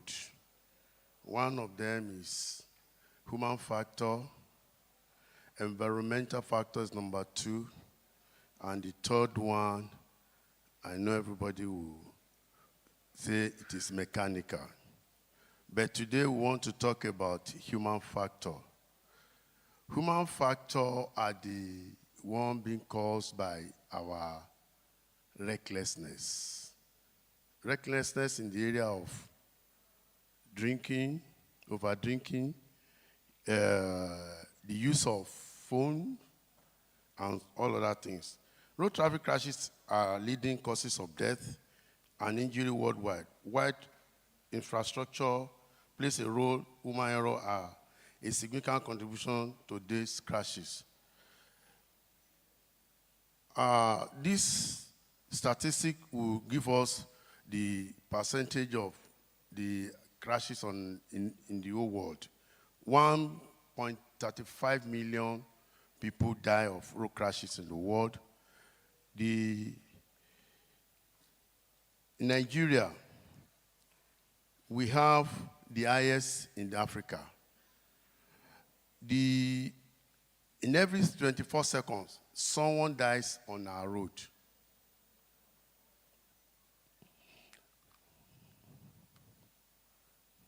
Sorry.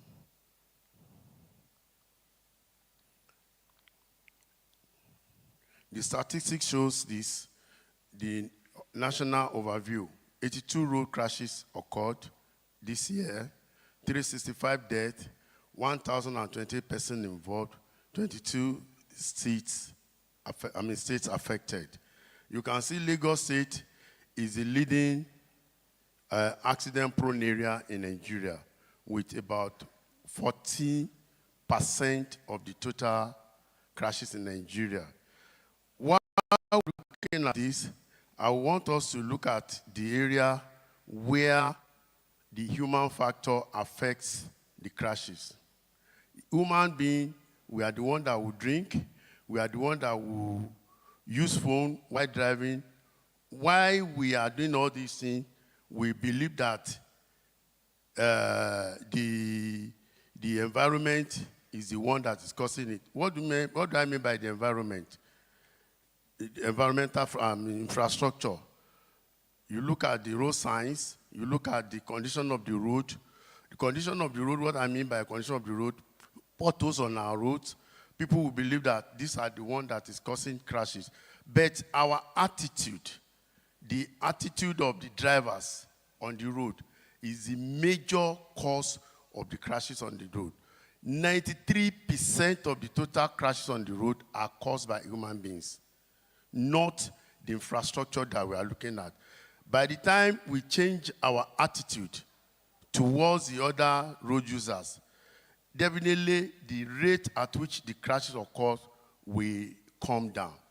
And by the time we look at all these things, statistics show, according to the World Health Organization, 1.35 million people die every year as a result of road traffic crashes. Human error accounts for 93% of the crashes. Speeding, 30%. Drunk driving, 20%. Distracted driving, 10%. Going further, you can see what we are talking about, a driver holding a bottle of drink, somebody making use of the phone. The worst of it all is when you are texting on steering. When you receive call, you can make use of the earpiece, but picking the call while driving is an aberration. Human error can be categorized into three main types. Perceptual error, failure to detect hazard. For instance, did you check your vehicle before you leave the house? Your tires, your propeller, your water, all those things are human error. Some people will say they are technical. No, because if you don't check your tire, nobody will come and check your tire for you. If you don't fix your propeller very well, nobody will do that for you. But some people will say they are mechanical. No, they are human error. Decision making, when you are speeding, like this morning when we are coming here, a motorcycle rider maneuver between my vehicle and the other vehicle in front. Unfortunately, he hits the bumper of the vehicle in front. What happens? He was already on the floor. The vehicle coming behind almost climbed him. These are the things we are talking about human error. We are not always patient when the moment we get behind the wheel. Everybody is involved. We are always in a hurry. It has no, but maybe I'm educated, I'm not educated. Little you see everybody blaring horn, pa, pa, pa, pa. Instead of finding out what is happening, what makes them to stop, the next thing you see, maneuvering. And by the time you move out, you discover that possibly maybe you have hit somebody. So we need to change our attitude when driving. This human error can be decision-making error, performance error, loss of vehicle control.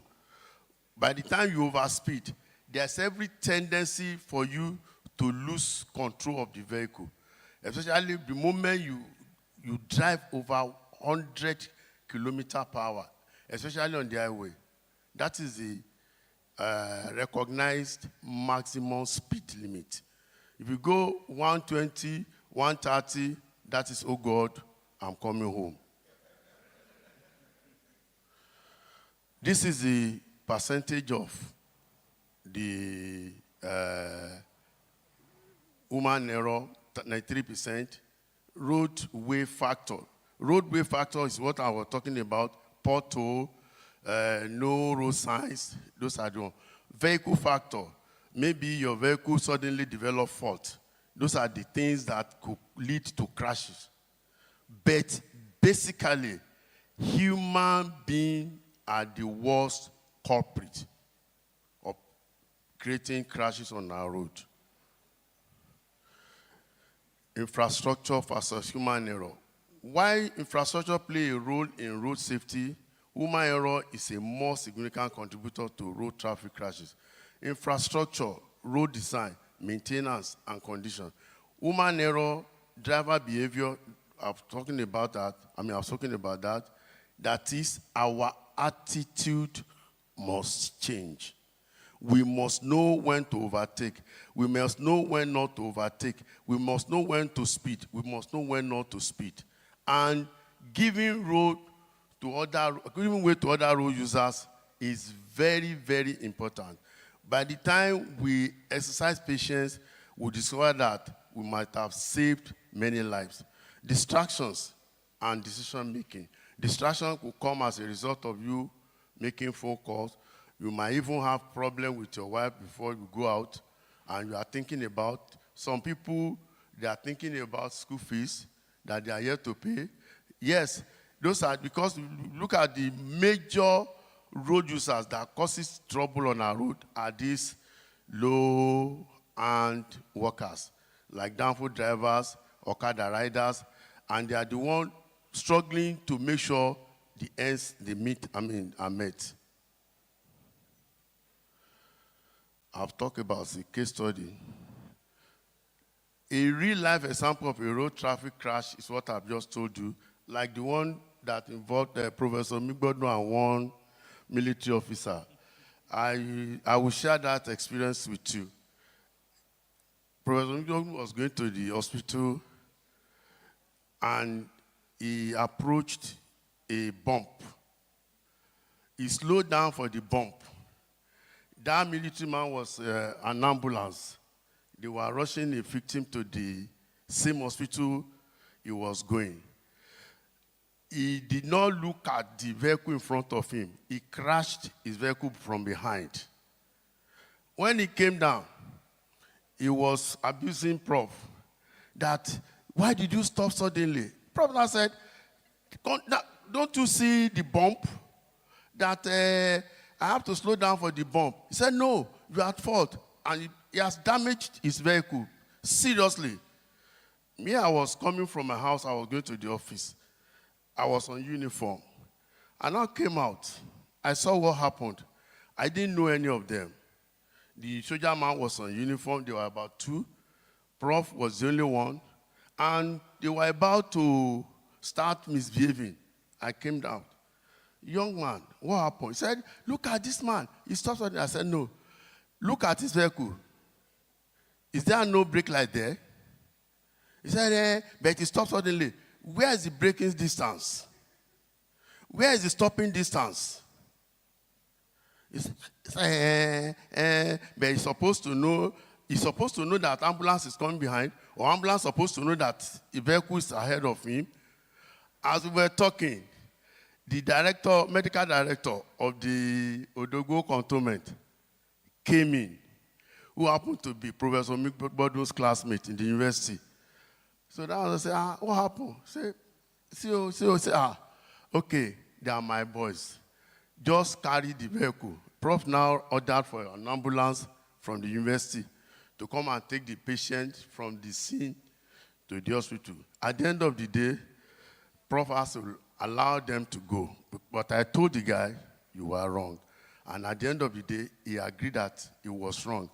That was where me and Prof met for the very first time. So this topic is a very good topic for me to use his own case as a case study. So please, let us be careful when we are driving.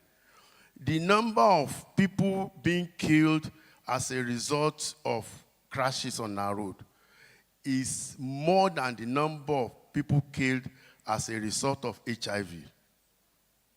That is the fact. All this one we have been talking, cancer, the number of people being killed by crash is more than the people killed by cancer. So we just, and even the oil and gas, when we look at what we are doing, yes, the safety there is apt, more than the one we have on the road. And every one of us makes use of the road. There's nobody that doesn't make use of the road. Even if you are flying, definitely you make use of the road. You come back to the road. And our attitude, let us start from here. Our attitude on the road. It is no exception of anybody. The moment we get behind the wheel, we are a different human being. Everybody. We don't want to give road for this person don't want to give you the chance to move. And by the time you are doing that, don't forget that you are talking about your life. And somebody is waiting for you at home. On the end, attitudinal change is the major thing. It starts from me. It starts from you. Prevention strategies. We should obey traffic rules and traffic signals. Many of us, when we see amber, that is the time we now press our accelerator so that we will beat the traffic light. And the rule is that never rush at traffic light. Don't ever rush at traffic light. Go at your speed. By the time you are being stopped, amber means what? Stop. Amber is not get ready. Amber, you know what amber? That one you call yellow. It's amber. Amber means what? Stop. The moment you see amber, press your brake. Respect speed limit. If they say go 100 km/h, please do that. We carry out a research on Lagos-Ibadan Express Road. They asked a driver to go at 120 and another one to go at 100. By the time the one at 120 gets to Ibadan, do you know the difference? 5 minutes. Just 5 minutes. So, respect speed limit. Wear seat belts. It is very, very important. There was a friend of mine who had a crash. He was the only one that was wearing seat belt. The wife was in the car. The 3 children were in the car. The father was in the car. The mother was in the car. The vehicle somersaulted. He was the only one that survived. Every other person died. So it's important. If you are riding bike, use crash helmet. Avoid distractions. By making use of phone, don't do that. Never drink and drive. Don't drink at all. If you have to drink, drink water. Yes. Give right of way. We don't do that often. Especially at roundabouts in Lagos. It is the first to enter. The first to enter will go. It is wrong. Respect the roundabout. Use turn signals. You want to turn to right. Before you get to that point, signal so that people coming behind you and people ahead of you will know that you want to turn. Adapt to weather condition. Like now, weather condition is wet. If you see body of water on the road, don't just go inside that water because there might be manhole there. You understand what I'm saying? When you are going on 100 or 120, you see body of water, don't slam your brake. If you slam your brake, the water will take away your vehicle because the vehicle is light already. Be visible. Anytime, anywhere you are, make sure they see you, especially during harmattan period. Make use of your hazard light so that vehicle behind you will know that a vehicle is ahead of them. The one coming in front of you will see that a vehicle is coming towards them. Stay alert and focused. Don't side look. Don't look at a fine girl by the side, because by the time you look at the side girl, you're already facing another vehicle. Obey school zone rules. When you get to school area, slow down. Properly maintain your vehicle. Like we said, you know when to go and service your car. You know when to check everything concerning your car, as in checking your body system. Prevention strategies. To reduce road traffic crash, we need to focus on preventing human errors. That is it. The moment we prevent human error, 70–80% of the crashes on our road will reduce. Education and awareness campaign, enforcement of traffic laws by possibly, if there are no last mile, police, road safety in Lagos, nobody will be able to use our roads in Lagos. Because most of the drivers, little traffic, they will go and face other vehicle. Technology-based solution. Yes, we are already saying that. CCTV camera, camera picking you, going the other way around, that is making use of other lane. The camera will pick you. Driving against traffic, the camera will pick you. When you don't renew your papers, the camera will pick you. Advanced driving assistance. Conclusion, obey traffic rules and regulations. Human errors are significant contributors to road traffic crashes. By understanding the role of human factors in road safety, we can develop effective prevention strategies. to reduce the number of crashes on our road. Safety on the road is a responsibility we all share. If the road is safe, if you are safe, everybody is safe. Thank you.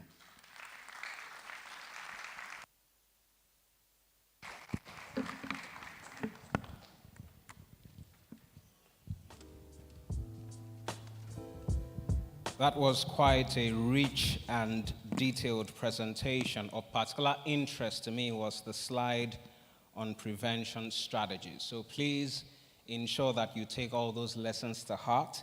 Remember, it takes personal responsibility to reduce human error behind the wheel. Ladies and gentlemen, please give another round of applause to the head of operations. Watch out. Technology Services, Mr. Michael Olakbadi. Please, when you leave this event venue, please do not text and drive. Please ensure that you stay alert and you remain focused. And just as he said, don't look where you should not look. Keep your eyes on the road. Thank you very much, ladies and gentlemen. Very interesting presentation. Thank you very much, sir. All right, so remember, we will have an opportunity to ask questions at the end of all the presentations. So please keep your questions close by. There will be that opportunity for everyone to ask questions once our speakers are done with their presentations. And yes, Mrs. Adenike Birogba will also be on hand to provide answers to any questions you may have on this particular topic. Moving very, very quickly, please join me to welcome our third speaker, all the way from the environmental unit of Nigeria LNG Limited, Mr. Adonye Tolofari. Round of applause for him as he takes the stage.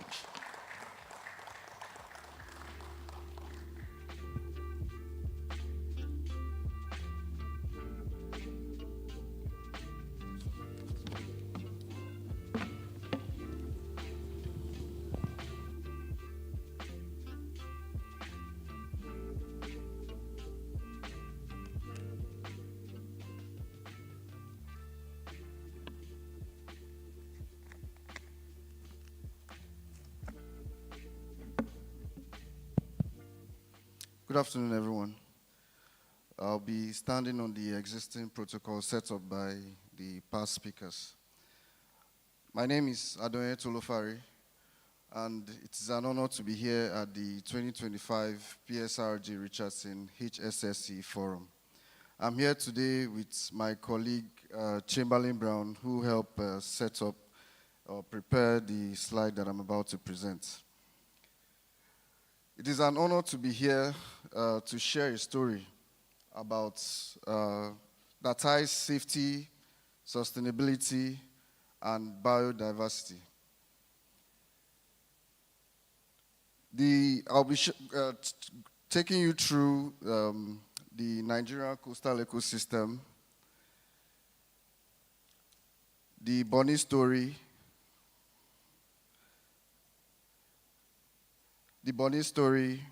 and how NLNG and the Finima Nature Park have been able to demonstrate corporate responsibility in biodiversity.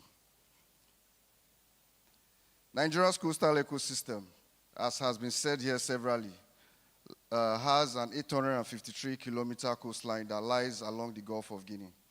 It is the world's third largest wetland, and this means that we are blessed in the sense that these wetlands, they help us regulate floods, they purify our water, and they also support our population in several ways. The African or the Nigerian mangrove forest is the largest in Africa. And that is a big deal also, because mangrove forests, they help us in many ways. The mangrove forest in Nigeria measures about 10,500 kilometers square, and it is the third largest globally, which is also a big deal for us. The habitat types we have include the mangroves, the swamps, and the brackish waters. These habitat types have been known to help us at 60% of our fisheries, our fish species, and migratory birds are found in these habitat types that we have here. But our ecosystem faces a major threat. The threats include pollution, coastal erosion, and exploitation of resources. A World Bank report in 2018 estimated the cost of degradation to our ecosystem to be about $9.7 billion annually, and that is not a good result. Now, imagine yourself on an island where the Atlantic meets dense mangrove forests. This ecosystem not only hosts life, so it helps, So it helps protect the environment, Atlantic. Its habitat types also include the mangroves that I've already mentioned, swamps, and barrier islands that are around that area. These habitat types support fishing. If any of you has been to Bonny before, you know that you always get good fish in Bonny. It also supports the shellfish, which, if you know what they call pium, that's where we get them from. The plants of our ecosystem also serve as ingredients for traditional medicine. Now, in Bonny, you have a lot of mangrove. And these mangroves serve as coastal protection for the inhabitants of Bonny Island. How does it do this? The mangrove-dense roots serve as a buffer due from rising sea levels. And these sea levels have continued to increase. A report carried out some time ago indicated that the sea level at the Bonny shoreline has risen between 25 to 30 meters, which has caused erosion in some parts of the Finima Beach, which is the popular beach in Bonny Island. As we all know, the mangrove forests we have in Nigeria are major carbon sinks. They help us to sequester tons of millions of CO2 equivalent. I already mentioned some of the threats that we face in the Bonny ecosystem, which are the frequent oil spills, the invasive Nipah palm. Now, these Nipah palms were introduced in the 80s for beautification purposes, but they have turned out to be threats to our mangrove system because they compete with the nutrients that these mangrove systems thrive on, competing with them in the survival of the species within that area. So it's affecting the native or indigenous species of the areas in which they find themselves. And that's why there have been several programs carried out by different bodies, including the Finima Nature Park, to replace these Nipah palms with some indigenous tree species within the area. Other threats include land reclamation.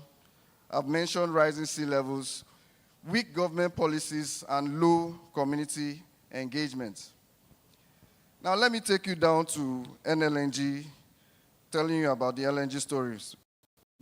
LNG has been mentioned here by some past speakers, but I'll just give a brief breakdown. It was established in 1999. From its inception, the company positioned itself as not just an energy supplier, but also an organization with a strong commitment to environmental sustainability. Today, NLNG is a top player in the transition from cleaner fuels, especially as LNG is increasingly seen as a bridge fuel from fossil fuels to cleaner oil. Economically, LNG is a major contributor to Nigeria's GDP and foreign exchange earnings.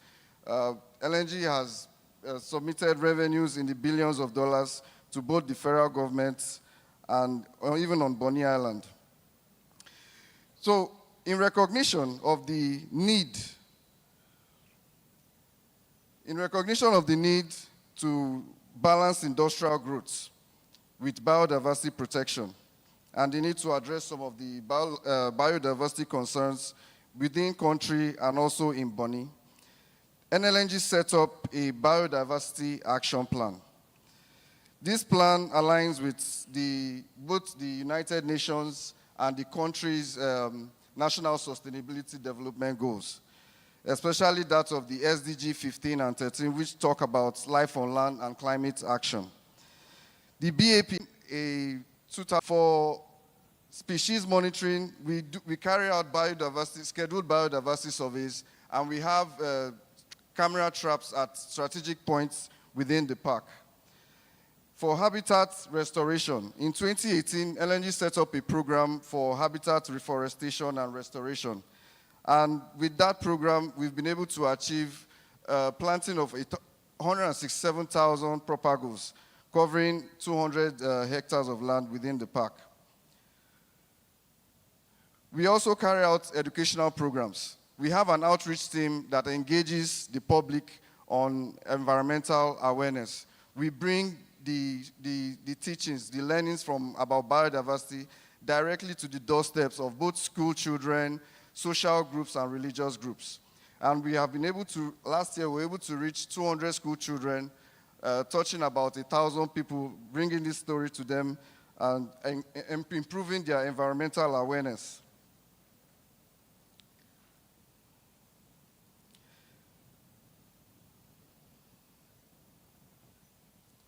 So what you see on your screen are some of the pictures of animal rescue carried out by the Finima Nature Park rangers in the presence of some visitors to the park. This is our guys carrying out species monitoring and engagement with schools and religious bodies. Since the inception or the establishment of the Finima Nature Park, we've been able to achieve certain milestones. In 2019, the Finima Nature Park became a member of the Wetland Link International, and in 2022, the park was certified by the Rivers State Ministry of Culture and Tourism as an ecotourism hotspot, thereby enhancing its profile as a premier conservation destination. The park is also a candidate for Ramsar Site designation and recognition as a key biodiversity area. But we are not resting on our oars with these achievements. In the past 1 year, NLNG has invested over ₦1 billion in upgrades to the park. This is in a bid to establish the park as a major ecotourism hub and also to improve its biodiversity appeal to its public, to the visitors of the park. Recently, LNG towards biodiversity have significantly enhanced the park's infrastructure and visitor experience. A 200-seater gazebo was built with collaboration from our partners, of course. A 200-seater gazebo was built for education and outreach programs. A 900-meter elevated walkway that provides an immersive experience for our visitors and rangers to help access the areas they need to monitor. We also added some facilities to the eco-learning playground, which we have not just for kids, but also for adults. And we enhanced the resource center with some additional engaging facilities. But the hallmark of this recent upgrade was the Bioconservation Hub, which was built recently. It is a dedicated space for conservation learning and research, including ecotourism. It houses the 2 whale bones that we have. These 2 whale bones were recovered from the Atlantic shoreline in 2014 and 2020. They currently sit at the Bioconservation Hub. The Finima Nature Park Rangers were able to recover 69 pieces of the fin whale bone. And these whale bones, they serve as specimens showing the biodiversity of Bonny Island. And it's a major attraction for our visitors. The Bioconservation Hub also houses an aquarium that showcases the unique fish species of the Niger Delta. And we have some information boards, LED screens, that showcase the indigenous flora and fauna of the park. What's next for the Finima Nature Park?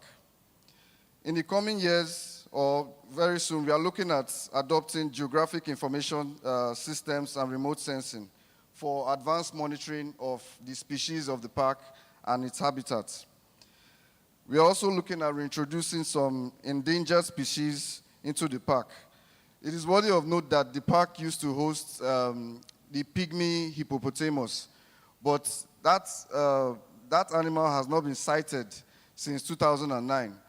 There used to be stories around the hippopotamus. People that worked there for a long time, like in the construction phase of NLNG, used to visit this animal. They pay money to one particular guy to see the hippopotamus. But at some point, both the man and the hippo were nowhere to be found. So there are several stories have come up about what happened. Some say the hippo was not happy with the man taking too much of his money, while other stories just came up. But we are looking at how we can introduce some of these endangered species back to the Finima Nature Park. In line with the NLNG Net Zero 2040 aspirations and also its decarbonization drive, we are looking to solarize the park facilities, reducing reliance on fossil fuels and cutting operational emissions. We are also looking at establishing stronger conservation partnerships with Ramsar, BirdLife International, UNEP, and some other local universities. In conclusion, the message is clear. Sustainability, safety, and biodiversity are not side projects. They are not side projects. They show they are the foundation of resilient businesses and thriving communities. The story of Bonny and the NLNG experience is not one that is isolated. It is an experience that shows when industry, governments, and people work together, we can protect our ecosystems, safeguard our lives, and still deliver growth. Thank you.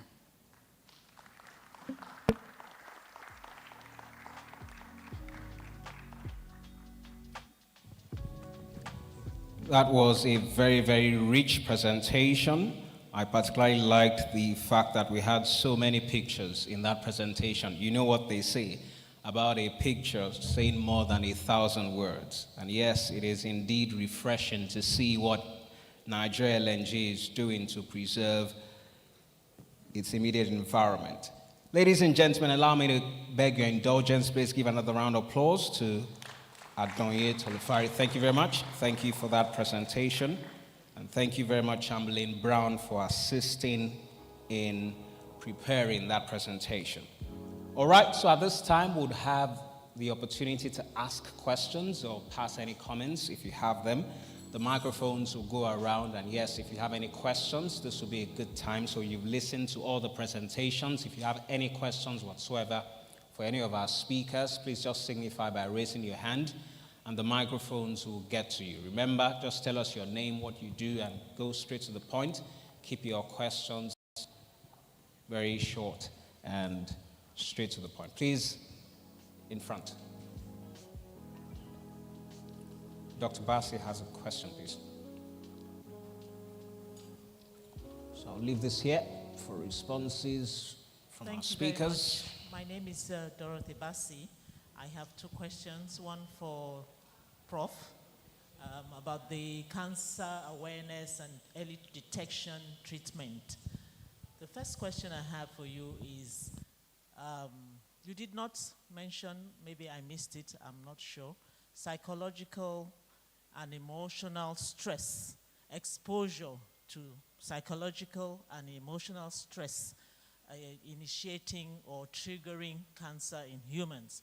I have read severally on this aspect. So I want to find out, is it true?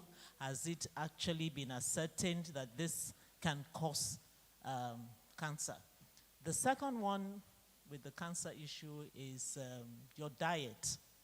You know, because you did say that it has to do with tissue and multiplication of cells and all of that. I have also read that when you change your diet 360 degrees, that is to say you are totally plant-based, it can reverse or, you know, kind of mitigate it. I'm not sure. The second question, the third question for the last speaker, sir, brilliant presentation. And again, I would like to encourage us to begin to publicize more what we do at sessions like this, because it is hitting home. And sometimes we do a lot of things, because when you read some of the papers from the students, they are not aware of the advancements in regulations, in things companies are actually doing to mitigate some of the challenges highlighted. So again, please, I think we all should have that change in mindset. The MTNs of this world, they are showcasing so many things that really don't add value to the Nigerian populace, but this certainly will add a lot of value. So the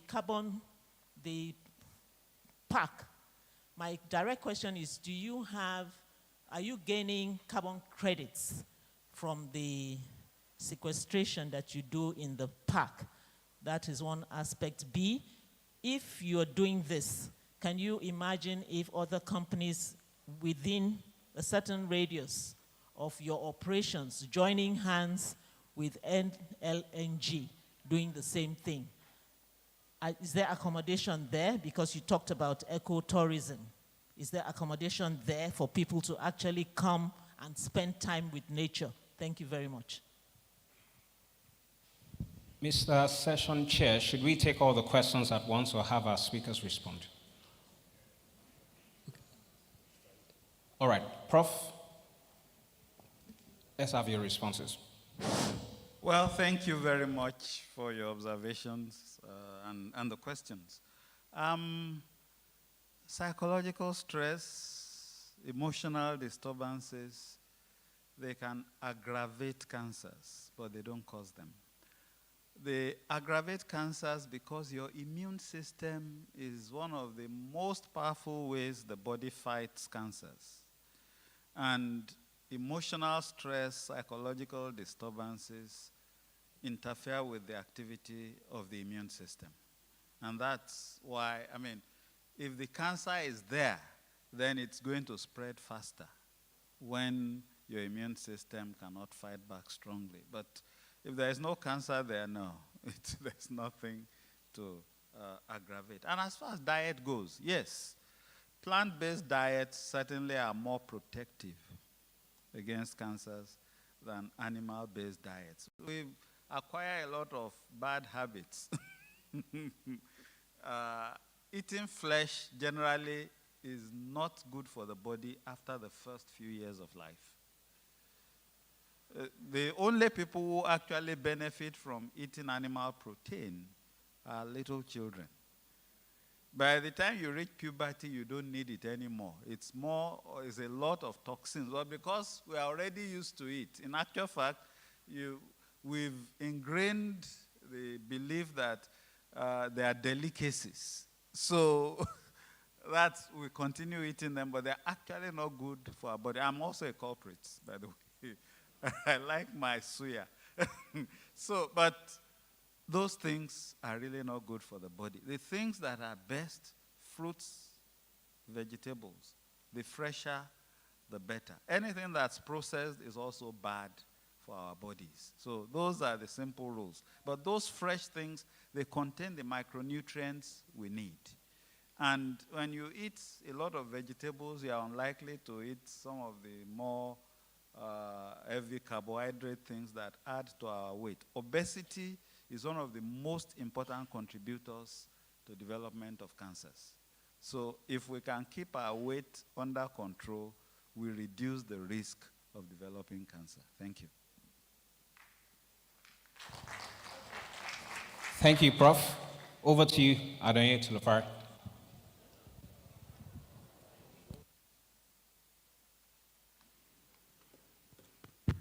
All right, thank you very much, ma'am, for that question. Very interesting questions indeed. I'll take the second one first, which is the question about accommodation for visitors. So at the moment, the Finima Nature Park does not host or house its visitors. What we offer is an experience for people that come from all over the Niger Delta and Nigeria in general to experience the flora and fauna of the park.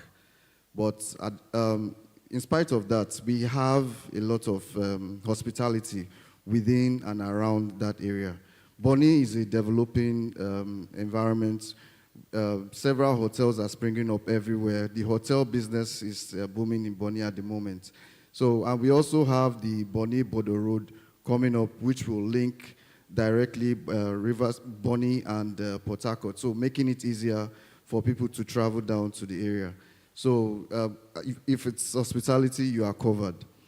For carbon sequestration, at the moment, we are not getting the carbon credit for the 248,000 CO2 equivalents that we are sequestering. And there have been moves in the past to get this carbon credit.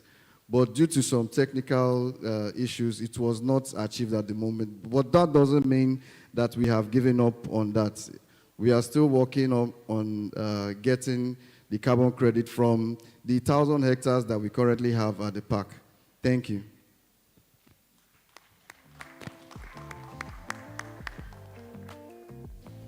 Over there, over there.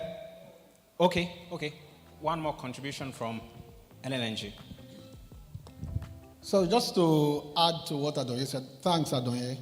On the carbon credit, the requirement is that for you to get carbon credit, you have to establish that project before your own initiative. But the Finima Nature Park existed along with NLNG, so it is not eligible for us to get the carbon credit for it. So that's why we're not getting carbon credit. All right, so except we establish new project to enhance the park, get more hectares, then we can get carbon credit.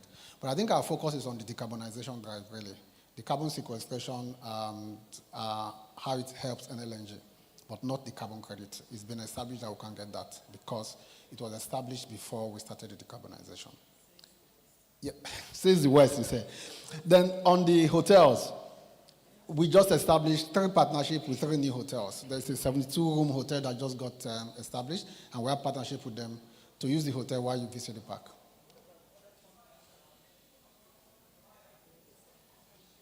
Within the island?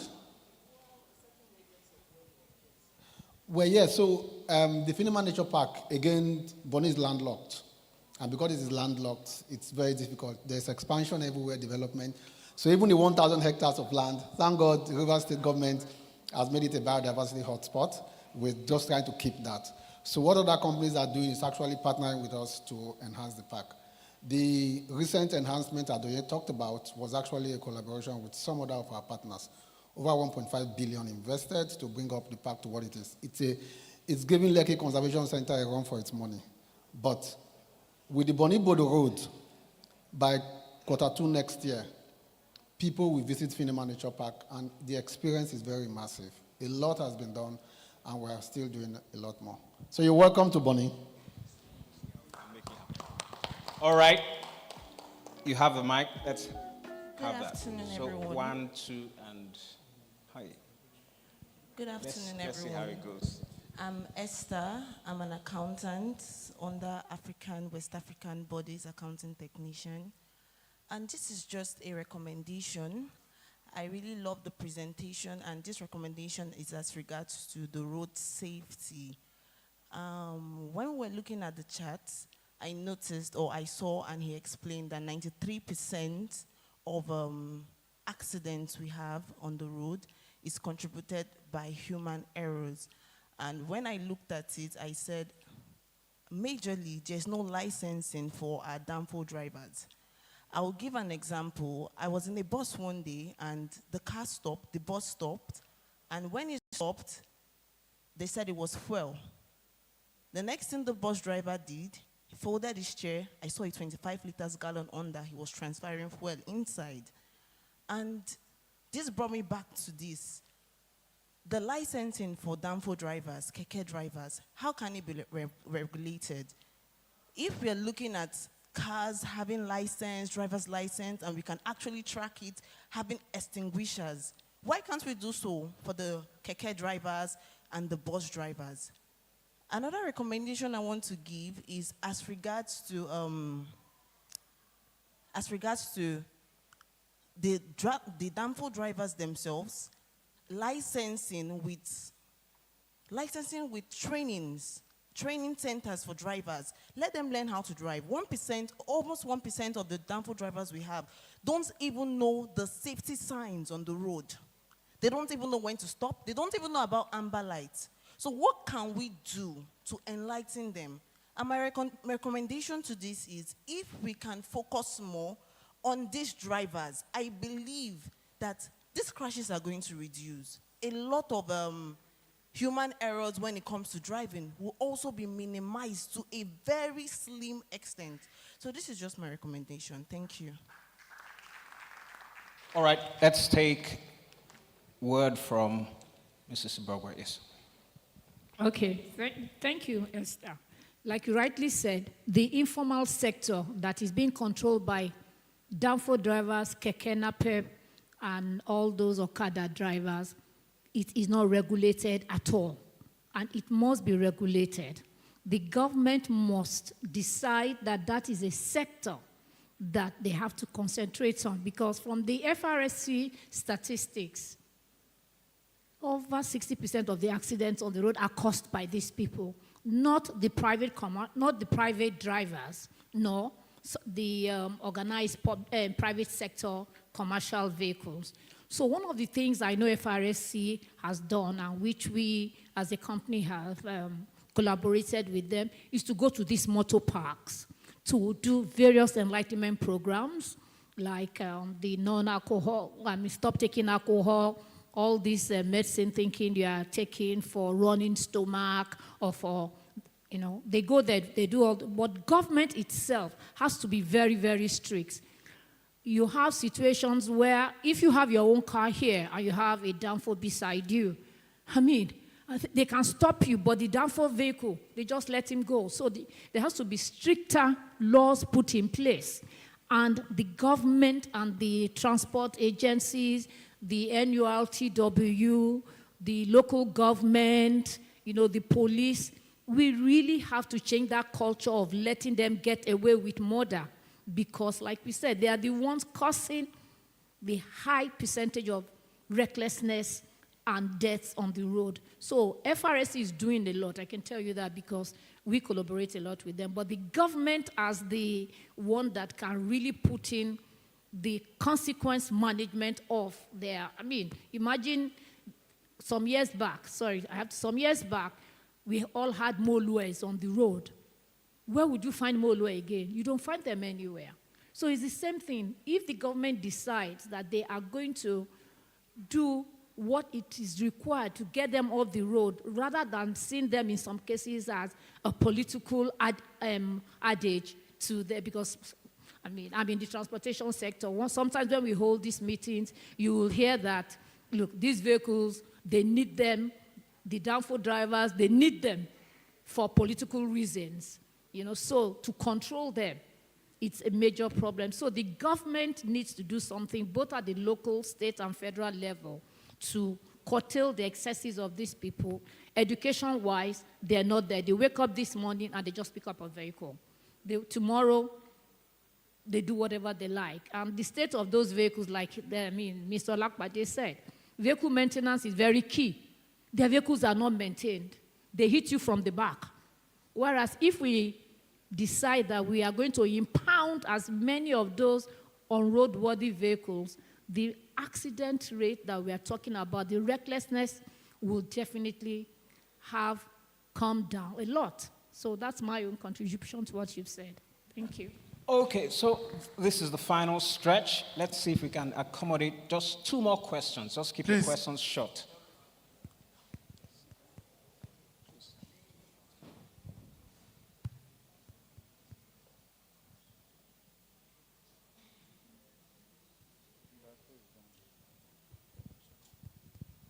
Okay. Can I? Yes, please, go ahead. Thank you.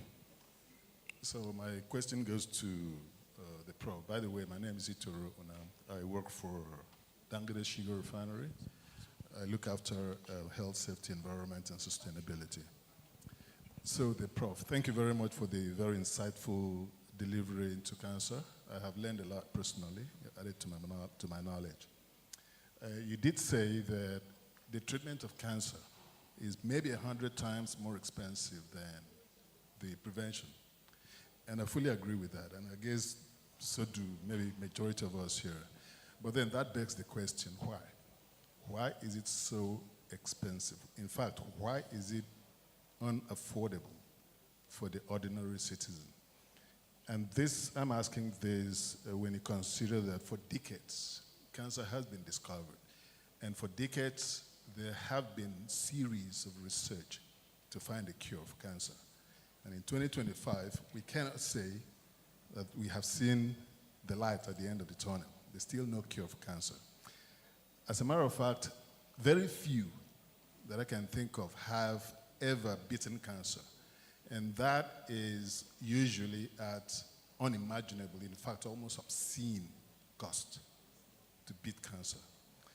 So it then generates these conspiracy theories, which I would like you to debunk, Professor, if you can. Some have postulated that the big pharmaceuticals around the world, those industries, benefit a lot from the treatment of cancer. One article I read, not in this part of the world, in the Western part, had it that some prescribing physicians actually have a percentage of the cost of the treatment they prescribe when it comes to cancer. And cancer is the only kind of disease that has that option. So they have a percentage of the cost of the drug coming to them personally, which is more like an incentive for them to prescribe more, and then the entire cost is transferred to the patient, making it even more unaffordable. Now, this is a conspiracy theory. And it's also being said that the pharmaceuticals, because they benefit so much from these schemes, they go all out to suppress any ideas or any effort at discovering a cure. So I mean, it's out there. I guess I'm probably not the only one who've heard this. So I'd like you to debunk this. Is it true? Is it true that there is any such thing by the big pharmaceuticals, and that some physicians actually benefit? Maybe not in Nigeria. I know what I read was about the US. Is it true that they benefit from this? And if not, why is cancer treatment so expensive? Why can't we afford it? Okay, so I already resistant to them. So there must be a balance. Thank you. I want to react to the observation raised about downfall driver. As a matter of fact, road safety drivers, they do drive intracity. And where we have the bulk of the crashes are intercities, whereby you see 26 deaths, 30 deaths, don't often occur within the city. What we see within the city are minor crashes, whereby your vehicle is damaged. Much of the fatality are not recorded within the city. What I'm trying to say is that we are looking at the downfall drivers as the major culprit, whereas most of us are the major culprit. Many of us who want to go home without driver's license, without even knowing how to drive. What we do is that I have made money. I buy a vehicle. Christmas, I'm going home without knowing how to drive. And what do we see on the road, especially during the embargo period? A lot of crashes. So what I'm saying is that it is everybody that must have an attitudinal change. Learn properly. If you don't know how to drive, don't go there. If everybody can change, definitely. Thanks and appreciation to all of our speakers, to Mr. Session Chair. Thank you very much for making Session 2 worth the wait.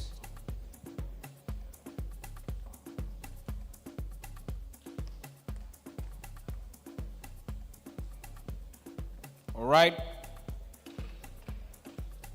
So this is the final call. If you've not purchased your raffle draw ticket, you have a final opportunity to do so right away.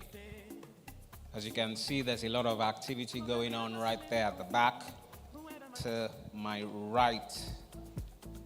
So once that is done and out of the way, we will proceed to have lunch. And yes, remember, the exhibition will still be on, so feel free to interact with all of our exhibitors, find out what products they have on display and what services they have on offer. Remember, the program still continues tomorrow. And yes, the first session kicks off at 10 tomorrow. So please be on time tomorrow. By 9:30, we should commence the proceedings. So please be on time tomorrow so we can start very early. Tomorrow by 9:30, we should commence the proceedings for tomorrow. We have a lot lined up for tomorrow. We have two different sessions for tomorrow. Safety, security, environment, technology. Session 2 for tomorrow is waste management, industrial hygiene, and Nigerian content. So yes, promises to be a very, very interesting time as we continue the discourse. All right, raffle draw, please. Thank you. Are we all set? Let's have the box on stage.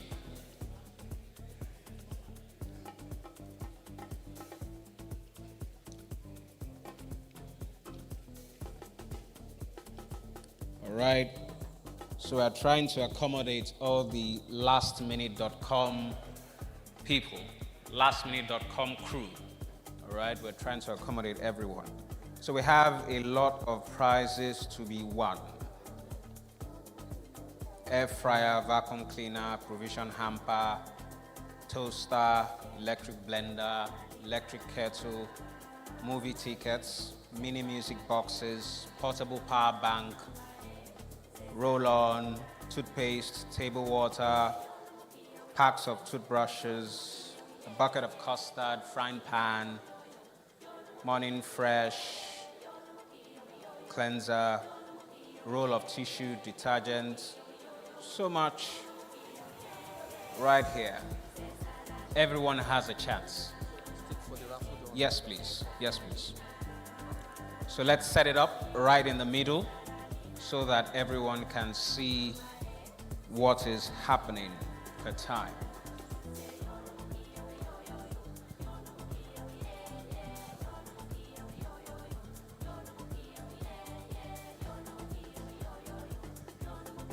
All right.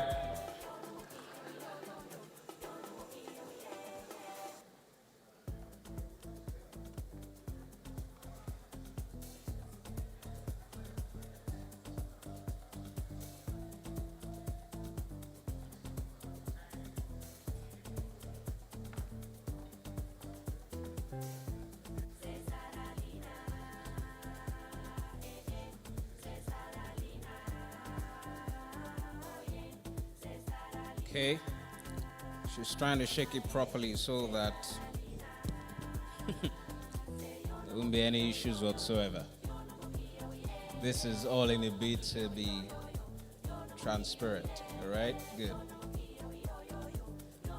So ladies and gentlemen, distinguished delegates, please, this is now the time for you to take out your raffle draw tickets.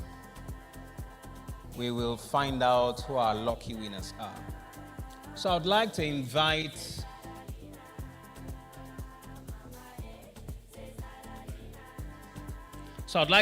someone from this side of the hall to help us pick the first set of prizes.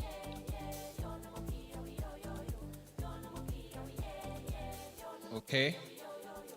More tickets, all right. The gentleman wearing the gray native outfit, please come.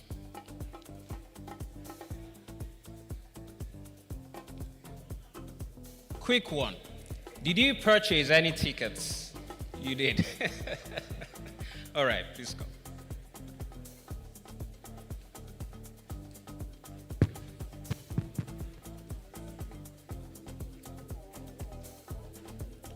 So what you're going to do for me, just come.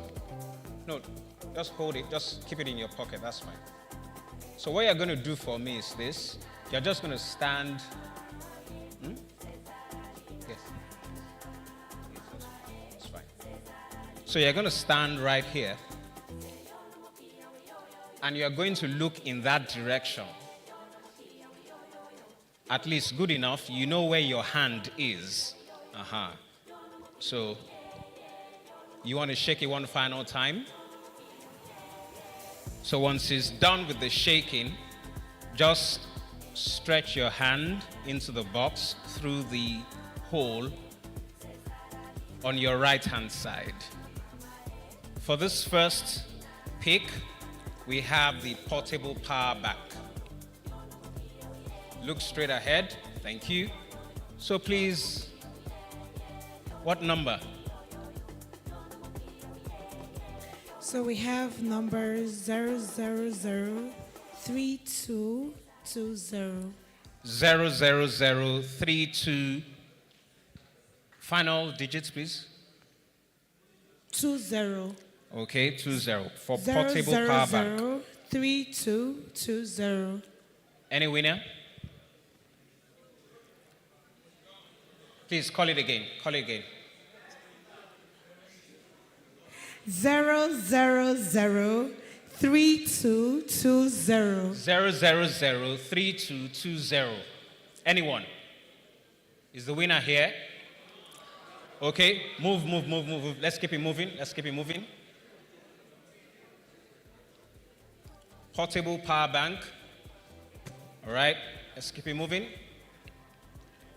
0003744. 0003744. 0003744. Do we have a winner? 0003744. Do we have a winner? The majority have spoken. Let's keep it moving. Or should we change the gift? Oh, we have a winner. Check well.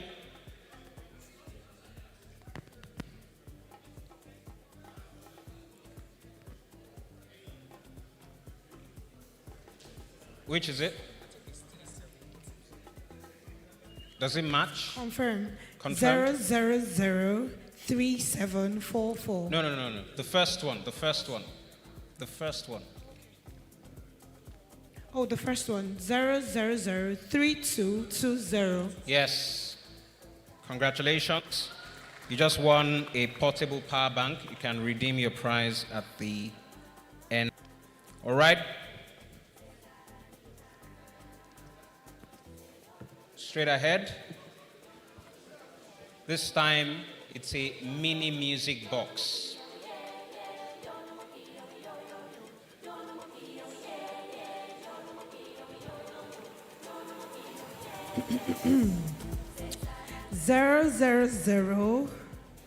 Okay.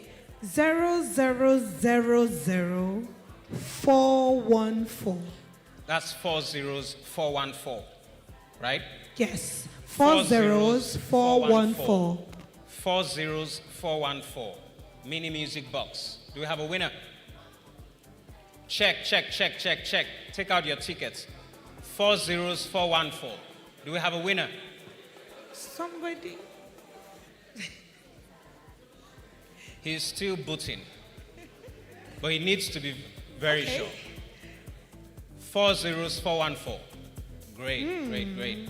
Let's confirm. 40414. Congratulations. Correct. Mini music box. Congratulations.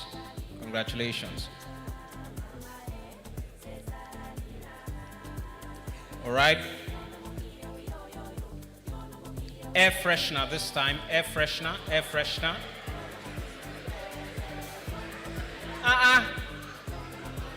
The loudest murmuring is from up there. What's happening there? Right now? Do like this.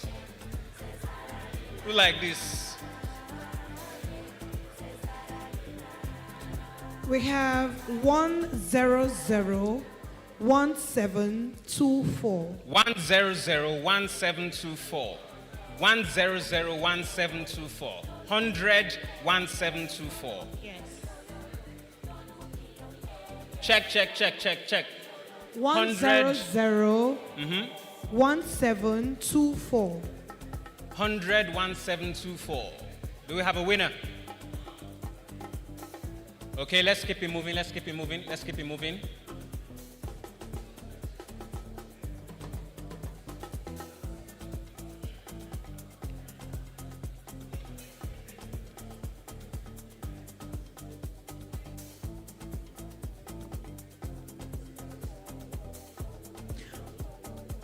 1001714. 1001714. 1001714. Is that a winner? 1001714.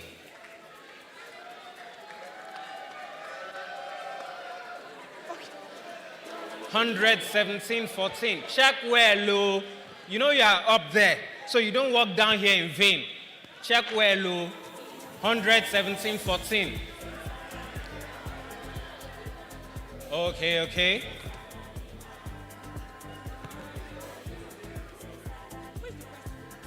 No winner. Let's keep it moving. 11711.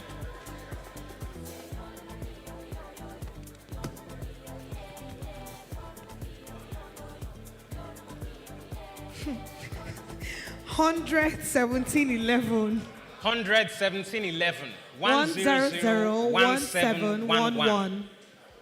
1001711. The next prize is actually big, so maybe this is just a lesson to everyone, really. 1001711. Any winner?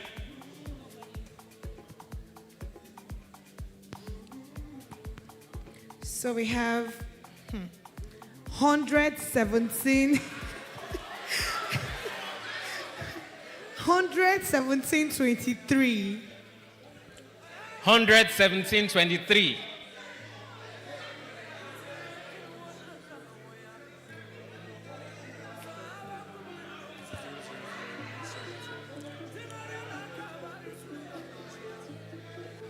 What's the issue?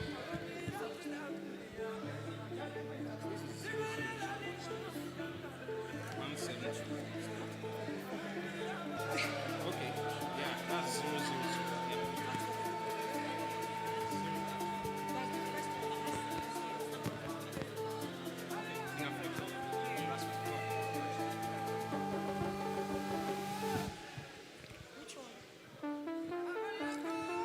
So all the 117s we've been calling, apparently it's actually 000.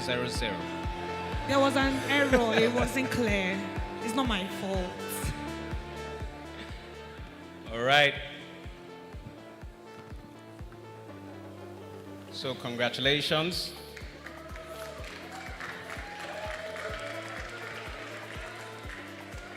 That's why they say 2 good heads are better than 1. No, we'll start from this 0000. This one that I called 1.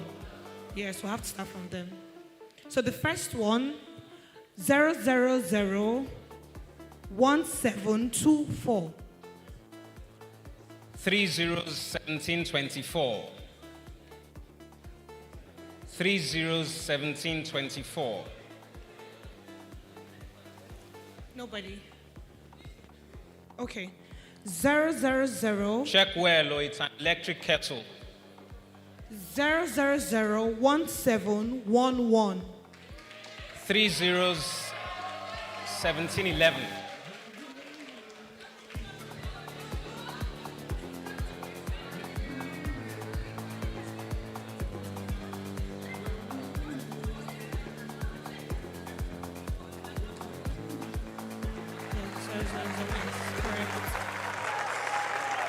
Correct, the back. Check continue. Electric kettle. 0001723. Is that a winner? 0001723.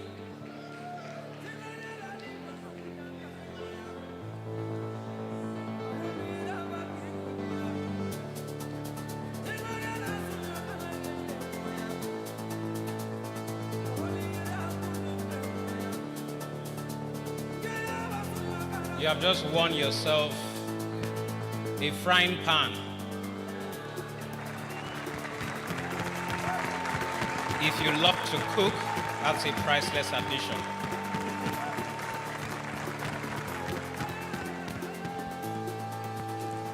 All right, final ticket that he'll pick for us. Thank you very much.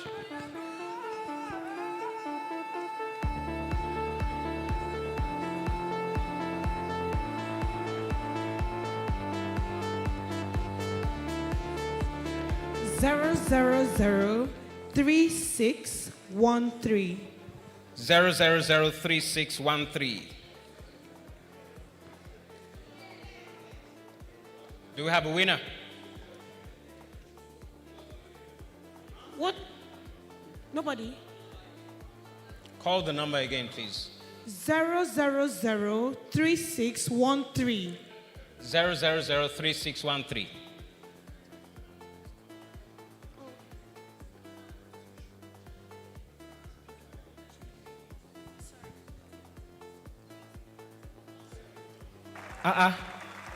Only you?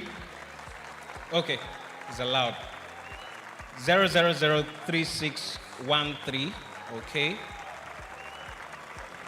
You've just won a roll of tissue paper.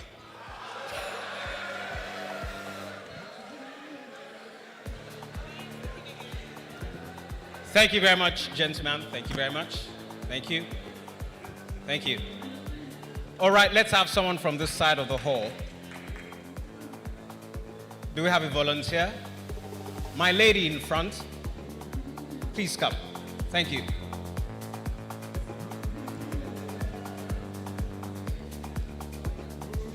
Shake it, shake it, shake it, shake it, shake it. Shake it, shake it, shake it, but don't break it. You can only shake it, but don't break it. Thank you. So, please come to the side. All right? In the same manner, just face that way. Everything feels right tonight, like I could touch the sky. 000 moving through space and time, 1946. breaking through what's inside. I can feel it coming now, like a rush through. Honestly, I do. I think I'm ready for you.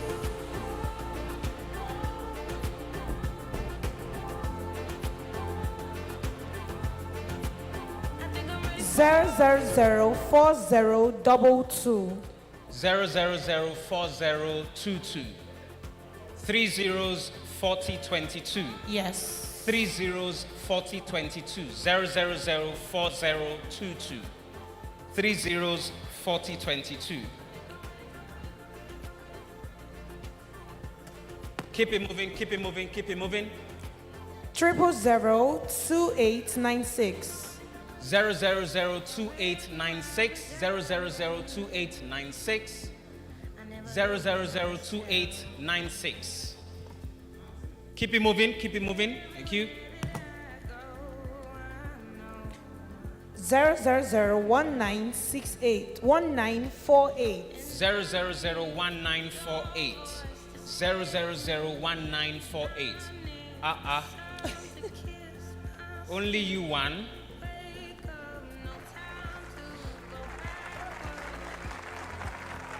Will be small. 1948, correct. Correct, correct. Congratulations. You just won for yourself a. Yes, for 729. Congratulations. Congratulations. You just won for yourself a stainless water bottle. When you shout, you need to hydrate so that you have more energy, strength, and vigor to shout better when the next prize comes in. 0001955. 0001955. 0001955. The lady with a handful of tickets. The lady with a handful of tickets. 1955, correct.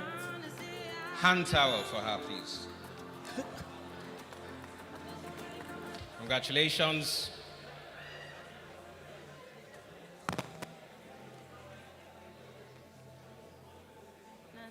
Zero zero zero 1961. 0001961. 0001961. We're almost at the end of this. 0001961. Keep it moving, keep it moving, keep it moving, keep it moving.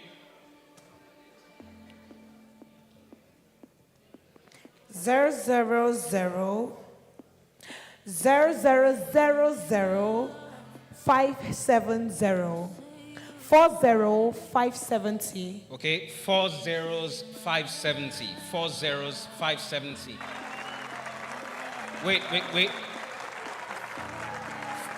Which is this? 1961. Okay, that's the one we called earlier. All right. Okay. 1961. Table water, please.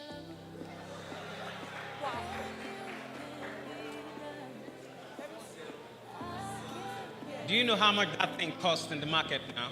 40570, correct. 470. 40570. Interesting. And we have a winner. Mini rechargeable hand fan for you.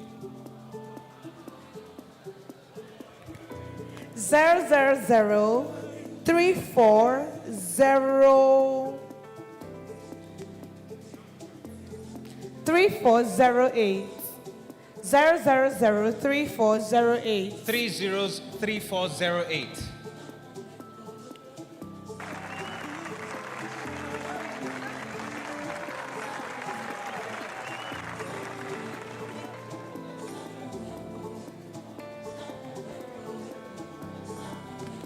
Zero 3408, right?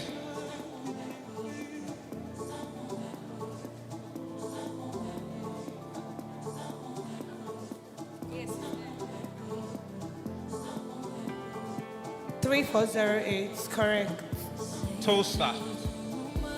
Woo!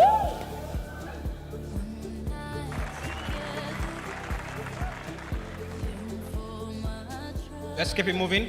0004743. 0004743.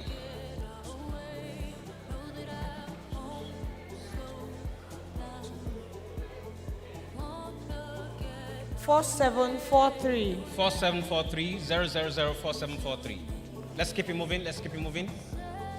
0003412. 0003412.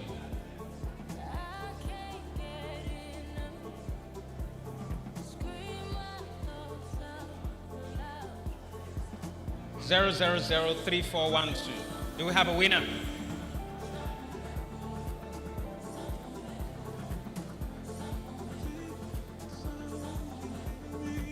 So after this, final ticket, and that's it. 3412. All right. Check. Nivea roll-on. Yes, please. Final ticket. Shake it, but don't break it. Shake it, but don't break it. Tomorrow is another day, don't worry, and all the prizes will go. So just in case you didn't win today, there's also another opportunity tomorrow, and all the gifts will go.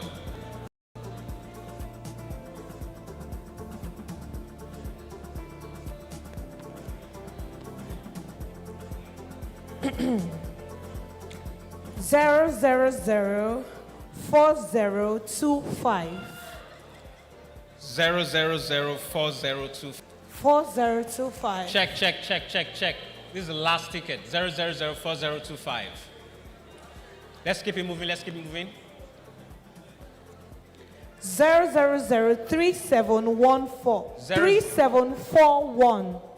3741. Yes, 0003741. 0003741. 0003741. Keep it moving, keep it moving, keep it moving. This is a final ticket for today, so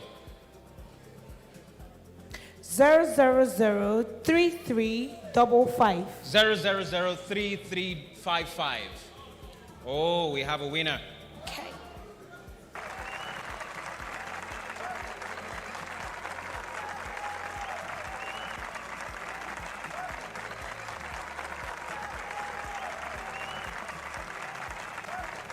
Let's check. 0003355. Yes. Congratulations, a pack of toothbrushes. Thank you, my lady. Thank you. You may go back to your seat.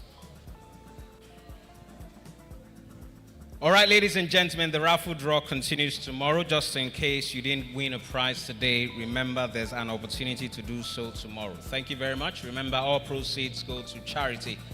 We continue tomorrow at 9:30. Please be on time as we continue the proceedings for day 2. And yes, that will happen tomorrow. Lunch is officially on. So please, as you leave, please ensure that you leave with your personal possessions. Do not leave your personal possessions behind. Do not leave your personal possessions behind. Thank you very much. Do not leave your personal possessions behind. Please ensure that you move out with your personal possessions. Please do not leave your personal possessions behind. Lunch break is officially on. Please remember, the exhibition still continues. So yes, you have that opportunity to still interact with all of our exhibitors. And remember, we continue tomorrow at 9:30. Registration commences 30 minutes before that time. In fact, 1 hour. Registration commences at 8:30 tomorrow. Session proper starts at 9:30. Thank you very much, ladies and gentlemen. Thank you very much, distinguished delegates. Thank you. You can see I was lost and wondering, just riding on a wind. And I need your voice to save me. I need the sun to kiss my skin. Wake up, no time to go backward. I think I'm ready for you. Honestly, I do. I think I'm ready for you. Honestly, I do. I think I'm ready for you. I think I'm ready for you.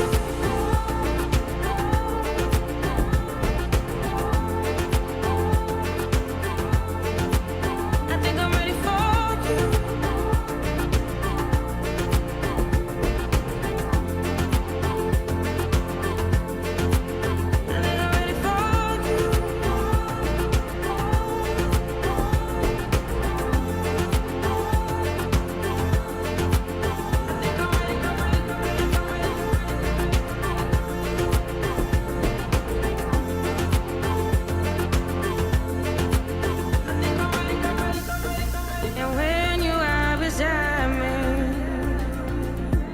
I never lose myself.